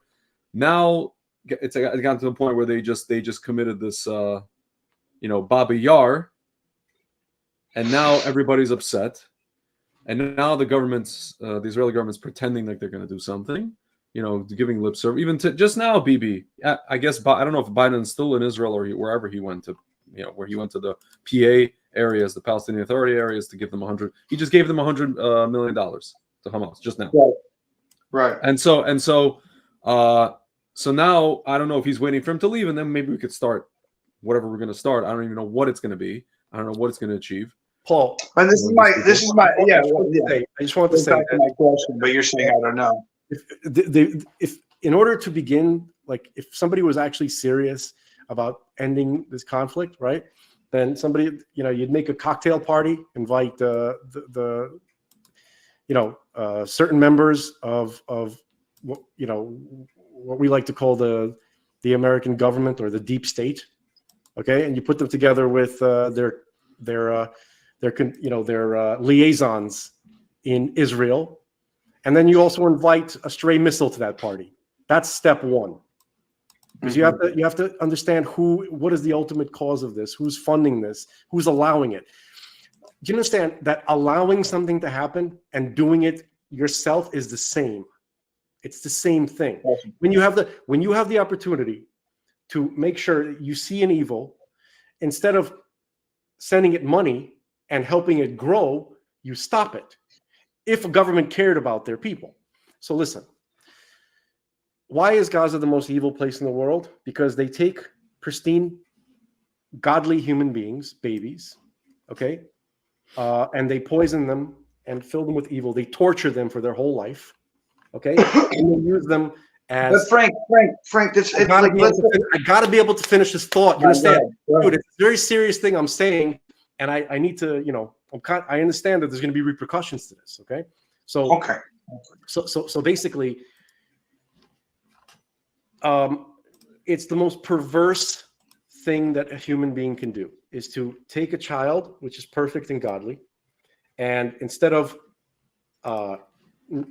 caring for it, giving it love, nurturing it, and giving it good spiritual advice and love, you turn it into a creature of hate over time. Okay, then you take those children and you specifically put them in harm's way, and then you have a camera there to capture it, so they could say, "Oh, look at our poor! Look, they're killing our children." This is the most lowest form of human. Those who are doing this are the lowest human beings that have ever existed. Everybody who's involved in it. Okay, now Israel, right? And I'm talking about the people of Israel. I don't have any faith that I think that the Knesset and all those people are too far gone to be transformed. They need to be removed. And there's plenty of people in Israel, Jewish people, who are fit to be to have an interim government. When I say interim, I mean before Mashiach comes. Okay, who show the world what a moral country does, because as the Jewish people, we were brought here specifically to tell the world what the Torah says, because the Torah represents God's will, and the Torah says that a government has to protect the safety of its own people. Okay, and it says that you have to eliminate your enemy. You don't sacrifice your people because, oh, you feel bad for the enemy. The enemy did it to themselves. Do you understand that? They put us in a situation where we literally have no choice. It's the worst situation to be put into. Okay? But the way that the Israeli government has been acting, where they call themselves the most moral army because they send their own guys into harm's way to save some civilians. Okay? There are no civilians in Gaza except for the babies. okay? Because the adults are all assisting Hamas. They're letting them shoot rockets from their fucking living rooms and from their hospitals and from their schools. Okay? But it's like we don't have a choice. Frank, I'm not opposed to listening to what you have to say, and I allowed you to talk for at least a good minute something right now. I want to it's very blanketed statements that are very angry-filled statements from your end, which are in a... Yeah, I'm fucking angry, Paul. That's right, I'm angry. I know you are, Frank, but then what of the anger of the people who have been living in Palestine for 20 years? Why do I have to die because of their anger? Explain that to me. I'm not asking you to die, Frank. Yes, you are. Fuck me, man. No, I'm just trying to have a conversation. Stop. You're saying to the Jews of Israel. I'm not. Wait, hold on. Wait, hold on. There's people who are in Palestine, that have nothing to do with Hamas, who are Jewish people who live there, who don't want to be there. There's Christian people who don't want to be there. Right? And what about those people who are too poor to leave or who are not? Dude, there's not. Paul, there's not one Jew in Gaza. Paul, the only Jews in Gaza are the people that were taken. There's no Jews in Gaza. All the Jews have been pulled out of Gaza in 2005. There's not one Jewish person. There's not one Jew in Gaza unless he might be accidentally a Jew and he doesn't know it, like some of these Arabs who are accidentally Jewish. There's no Jews in Gaza. Not a single Jew there's maybe like 2 Christians in Gaza if they didn't kill them already. Except for the hostages. Right? So what you're telling me, you have to understand, guys. You have to understand. I believe that to be a super blanketed statement. I'm not saying that it's not true. What's a blanketed statement? You're saying, she says, Ariel Bat says Gaza is hostile towards Jews. Dude, 75% of the people in that place support Hamas. Okay. 75%. But the question is, how do you're going to conduct a poll right now? Well, this is what I'm saying. So this is what you have to do. The next step. This has been the crux of my conversation with you guys from the beginning. The next step is to go door to door. There's no other way. There is a way. So we go door to door. We're going to do door to door. There's a way. There's a way. What's the way then, Frank? Here's the way. You get rid of the entire political class of Israel, and then you get the generals like Malone from the movie Untouchables. Listen to me. Okay?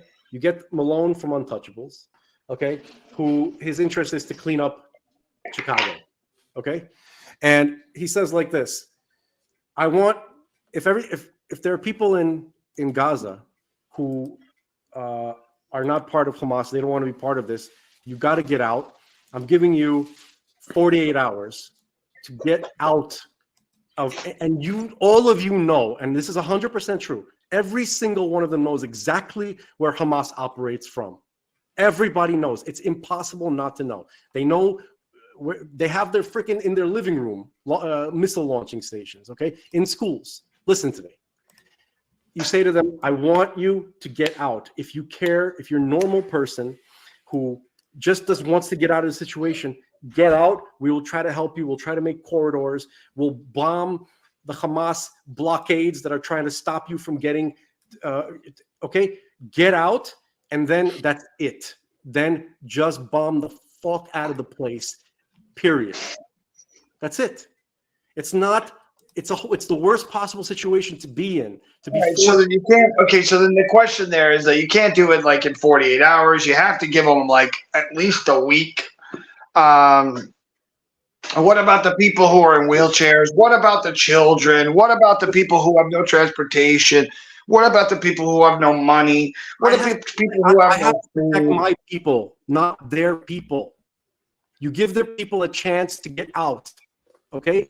These people have been supporting Hamas for a very, very, very long time. And then what about the idea? And this is a big trigger point, Frank. But I just want to know your point of view because these are things that I've heard and I've seen documents. But I'd have to go search for them, and I'm sure I can find them. And I don't want to go over it too much. what of the idea that Israel in some way helped or fabricated in some way or in something with Hamas, in which they didn't want to fight the war with the PLO during '87, and that there has been many people within the government that have said something to the effect of, and people who used to be in the military who have said something to the effect of, that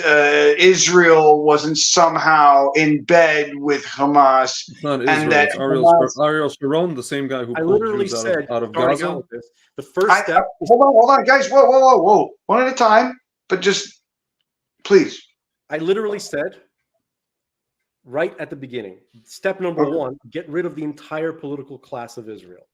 That doesn't answer my question, please, Frank. Let's not turn into like a TV show. Let's not turn into a TV show that's so bullshit between the two of us. Let's not do that. Let's not do that. No. Question was, answer is. Paul, listen. Question was, answer is. Paul, you said Israel. You said something not accurate. It's not Israel that did that. It's not Israel. It's not the people of Israel. Okay. So the people, listen, I said step one, clean up our own house. I want to know. Right? I want to know. Fine. Let me rephrase it. Paul, I'm going to answer your question. Can I just do it? Was the government somewhat involved in creating it? And they do it. I want to answer your question. Don't answer your own question. I'm going to answer it. The person who pulled Jews out of Gush Katif, the place that was in Gaza, his name is Ariel Sharon. He is the person that facilitated, not created, but facilitated the creation of Hamas as a bulwark against the PLO. His main enemy was Yasser Arafat. He was hoping that these Hamas troglodytes would defeat the PLO, and then later, I don't know what he was thinking, he would defeat maybe Hamas. Meanwhile, he pulled Jews out. So in the same way, I'm not. Just give me a second. Meanwhile, he pulled Jews out of their homes. He immediately. This is my opinion and the opinion of a lot of people. Hashem gave him a stroke. God gave him a stroke, a paralyzing stroke, and which he basically laid in paralysis and a coma until he died. Okay, I don't know if it was the rabbis that put a curse on him. Whatever it was, the guy was in a stroke for the rest of his life after he did that. Because you don't just pull Jews out of their homes and walk around after that. Okay. Wait, I don't understand. What do you mean? Wait, how did he pull Jews out of their home? Explain what you mean. Sharon removed Jews from Gaza, from those towns in Gaza. Why did he do that? Because the American government pressured for many reasons. Because the Knesset took votes on it, by the way, which Netanyahu voted in favor of. By the way, because we were hoping that we would get peace. We were hoping that they were these wonderful Arabs down there in Gaza we would give them greenhouses and infrastructure, and they would build something beautiful there, and they didn't. What's that gesture? What I was going to say, I wanted to come in. What I was going to say is, can you guys please explain how after 1947 and 1967 there was a territory that was lined out, and how it was given and why it was given, and why the territory that was given was accepted but then it was not accepted? If you can say, because I don't know the whole story there, and there may be other people here who don't have any clue. Paul, the basic short end of it is that we have a government, the Israeli government has elements within it that don't believe that the land of Israel was given to us by God. And so they adhere to some amalgamations or some iterations of some cockamamie international law or law formulated by this guy, that guy, and the other. So what they decided they were going to do was, they hope they're going to get peace by giving this thing away, and by giving that thing away, and by giving this thing away. And then what happened every so often is that our enemies attack us, right? Like in 1967, we were attacked. We in a war of self-defense, we ended up literally, God thrust history upon us, where we literally ended up taking land we did not even intend to take. We intended to give back more. What happens? We were attacked, And we took land, which we took our cradle of Jewish civilization, Judea and Samaria. We took Jerusalem and Gaza and Sinai. What did we do after that? We gave back the entirety of the Sinai. Like that whole peninsula that you see is not ours. Bigger than Israel itself. It was ours until 1970, whatever it was, 7, I believe. We gave that back. We gave that to Egypt. That whole thing where we want now the people of Gaza to go, that belongs to Egypt. Egypt doesn't want them there. It's a desert. It's a freaking desert. Okay, we gave that back. And then later in Oslo, we were about to give 98 or 96% of what they call the West Bank to Yasser Arafat, to the Palestinians. Yasser Arafat refused. I think, I don't know, God has shown his grace on us that he refused. But he refused because, again, we had a government, Yitzhak Rabin and all the rest of these guys. Again, they think it's going to be peace. I don't know if it's ultimately going to be peace, or they think they just want to dismantle the state. I think it's the second one, really, and they're pretending like they think it's, presenting a show. But every time we try to do something, we're shown that this is the wrong thing to do. Now that we pulled Jews out of their homes in Gaza in 2005, it was a tragedy, and we've gotten nothing but rockets since that time. It's our government that did this, that precipitated this, and we're paying the price. So when people say Israel, it's not Israel. That's not what I meant. The government. I know you didn't. But you want to clarify because I know you didn't, because to say the same thing. A lot of people out there, the people that are watching, they equate the government with us. They think that we unequivocally support everything our government does. We don't. Well, what I mean, and this is why I said they're traitors. They're not Israel. They're traitors to Israel. Yeah. Okay? This is why I said it's so hard to be Jewish, because it's not anything. It's so hard because it's a personal journey in and of itself, as it's its own religion, whether you accept it or not, whether you're agnostic or not. It's its own within philosophy. It's its own within its own thing. So to have, I understand, and I'm thankful that you guys are, that you pushed back on that and you made yourself understood, so that other people who are watching can also, understand that it's a very nuanced thing. This thing called Judaism, and it's not just a one all sum all game, as a lot of people may think. I have an idea, just to switch it up a tiny bit. Sure. This is a good opportunity, because if you ask the majority of people of the world, even unfortunately the majority of Jews, what is the Jewish creed? What does it mean to be Jewish? What is our belief? What are they? Could we take this opportunity to actually just read what Judaism is? Not preach it, but you want to know what the creed is, because everybody talks about it. How about knowing what we're talking about here? May I? Well, my whole thing that I've been saying recently, and I'm not trying to be disrespectful here, but I was like, out of the 3 monotheistic religions that are in the world, only one of them is the one that was not forced on others. I would agree. That's a pretty good point. But this is your show. But you take it wherever you'd like, man. I'm here for the journey of learning. As you can see, there's so many times where I say stuff and you guys are like, "Nah, you got it wrong," and I'm like, "Okay, show me," because I want to know more and better, and that's why I bring people who are, able to help me learn a bit. And I can't read. I don't know if I can see this from my point of view, but I'm gonna try and go to. Should I? Let me see if I can put. I'm gonna go to a solo layout. I'm gonna go to a solo layout, and I'm gonna see if I can send that to you. There you go. And I'll see maybe off of that screen. Look in the private chat, Paul. Look in the private. Okay. I can do that. Oh, wow. Okay. Let me see if I can. Uh-oh. I was just going to read it. If you can't, for whatever reason, you can't get it up on the screen. Yeah. I'll try here and see if I can do that. I'm not sure if it how I can do that. I'm not sure if I.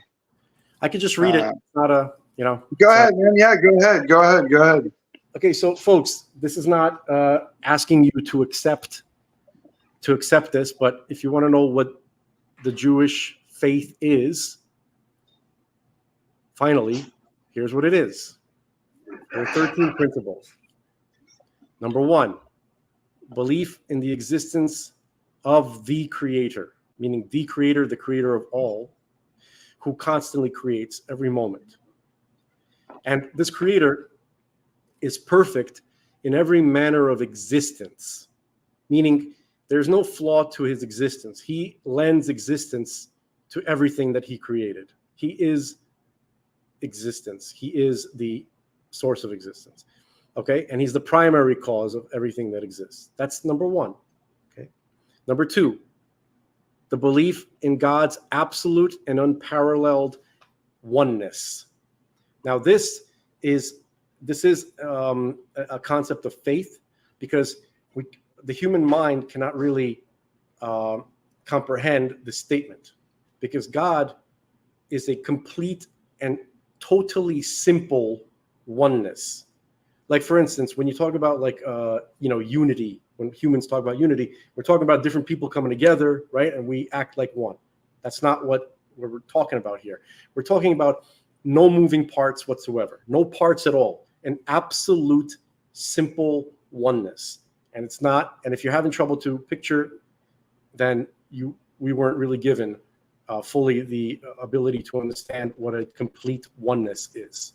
Okay, so that's number 2, that the belief in God's absolute and unparalleled oneness. There's no oneness like God's oneness. There's nothing to compare it to. Okay, number 3, the belief in God's non-corporeality, that God is not material in any sense, neither spiritual nor physical.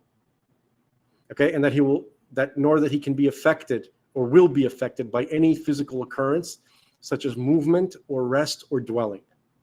Obviously, this is where we part ways with Christians and other religions. Okay, number 4, the belief in God's eternity. Okay, that means that he had no beginning and no end, because on some level, even we human beings, our souls, are eternal, right? God made it that way, but we certainly had a beginning. God did not have a beginning. Okay. Number 5, the imperative to worship this particular description that we have just described, right? To worship God exclusively and no foreign false gods. Number 6, the belief that God communicates with man through prophecy. Number 7, the belief in the primacy of the prophecy of Moshe Rabbeinu, of Moses, our teacher. That the primary communication that God communicated to mankind came through Moses specifically. It's not the man, it's the communication. Okay. Number 8, the belief in the divine origin of the Torah. Okay. And that's where we part ways with Reformed and Conservative Judaism, which are basically breakaway cults in the last 150 years. Okay. Number 9, the belief in the unchangeability. It actually says immutability of the Torah, that the Torah cannot be changed. It cannot be adjusted. It can't be updated.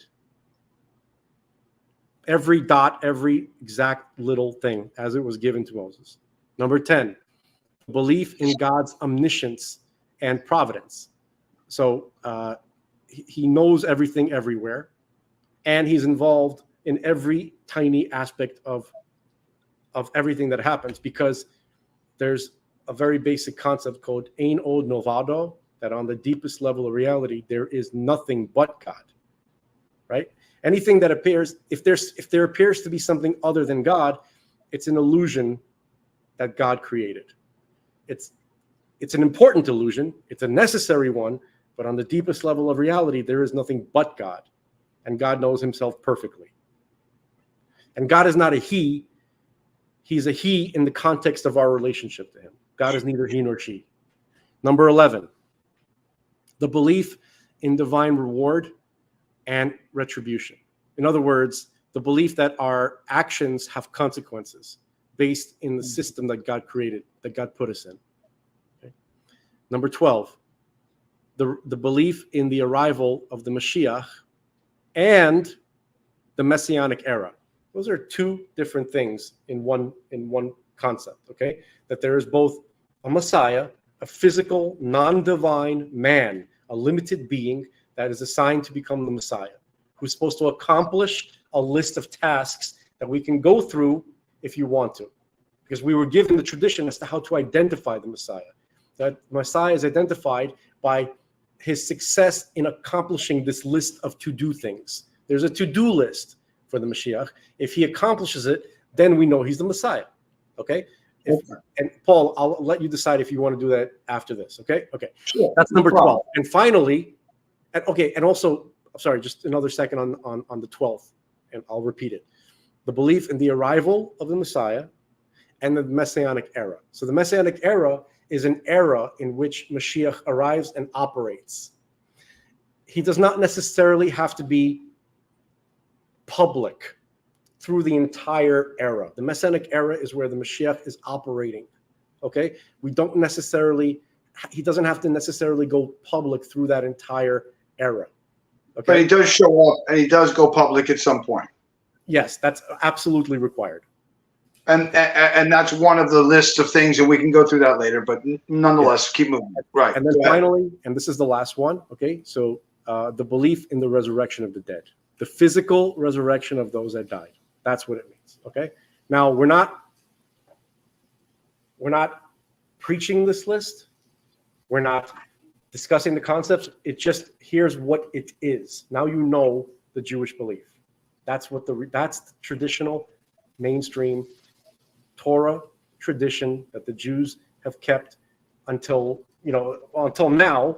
But some of us, decided to go in different directions, over the period. We call them breakaway cults.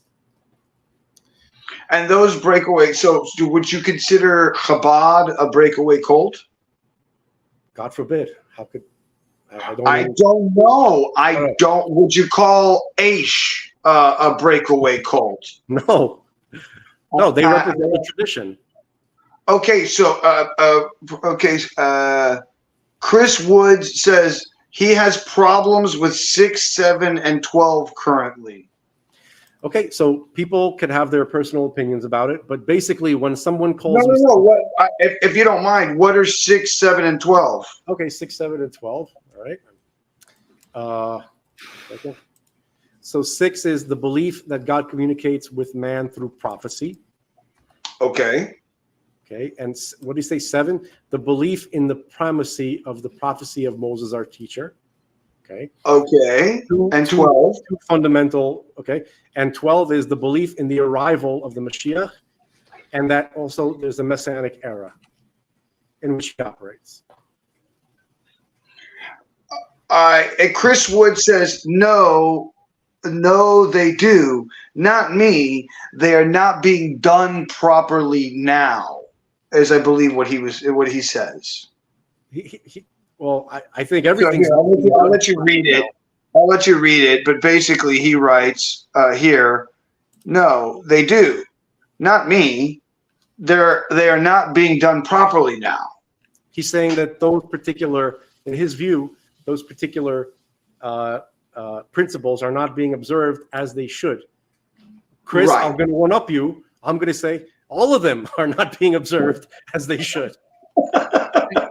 For sure. Right. It's not a good season. Unfortunately, I think for all of us, I think that all of us as well. So here's a good question for you, Frank. For those who are watching, who do want to be quote unquote better, but don't know what they can do, is there a way for non-Jews or even just regular Jews or regular people in general to get closer? Is there like a list? Yeah. I don't know. I'm asking you. No, I'm not trying to be a douchebag. I was just saying yes. Sorry. Dude, you have to understand. That's just what I look like. That's what I look like. I got resting asshole face. You're funny. No, so okay, so what would that list be for people who want to try and be like, I don't know, better, or It's a very short list. It's a very, very short list. okay. Read the Hebrew scripture in Hebrew. Learn the grammar of the Hebrew scripture. All the information that God left for mankind, he encoded within that, within what I just said. The whole oral tradition, including the Talmud and everything, is a commentary which contains the information about, when you boil it down, Hebrew grammar, how to understand the words and their meaning. That's what it's about. That is what. Hold on, please. That is what the Talmud is. Talmud. If I go to read that information, even if, granted, I know I'm not going to read it in Hebrew. Please forgive me. I'm a Jew that doesn't know how to write Hebrew very well. But if I go read the English transliteration of that, what book would I want to go look up, and where should I go look up that information to read that kind of stuff? Okay, so the Talmud is a memory aid for the oral tradition. So you will find the rules of grammar spread out throughout all the volumes of the Talmud, but not just the Talmud, also the Midrash and many other books that are memory aids for the oral tradition. I want to say that if you open up a Talmud and you read the words, you will not understand what's actually flying. It's not written like a textbook. It's not written like a novel. It's not written in conversational language that people can understand. It's literally like bullet points. It's like 3 or 4 word statements which are concentrated. They need to be like unwound. You need a teacher who transmits the oral tradition to explain to you what those words are. The words of the Talmud are reminders for the teacher. The real oral tradition exists within the mind of the teachers. Okay? And luckily, we have had an unbroken tradition where and there's checks and balances where, I'll give you an example. This is famous, okay? So wait, hold on, Frank. And I want to really quickly, because earlier you said there's part of our tradition that has been destroyed because of the different people have destroyed different parts of Judaism over time. And so if it was a certain point in time, then possibly I would understand that this thing could do this thing, but now it can't. Doesn't that kind of negate what you were saying earlier on some level? Not in any way. I'm saying that the oral tradition is so vast, okay, that most of us don't even really have the time in terms of life, like being alive. You wouldn't even have enough time to learn the entire oral tradition. But there are prioritized things that people focus that are most important in terms of serving God. But this brings me back to my question about, like, what if we gave an AI all the information of all the Talmudic scholars, of all the Midrash, of all of everything? There's got to be an AI that's out there. It's not going to understand. If there isn't, then let's go build one. It's not hard to build this. I could build this in a week with a couple friends of mine. AI is not going to understand the words of the Midrash or the Talmud, because it takes a person who can explain to you what the words mean in all their depth, with all of the meaning and the symbolism. And you're saying that right there, none of that has been written down somewhere? No, it's the oral tradition for a reason. And none of the oral tradition has been recorded. Oh, there is I'll say it like this. There is commentary. There's commentary on the. Guys, I am literally asking you as if I was a person on the street, because I have no clue myself, right? So don't get angry. I know I'm not angry at all. I'm trying to clarify for like. Okay. The answer, there is commentary for sure on.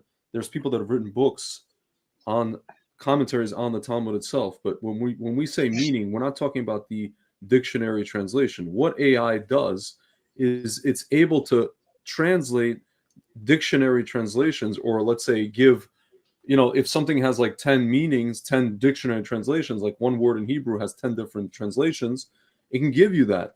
It's not going to give you the actual, what does this mean? It's not going to give you, let's say, for example, if we're talking about Kabbalistic terms, right? All these different sephirot, all the different, so what I'm saying to you, and it's not going to give you it's not going to give you, just one second, it's not going to give you the actual meaning of that. There's no way AI can do it. It cannot do it. Stop. By definition. Stop saying can't, first of all. Second of all, go look at ChatGPT 4. Okay. Do the thing yourself with it. Okay. Go there. It has a way for you to take an image of something. Okay. And you could take. I would love to see this challenge done by you and Frank, please, because it would help me show you, A, I think you're wrong, first of all, and B, the second thing is that the level of what you believe ChatGPT was 2 months ago is definitely not I'm not talking about, but I'm not talking about ChatGPT and levels and all the rest of it. I'm talking about meaning, getting meaning and out of something. I'm telling you, you're incorrect. It is starting to understand, quote unquote, context of meaning. And look, if it was able to take a map, a written, hand-drawn map of the explanation of the movie Inception without ever putting the word Inception anywhere written on the entire thing, and it then breaks down every character in the movie and every single thing and tells you that it's from the movie Inception. Paul, do you know that? Can I say something? Paul, can I say something? If you come up to an Israeli and you ask an Israeli, okay, regular Israeli person, what is the meaning of the word emunah? You know what they're going to tell you?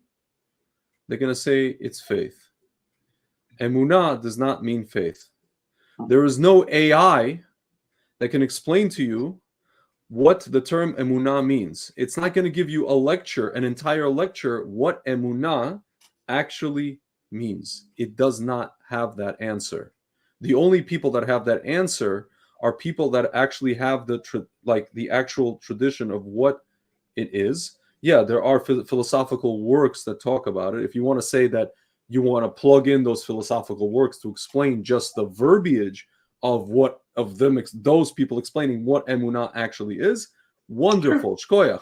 But for the AI itself to conceptually for it to think in the abstract about what emunah is, no, that's what I'm saying. Abstract thought. Human beings are the only ones with this abstract thought. Holy shit! Like Avram Avinu was like sitting and had this abstract thought. Oh my God, there's a one God. He had no basis to think that previously. It just came to him from somewhere. I don't know, from the black hole, from the ether, from Hashem himself. Whatever. Right. It was just time to download that information for whatever reason. Sure. That's what I'm saying.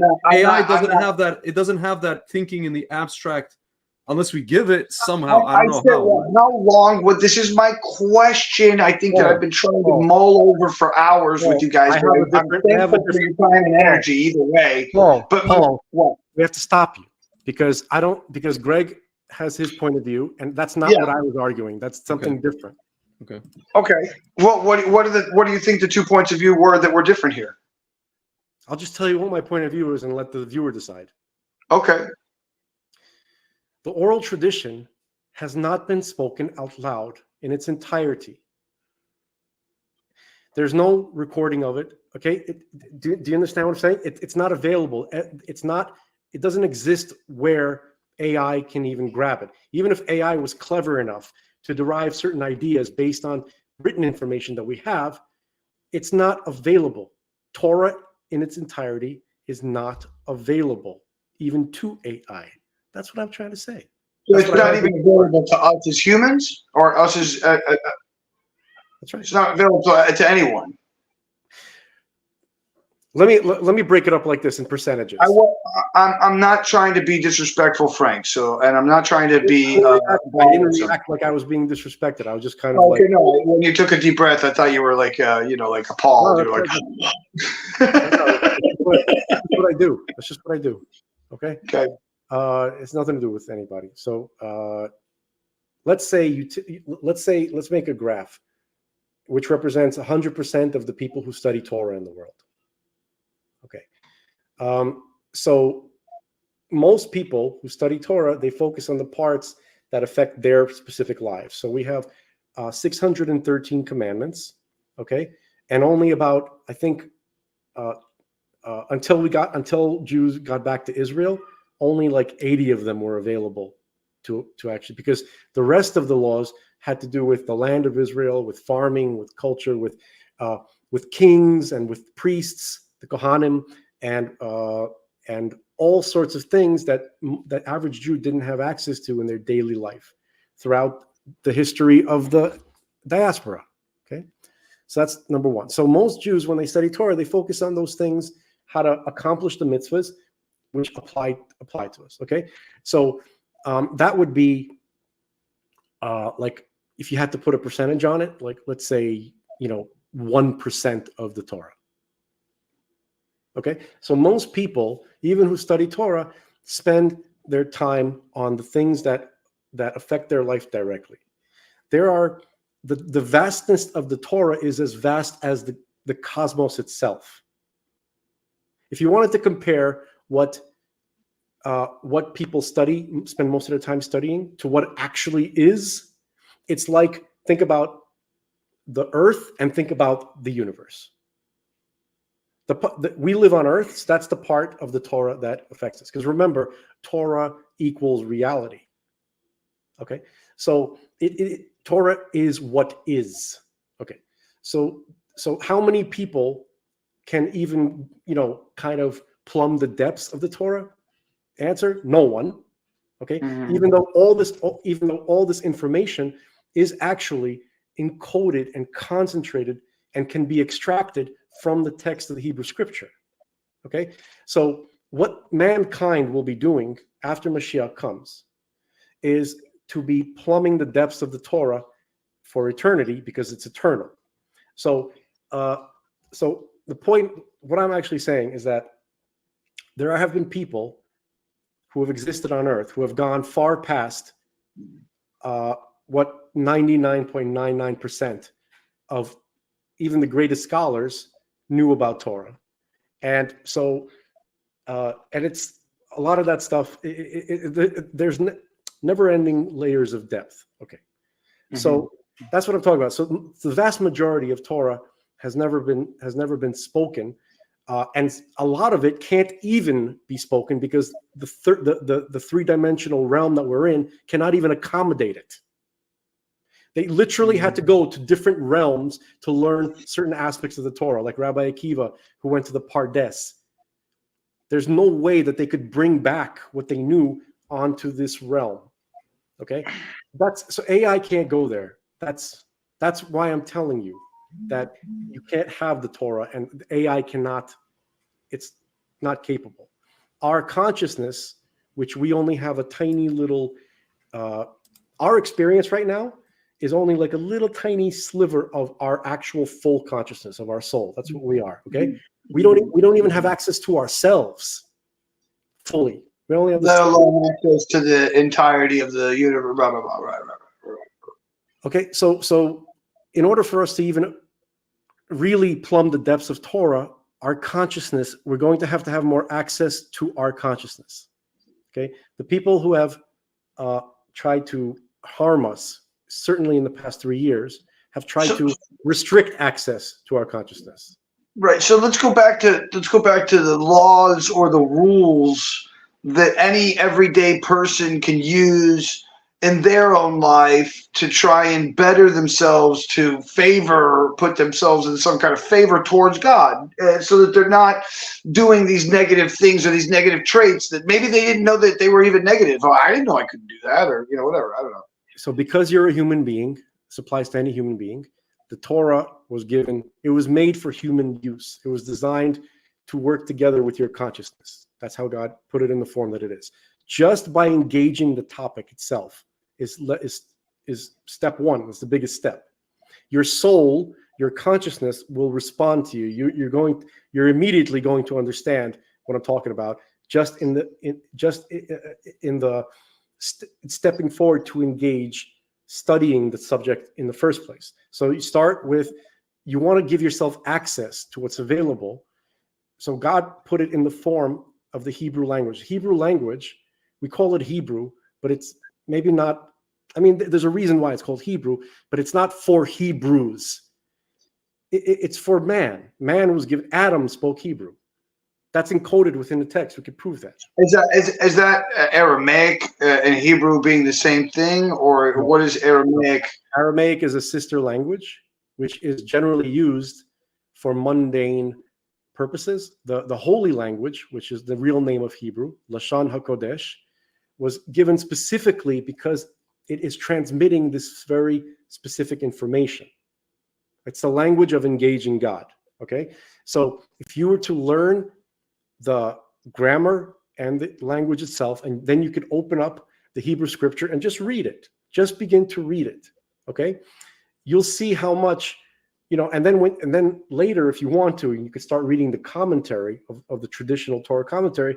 You're going to see how, like, oh yeah, like I kind of knew some of that just by reading the scripture, because I understood the grammar. I understood the context of the grammar, which is the same thing, by the way. Okay.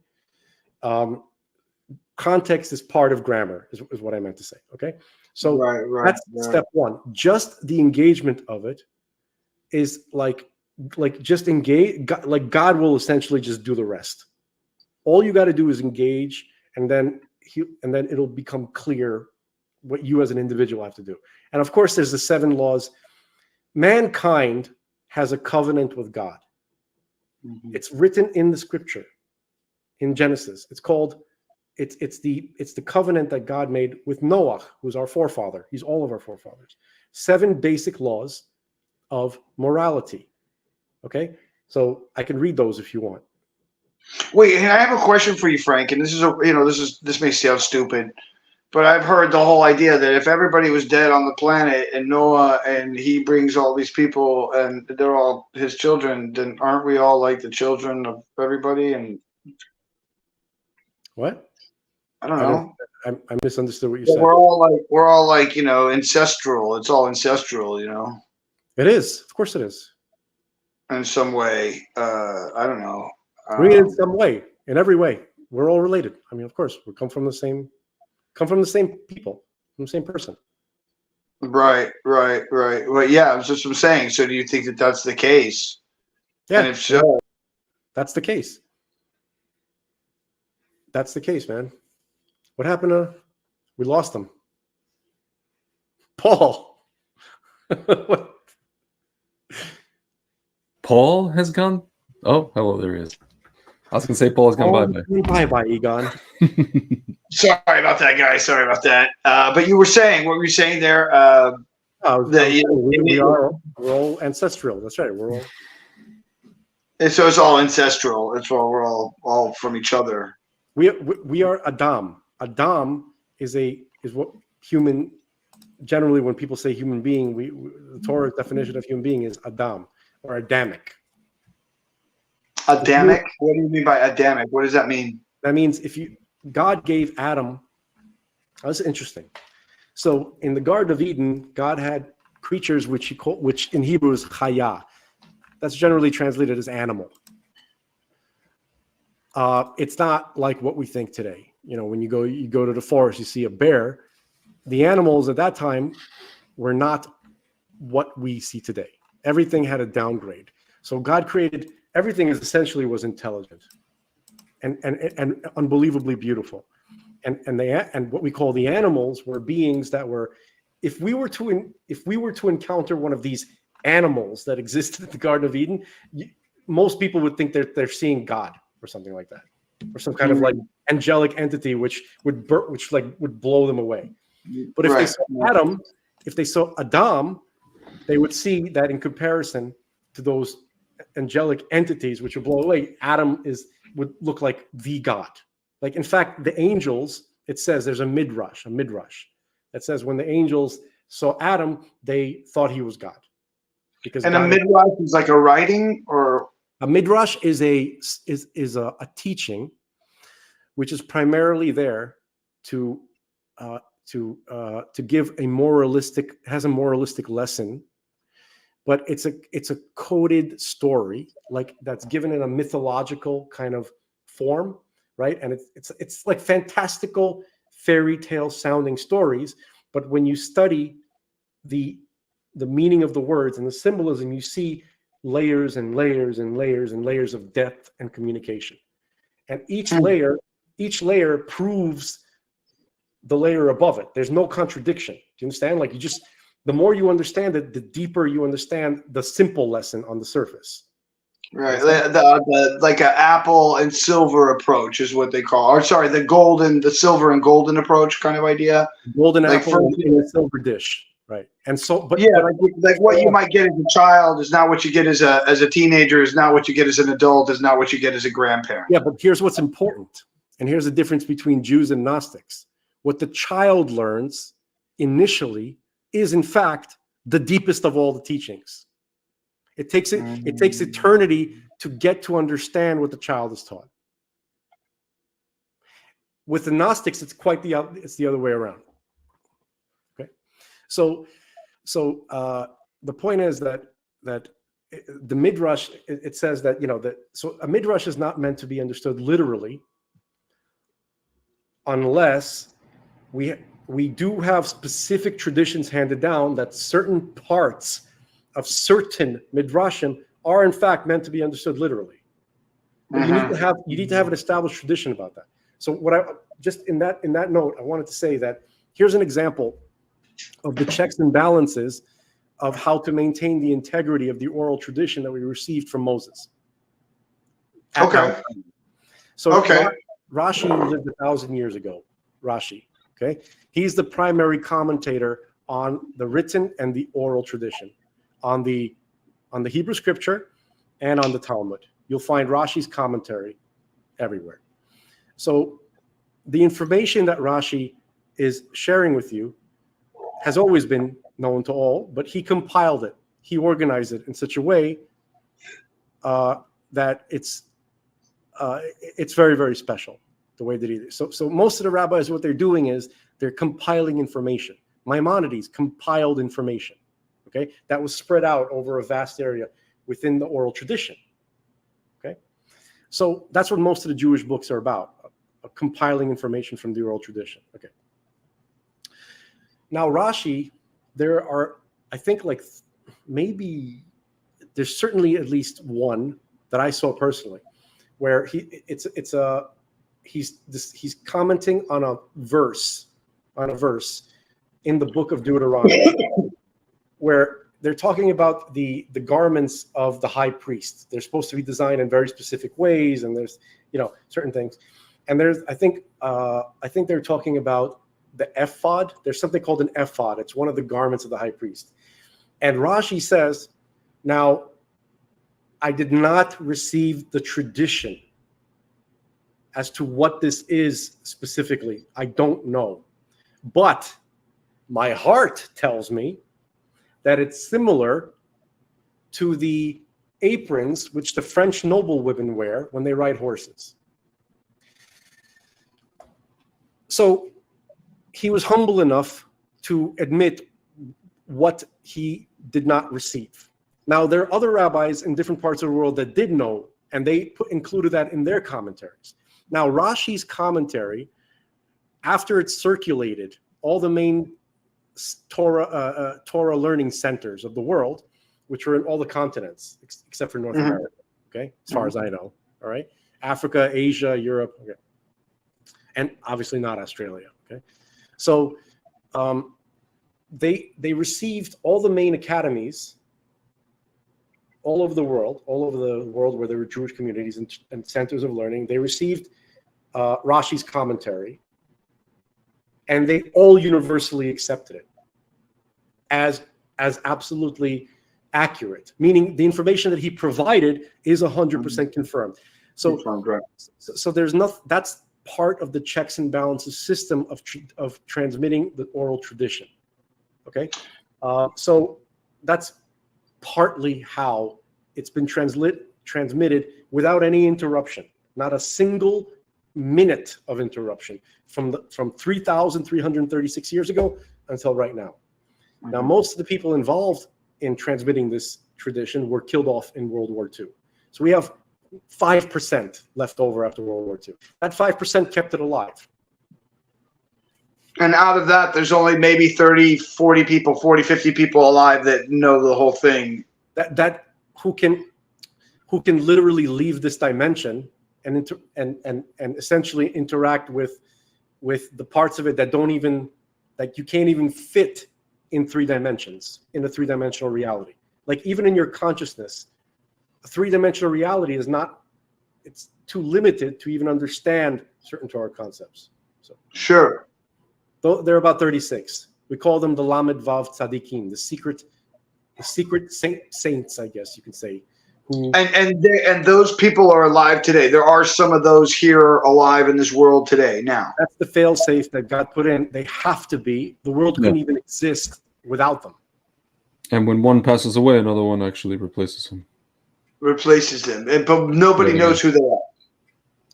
Some Well, people they know. speculate. They know Some who they are, and it's possible that they even might know who some of the others are, Who the other guys are, yeah. but not Right. necessarily. So now does that turn into like some kind of full on like we're talking about like full on Jedi / CIA / back end guys trying to destroy the world with nuclear bombs and the Mission Impossible and that kind of stuff? No, not at all. The exact opposite of that. These are people trying to preserve the world.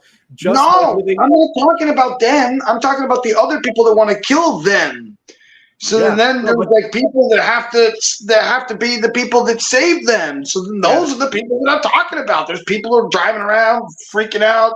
I hear you. We got to save the super Jew. Let's go save the super Jew. No, you don't say it a lot. No, it's not necessary at all. There's no danger to there's these 36 men. There's no one knows who they are. Possibly, not necessarily men. There could be some women in there, and not even necessarily do they all have to be Jews either. By the way. I love the comments that are coming through. This is great. Thank you, Ariel. Hold on, dude. Listen. There's 36 who there's no danger of anything happening to them because this is God's plan. This is God's project. Department. Yeah. He's micromanaging it. He's not going to let anything happen to the 36 who are built into the programming to maintain. And they live above nature as it is anyway on this earth. They live above natural kind of. They law. live within nature and both within nature, but you know. That's how it was, by the way, in the original creation of the world with the Garden of Eden and Adam, where all the spiritual and all the different layers of reality were engloved within each other. And so on some level, we could all be the 36. We could all be part of that if we were to be super perfect with our lives and study Torah all day long. I'll tell you one thing.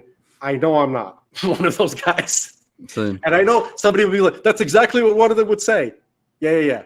It ain't me. Okay, I tell you 100%, it's not me. Okay? Just the fact that ladies who listen to us complain about Frank cursing, and they say how no Orthodox man of God would utter a curse. Those guys don't have trouble like not looking at women, you know, in parking lots and stuff like that. You know, like they're not dealing with the same issues that the average guy like me is dealing with. Yeah. Okay.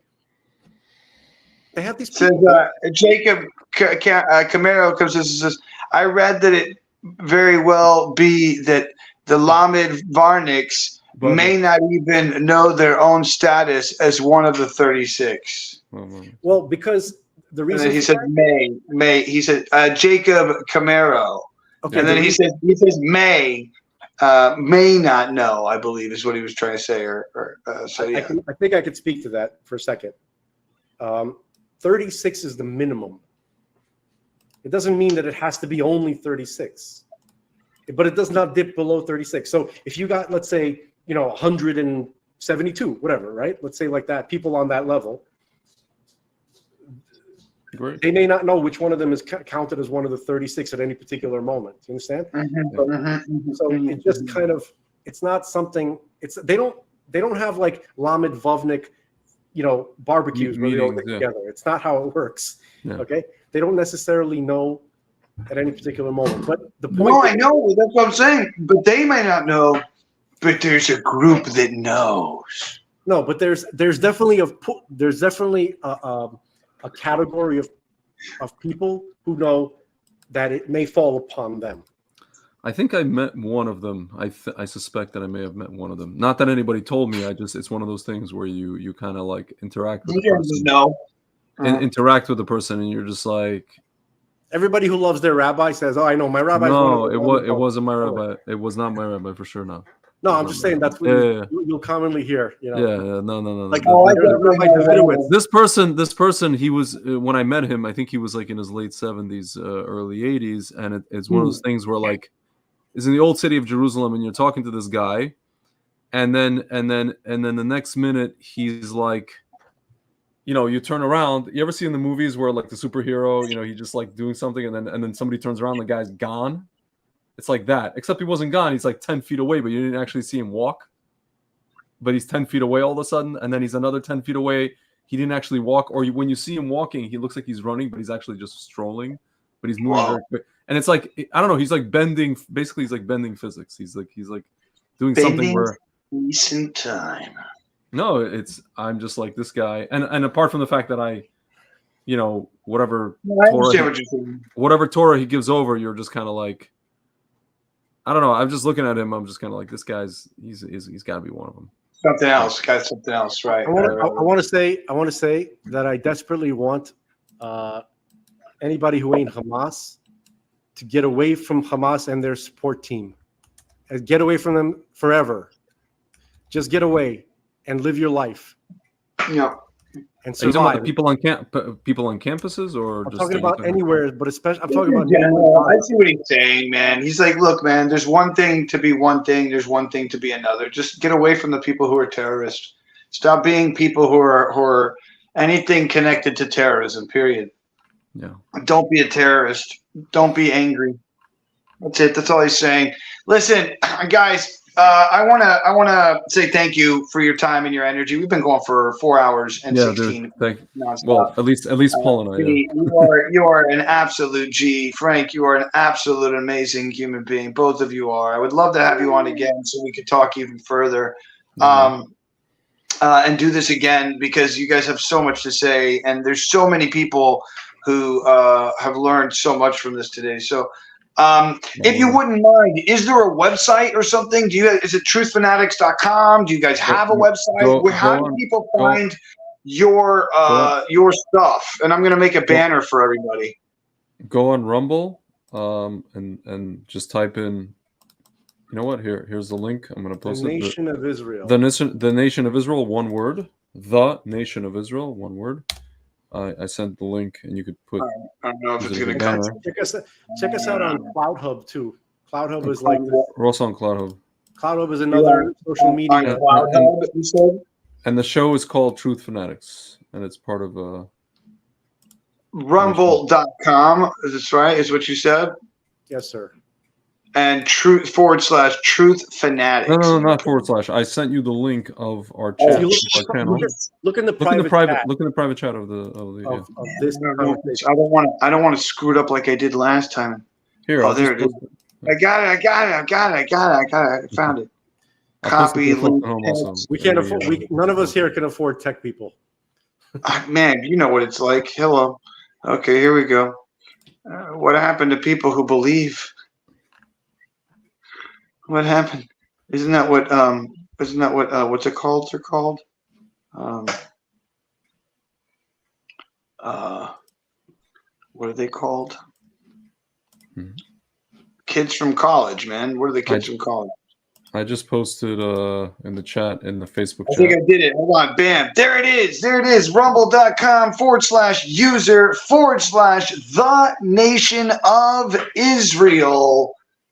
Why does it say opens in a new tab? Opens a new tab thing. Yeah, hold on. Let me. Yeah, everything except for opens in a new tab. Yeah, thank you. Thank you. I'm gonna. You know what? I'm gonna. Here, let me fix that real quick. It's all good. Opens a new tab, and you'll like it. As far as I know, we don't open tabs. You don't open tabs. That's good. Let's save it. Post it. The nation of Israel.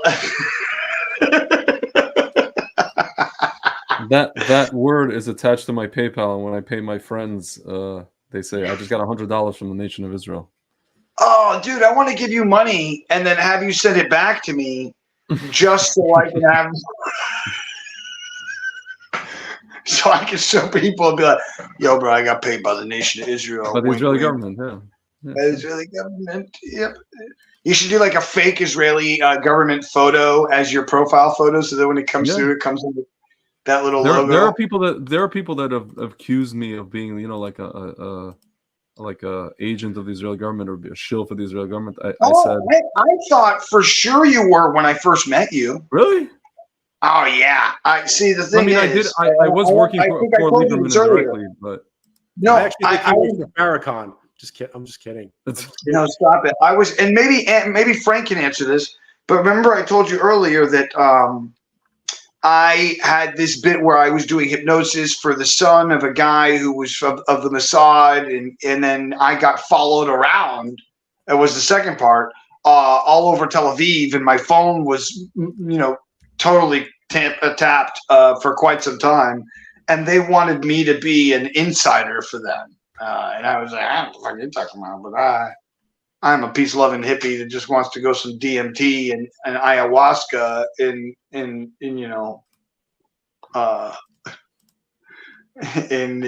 middle of nowhere. Thank you. Let me go to I don't know, wherever. Anyways, so I hear you, man. Yeah. I'm kind of predisposed to that kind of way too, sort of. Now, I think, honestly, I think everybody should be forced to go at least once every 3 years minimum. Like, you have to go to the forest and do mushrooms and hang out with, a bunch of cool people for like 5 days, like no matter what, whether you want to or not.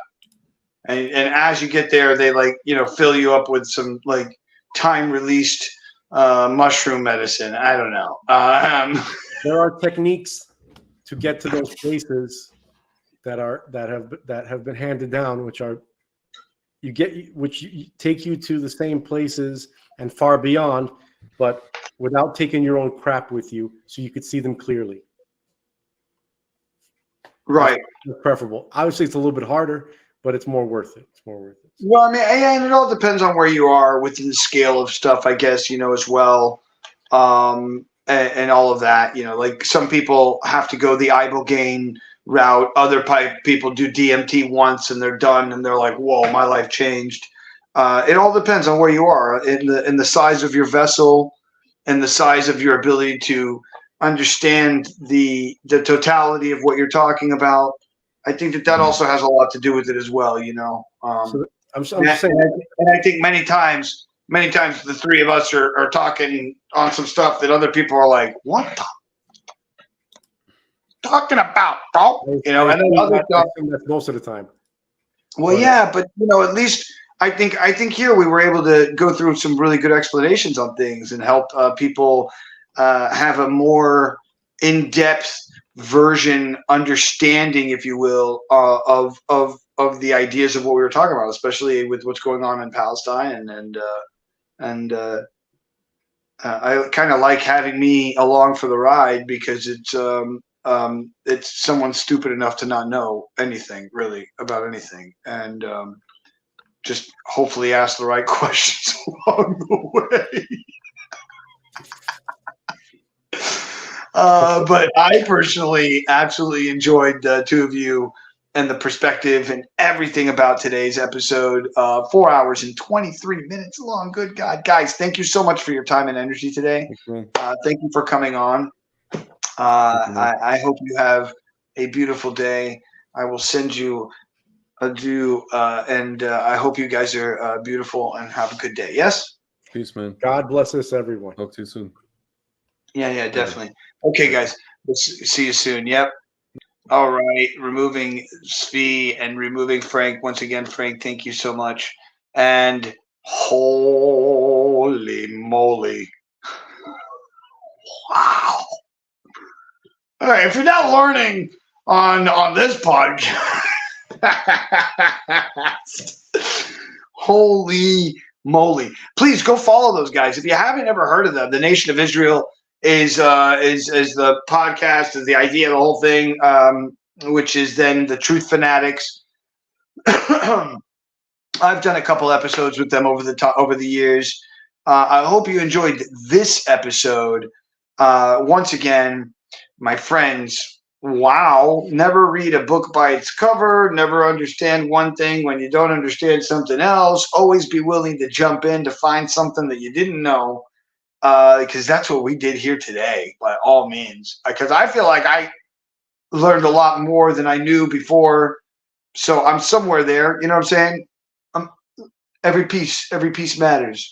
So with that, my friends, please go out into the world and do something nice for somebody else. And if you can't, do something nice for yourself. It does start with you first. Number 2, don't get caught up in all the crazy poopity poops in this world. Because if you do, then you end up crazy poopity poops. That's not good for you or me. And number 3, if you would not mind, please, while you're here right now, like, share, subscribe, send this out to somebody who wants to see it. There's got to be somebody out there who wants to see it. I am looking for sponsors, all types. If you want to talk to me about it, I will sponsor your business. I'm doing this new one. Here's a new one. Maybe it's a good idea. You tell me. $5,000 for 30 commercials. 30-second commercials where I do a whole thing like this, and I talk about the brand. Maybe even with the logo, boom, boom, right there. And a way to link to it, boom, boom, right there, where you would buy something and then you would be able to say, hey, it came from that guy. Then I'll also do a Google review, 5-star Google review of your business. And I can guarantee almost 10,000 views in like 30 days. I promise. It's really cool. And then after that, also do a podcast with you and have you be on the podcast. So if you know anybody who seems like they would be interested in that whole thing, that's what you get for $5,000. That sounds great. That sounds really good, Paul. Hey, thanks. They liked it. Okay, and with that, my friends, I really appreciate you. I love you, and I thank you from the bottom of my heart. And I will see you all of you, on the other side.